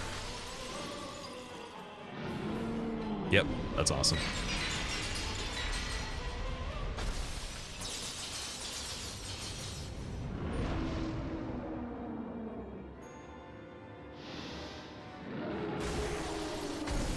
So it's possible that if I enter the fog gate even earlier than I did, I should still be fine.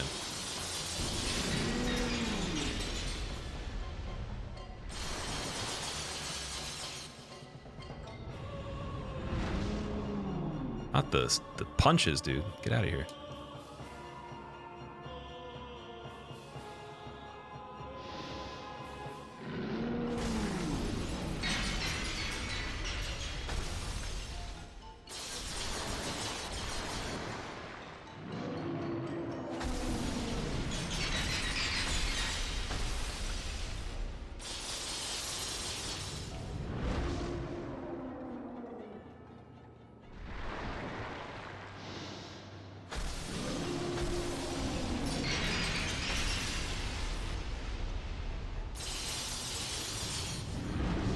Oof.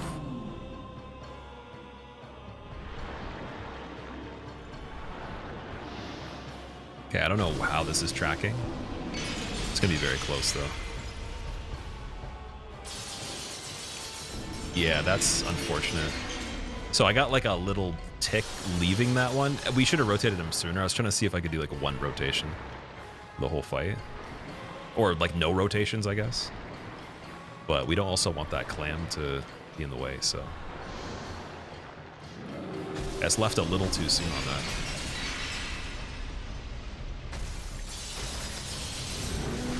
Perfect.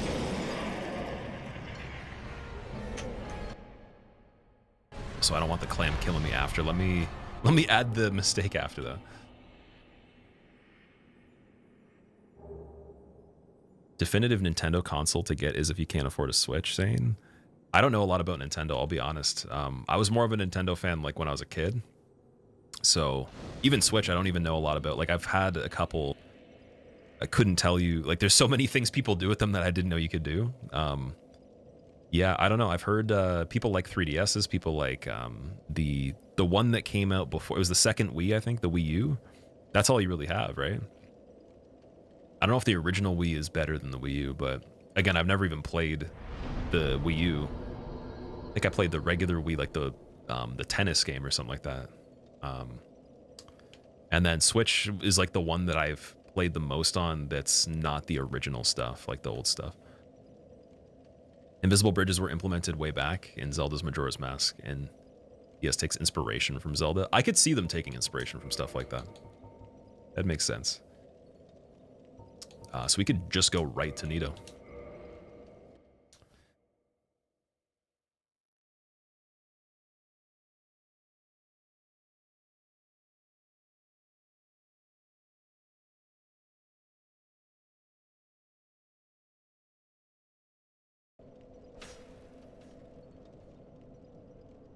Twilight Princess was on Wii was goated. I remember there was a magazine that I would get from them, and I think it was the Nintendo Power, like way back. And one of them had that in it, and I was like, man, that looks so cool. And I never had a Wii at all, so I couldn't play it, and I didn't know anybody that had it. And then finally there was a family friend that had it, and I remember I tried it for like 5 minutes and it was so boring, and I was like, okay, it's not that cool, never mind. It could have been just the fact I only had 5 minutes. I've never been able to get into Zelda either. That's the one thing. It's so hard for me to enjoy it. I've tried almost all of them and just never beaten a single one. Never even made it past the first like hour for some of them. But that's That was my experience. Like Twilight Princess looked so freaking cool, man. It was like the level of excitement I had for this game when I heard about it. Until I realized, and I was like, oh. It's like, it's not the same as I thought. TS1, no roll, no backstep. So I've done no roll, no death on this. So same thing you're saying, but without dying. And then I've also done level 1, no roll, all bosses plus DLC. I think that with this game, no rolling's pretty simple. Mainly, it's just Manus. Manus is really hard. And Calamete's pretty hard, too. Which is like the usual suspects. Artorias was not as bad as I thought he would be.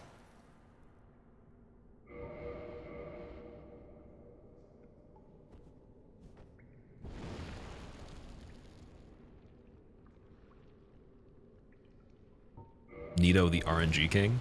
Hopefully no RNG on this one. Or like no unexpected surprises, I should say. Yo, he fell off the edge. Dude's flying somewhere. He took Gravity Airlines.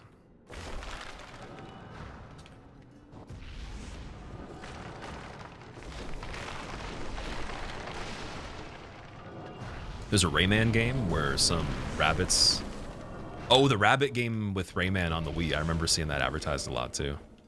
They always had pretty catchy, like, the way they portrayed the games for Nintendo. They still do. They have, like, really iconic characters they keep using, obviously, for that reason. But, yeah, like, something about the way they advertise the stuff I like. Zane, it is, yeah. So, I do a lot of other stuff, too. But it's the main thing I focus most of my time on, too. If that makes sense. I've taken time away from it to do other things here and there. And there was a time when I started doing it that I was just working full-time and doing it. And then I went into just streaming full-time. Then I went into doing like full-time streaming with a tiny bit of YouTube included. Then it became, I was like, okay, I want to actually like grow the YouTube bigger than the stream or like make that better. And then I did that. Then I started to focus less on the stream. Then I took actual breaks that were pretty big where people thought I quit. And now we're back just doing a mixture of everything. So it's been a bunch of different stuff, and then including like other things outside of that along the time frame. The things that have been the most, like, I guess consistent or that I take with me, other than the content, would definitely be the coaching for the fitness and nutrition. And I definitely will always be someone that invests in stuff for sure, like to whatever extent.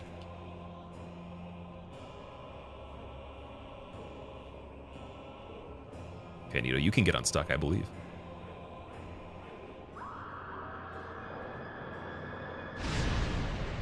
But streamer, how did you possibly just do that? Well, if you didn't know, you could use any pole arm weapon and hold block on Nito, and the tracking of Gravelord's sword will not inflict any damage. Pretty crazy.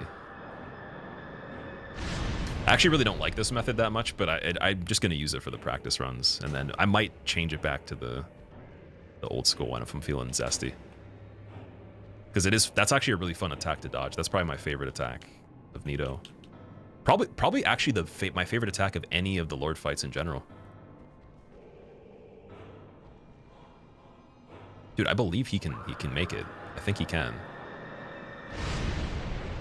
There's times where sometimes we run back because he doesn't actually get unstuck. And there's a thing in the very beginning where he tries to turn around and go around the other side. You can kind of get him to fumble and go back and forth, but this time he might actually be stuck. I don't know if we can make him go this way first.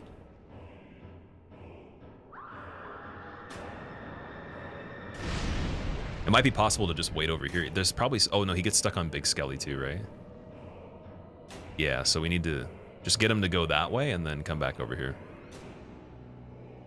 That might help.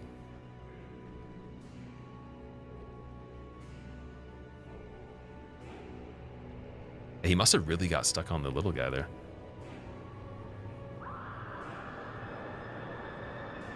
All right, we're gonna have to run that one back then. I'll do a quit out for this one. When did I take Pinwheel down? I did Pinwheel before the Stray Demon, so I could get the Skull Lantern. So that was before Four Kings as well.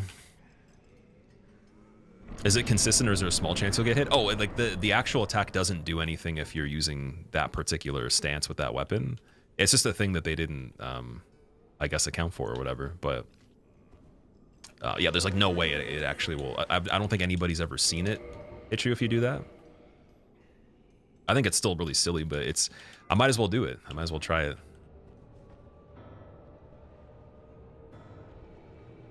Now is the time to do all the wild things.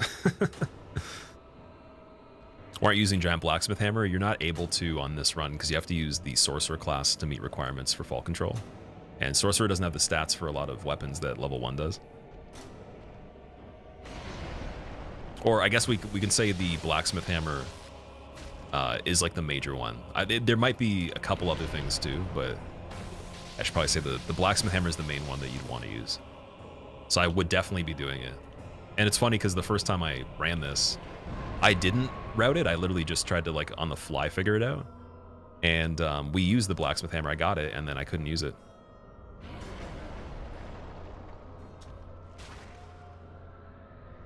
So I literally figured that out from playing half the game. It was quite a fun time.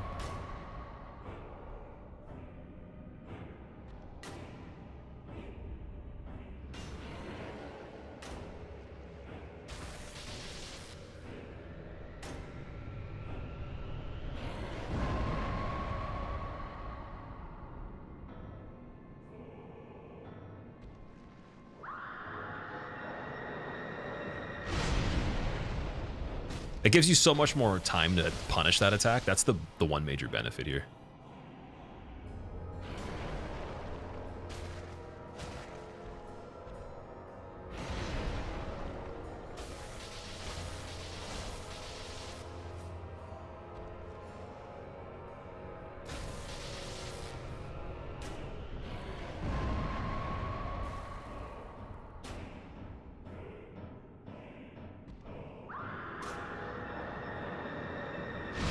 Oh, okay, that time. Is it because I'm close to him? Wait, let's try that again. We got to test that again. I was pretty close. So maybe we learned something there. Do I have any blooming moss? I might. I think I do, actually. I do. Perfect.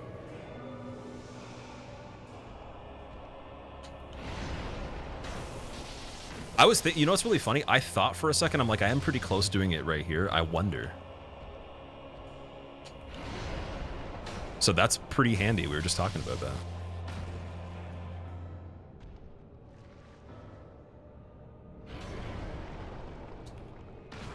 Spamming the miasmas. Looking a lot better today. I appreciate that. Thank you. Definitely aiming to get less than 10, but we'll see.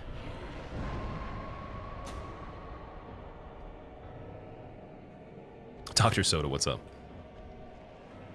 Were you here before? Didn't you say something like that before? Oh no, that's the YouTube chat. Sorry, maybe you were in the Twitch chat saying something like that. There was a dude that mentioned something very similar, but they'd come back like repeatedly. It was interesting.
Making you second guess whether you made comments or not. Oh, I'm sorry, Dr. Soda, not Doctor Who Gives a Duck. Different doctor. Carbonation PhD.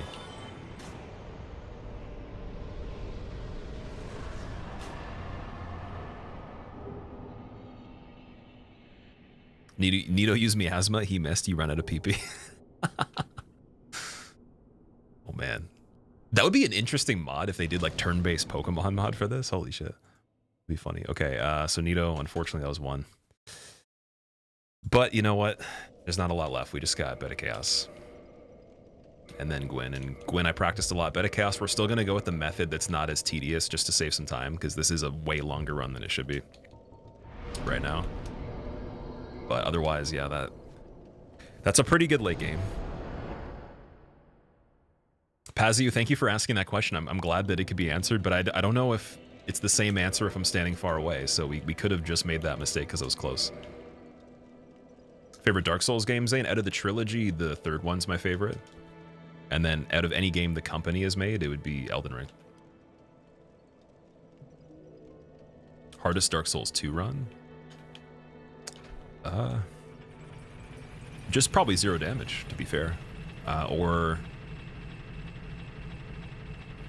Yeah, 0 damage. I didn't do anything like that was that incredible on DS2. Well, obviously 0 damage, any percent's not nothing compared to all content, so... yeah, DS2 has not been... We've just scraped the surface of it. It has not been played in PvE format nearly enough compared to the other games. I put a lot of my hours into DS2 in PvP, like playing against other players in the arena. So I need to actually do quite a few more things on it.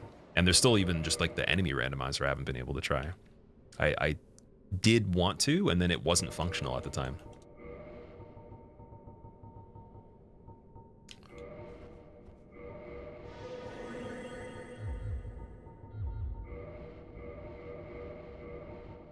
Oh yeah, we have Goldhemmed. I keep forgetting that's way better.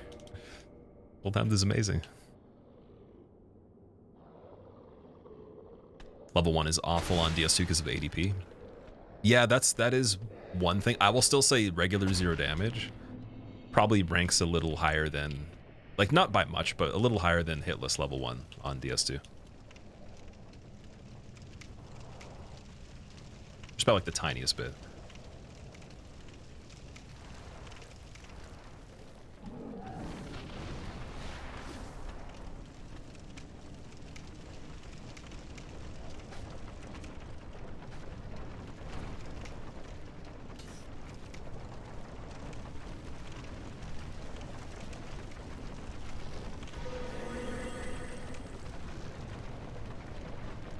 You don't like mint flavored ice cream? It's mint, it's a plant.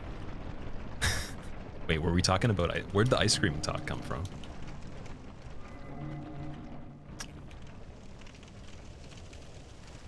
You spoke up and time to sit through ads?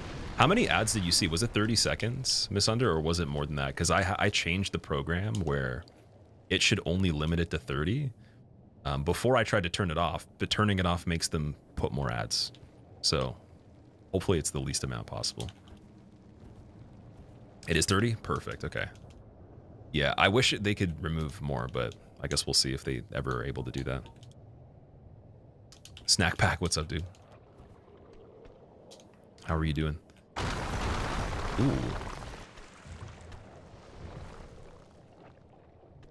Coffee ice cream? Coffee ice cream is pretty good. I used to really like coffee yogurt for some reason. I actually, now that you even said that too, the first thing I think of is the coffee yogurt flavor. I think I've had more of that than I've had the actual coffee ice cream. But that is a really underrated ice cream or yogurt flavor for some reason.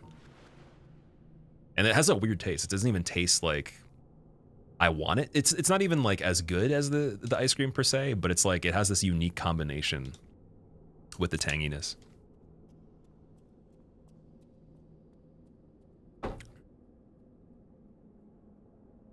Also, dude, Zane, thank you very much for watching all those things too. I just saw the comment about the ranking videos. Yeah, I like to write videos. I like the process of scripting, recording, refining the actual cinematics of it and everything, making it immersive. That's the toughest thing, because I could just literally do runs and just edit the runs, and that's what a lot of people do. They don't really make other stuff if they're like hardcore performance oriented, but I definitely intend to just keep continuously increasing the scale when it comes to certain projects like that. So for any of the ones you did enjoy, it really does make a difference. Like, I do appreciate it. All right, let's go with the humanities now. You get away with doing lore videos. So I actually do put lore into my videos for the tier list particularly. I've started to add lore into it for the last 3 of them, I think, or something like that. And in terms of other lore, there will be a little bit in one particular video that I already started writing. It's just not going to be a lore video. And when it comes to debunking or like philosophizing about it, I don't really care that much about the lore. It's like, it's cool. But for example, like the kind of stuff that Vadi does, I can tell he genuinely just likes that, right? And same with ENB back in the day, or even my friend Prof, like he does lore videos too. He genuinely like just loves that shit. For me, it doesn't matter as much. It's just a nice extra. It's like secondary. But I would still love to take a crack at it though. Even with that being said, the problem is though, is usually if you're not digging for information, getting the head start on that like right away and constantly absorbing it, same thing as like performing these kind of things, you're just not going to be able to deliver anything that's that great, right? You have to really be consumed by it to a degree and put like a lot of effort into like some of the videos that Prof worked on. He was one of the first clients for the YouTube coaching, or I guess consulting you can say, to help grow new channels that I did. And one video that he did in particular was so many hours that it would be like weeks of streaming, or like a couple weeks of streaming maybe even for some people. So the effort level is huge for some of those. And I know there's some videos I made where it literally took like so many days that I actually streaming around even writing them and stuff like that was not even really that relevant, because I wanted to be in the flow state while I was finishing it so I could just get large portions done or the whole thing. And it was like a serious effort, right? But then there's other things where I kind of premeditated over time and it just comes out, right? Narrating's really good. So I really appreciate that, but I think my narrating's actually terrible. Like it's not even close to like above average for certain aspects of it. The audio quality of the setup is okay. Like on a technical level, it's okay, but on the actual delivery, that's something I've been looking to improve for a long time. So I'm starting to get like a little better on it, but that's a thing that's difficult because I'm not naturally a narrator. Like I'm much better at like other things. Like I could explain something to you that I like, and that might be more valuable than the way I explained it. Or not even the way, sorry, like just particularly like the quality of how you could explain it versus anybody doing it. Like there's tons of basic explanations that are much better. So that's something I need to work on a lot, which will improve because it is a conscious effort. But by no means do I actually agree with that. So that's really cool that you think that. For live commentary, pretty solid. Live is kind of not really, like it doesn't matter that much because it's live, right? Like anything can happen. And that's a known thing. Whereas if it's a video, there's an expectation that like if there's a certain standard of narration you're used to and you don't get it, it's just not going to cut it. The competition's going to kick in there. Whereas like live's a lot harder. Live's not a tangible thing you can even really measure that easily. There's so many factors that come into it. One of the best you ever heard. I really appreciate that. Yeah, for sound and stuff like that, like the quality of everything, that's definitely, we have that down. There's still some things I can fix with that, but they're small though. They're not too big. Freestyle rapping's even worse. Oh, man. It sucks that it hurts when Silky says my freestyle rapping's even worse. But little does he know I'm about to put better chaos in a hearse. Sliding down a hill. What a thrill. It's like snow time in the winter. Boy, I'm like... I'm like Hinter in the tombs of Bloodborne.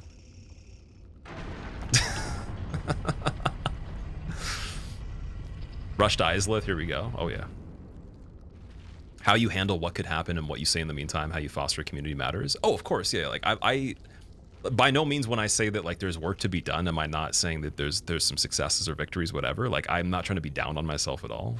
I'm just very aware of like when it comes to anything I do, the level of what's possible, like the potential, the skill ceiling, the entry level of it, and where I'm at and where I want to be. So I do gauge a lot of those things constantly, even basic stuff. So I know there's a huge amount of work to go into the commentary still. Like my writing is not as much of an issue. It's just, well, sometimes the writing can be good. Like writing I did very well with in school. So I know for a fact I can write, especially given unlimited time. If I just gave myself a very quick time frame, it might be a bit sketchy, but it's another thing too. Like I do things in bursts usually, so if I took like tedious amounts of time, then it might be different. Like I know some people where they'll sit down and record something and they won't be able to actually even get the basis of it done for a very long time because they're very picky about how they do it, and it might take like something that looked very cohesive might have taken 150 attempts to just string together one little thing, right? And that's the thing you don't see. So the live part makes up for that a little bit in a way, but the true beauty of commentary is when you can only specifically even do like high quality like VOD type content or like, you know, edited content where they don't even need to necessarily make cuts or anything, and you could just do a continuous shot of speaking. Like that is very difficult to do. So that's the high end. The high end of that means that even if you wanted to edit it, like you don't have to do too much and you can repackage it, but that's just mainly shortening things down. That's not changing anything that was a mistake that you said. So that would be like the ultimate goal, but it's very few and far between. Like there's not many people that can do that well that I've ever seen before or met. And that would be a true storyteller, true commentator, true narrator as well. Like on every single measurement. Okay, one thing here. We have black fire bombs. We're good. Cool. I got to take off the Darkwood Grain Ring quick, or we're going to maybe have a little trouble getting into the middle of where the branches are.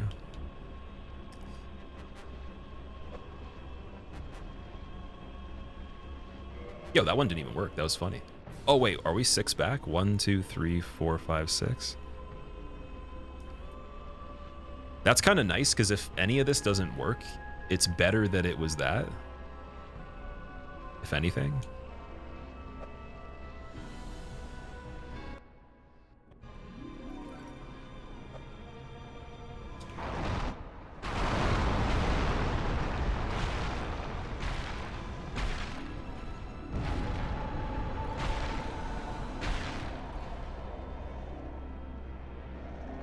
Oh no, wait, two hand. Dude, fuck, guys, that sucks. I did it. I tried to swing the weapon without medium requirements, so we have to two-hand while we're rolling through there too. That's wild. At least we got it though. We have to go back. That's a really funny mistake. But it is a legitimate mistake. It's not even like I'm just gonna do it this way to save time. So nice. PB is gonna be kind of easy to beat, I guess. Oh boy. As long as we get a good win. Worst boss in the whole series. I don't like Covetous Demon at all. For the storyline and for the design, and just, I don't know. The only cool thing he does is he can eat your character, and then like you get broken items or something like that, I think.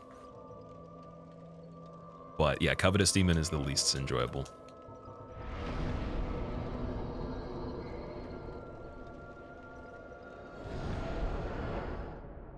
When's the album drop?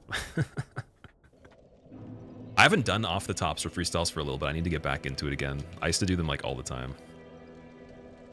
If you can give advice as a published writer and literature professor, try to improvise the script by saying it out loud. Imagine the images in the video and then write them down. That's pretty cool, actually. You know what? I'm going to take a picture of that, and I will keep that in mind.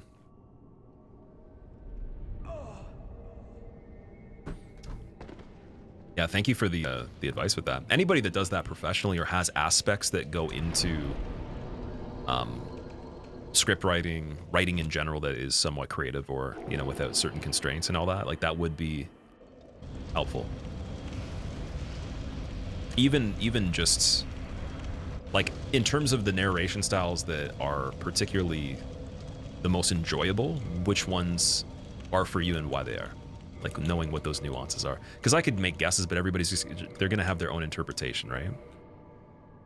For me, I could listen to so many different varieties of commentary and be fine, it doesn't matter. But then there's certain things that might be like, well, this is not made for me to easily digest it.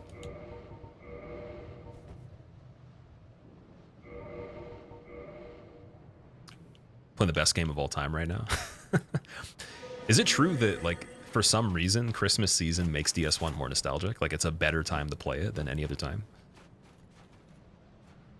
Because it did come out in November originally. It was a November game. Maybe that's something about it, is that this month is the most important month for it.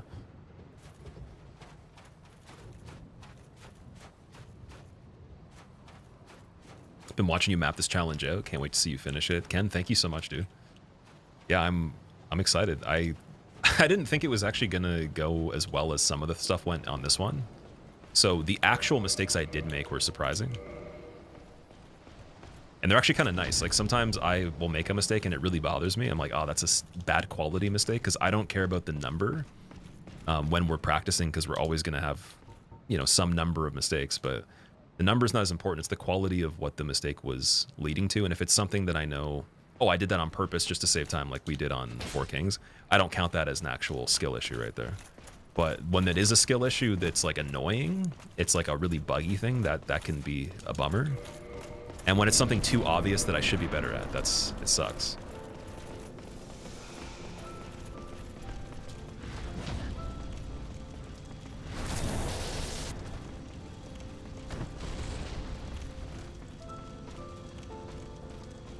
We don't have Darkwood Grain Ring on. That's so funny. It's okay, though. I think we can still do it without it. That's hilarious, man.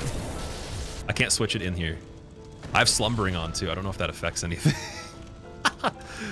Oh, my God. Let's go.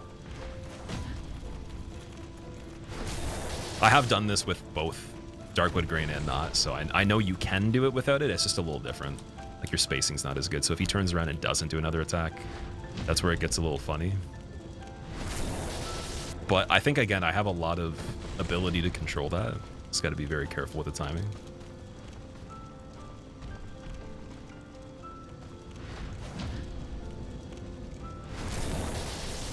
How come that gave me more? Was that a bigger crit, or am I just imagining things? That 384 looked like a bigger chunk than the first one I did.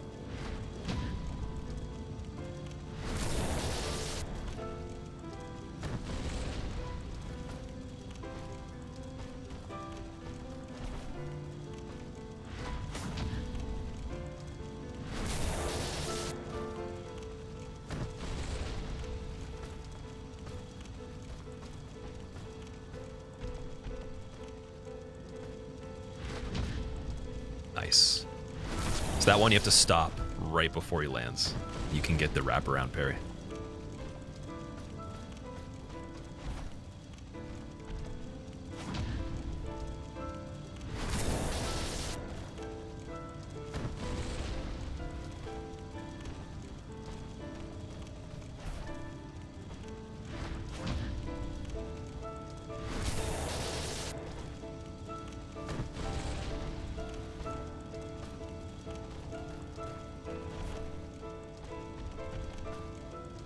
Beautiful.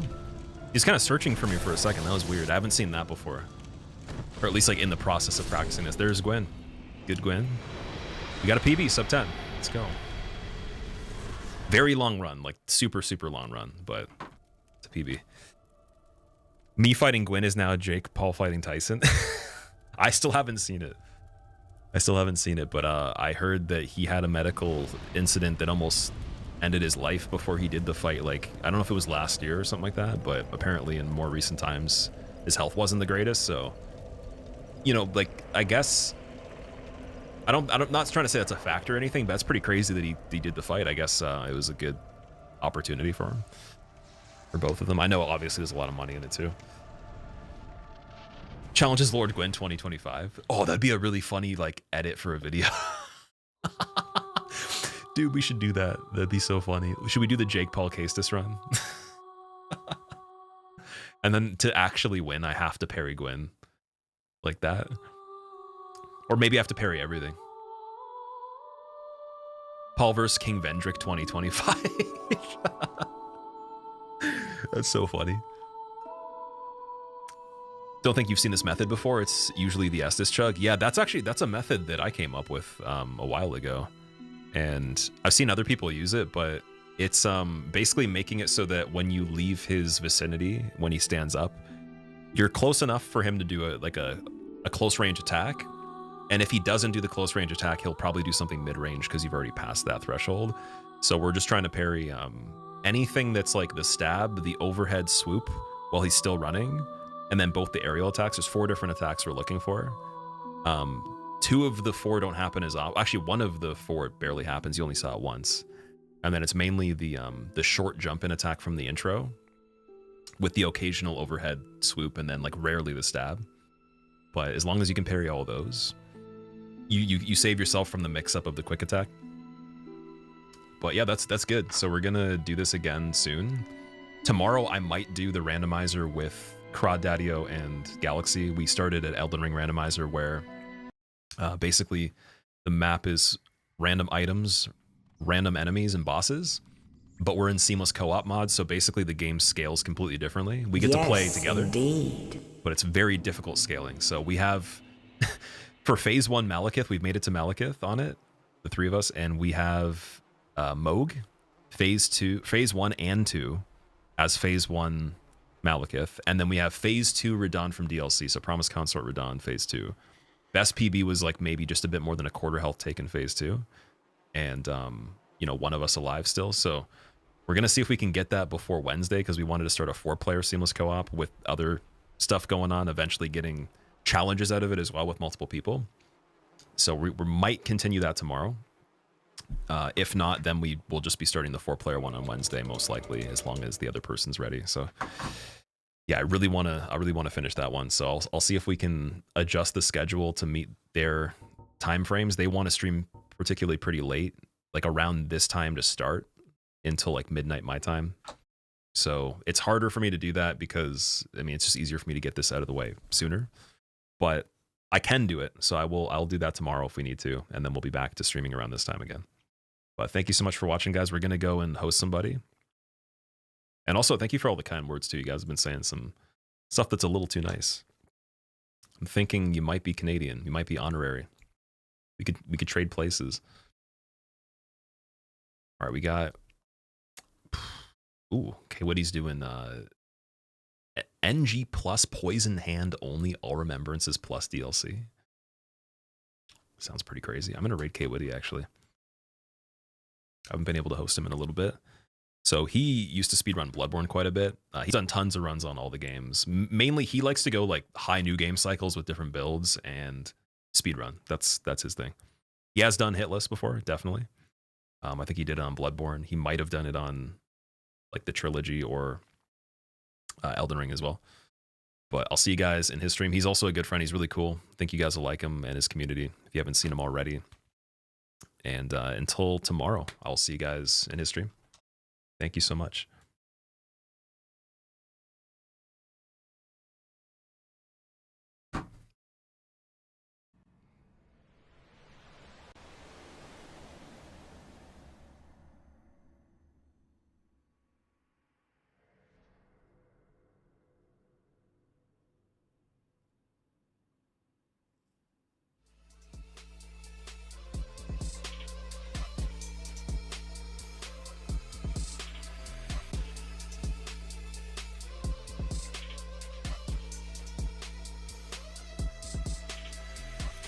Squilt! What up, bro? Thanks for the raid, man. Welcome in, boys. What up, Cannibal? Long time no see, dude. How's it going? Nice Mob Brain song. You know about Mob Psycho? I respect. How you doing, Revolution? What is your name? Nagelroth? I don't know if I said that right. Welcome in. It's in time for Radagon or Chatagon. Squilla, how'd you stream, man? What you been doing? I know you've been playing Elden Ring, but you been doing any specific challenges? Poison only is wild. Bro, let me show you how wild it is. Quite the challenge list. I haven't upgraded that list in like 3 or 4 years. Just letting you know. But, you know, you get the gist. I'm sure you guys know Squilla in my community. If you don't, speaking of insane challenges and accomplishments, this guy's done it all. Good friend of mine, great Souls player, chill guy. Good dude. Go follow. No leveling, 0 damage. Okay. Dark Souls 1, I got you. School is awesome. School is that dude.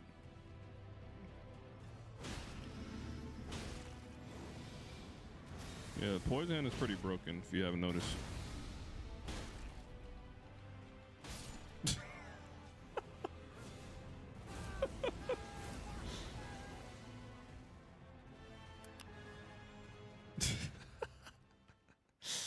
Hey, welcome back, Scott. Yeah, the latest challenge we did in Elden Ring was we did level 1 no hit no skidoo for the DLC for the bosses. This was before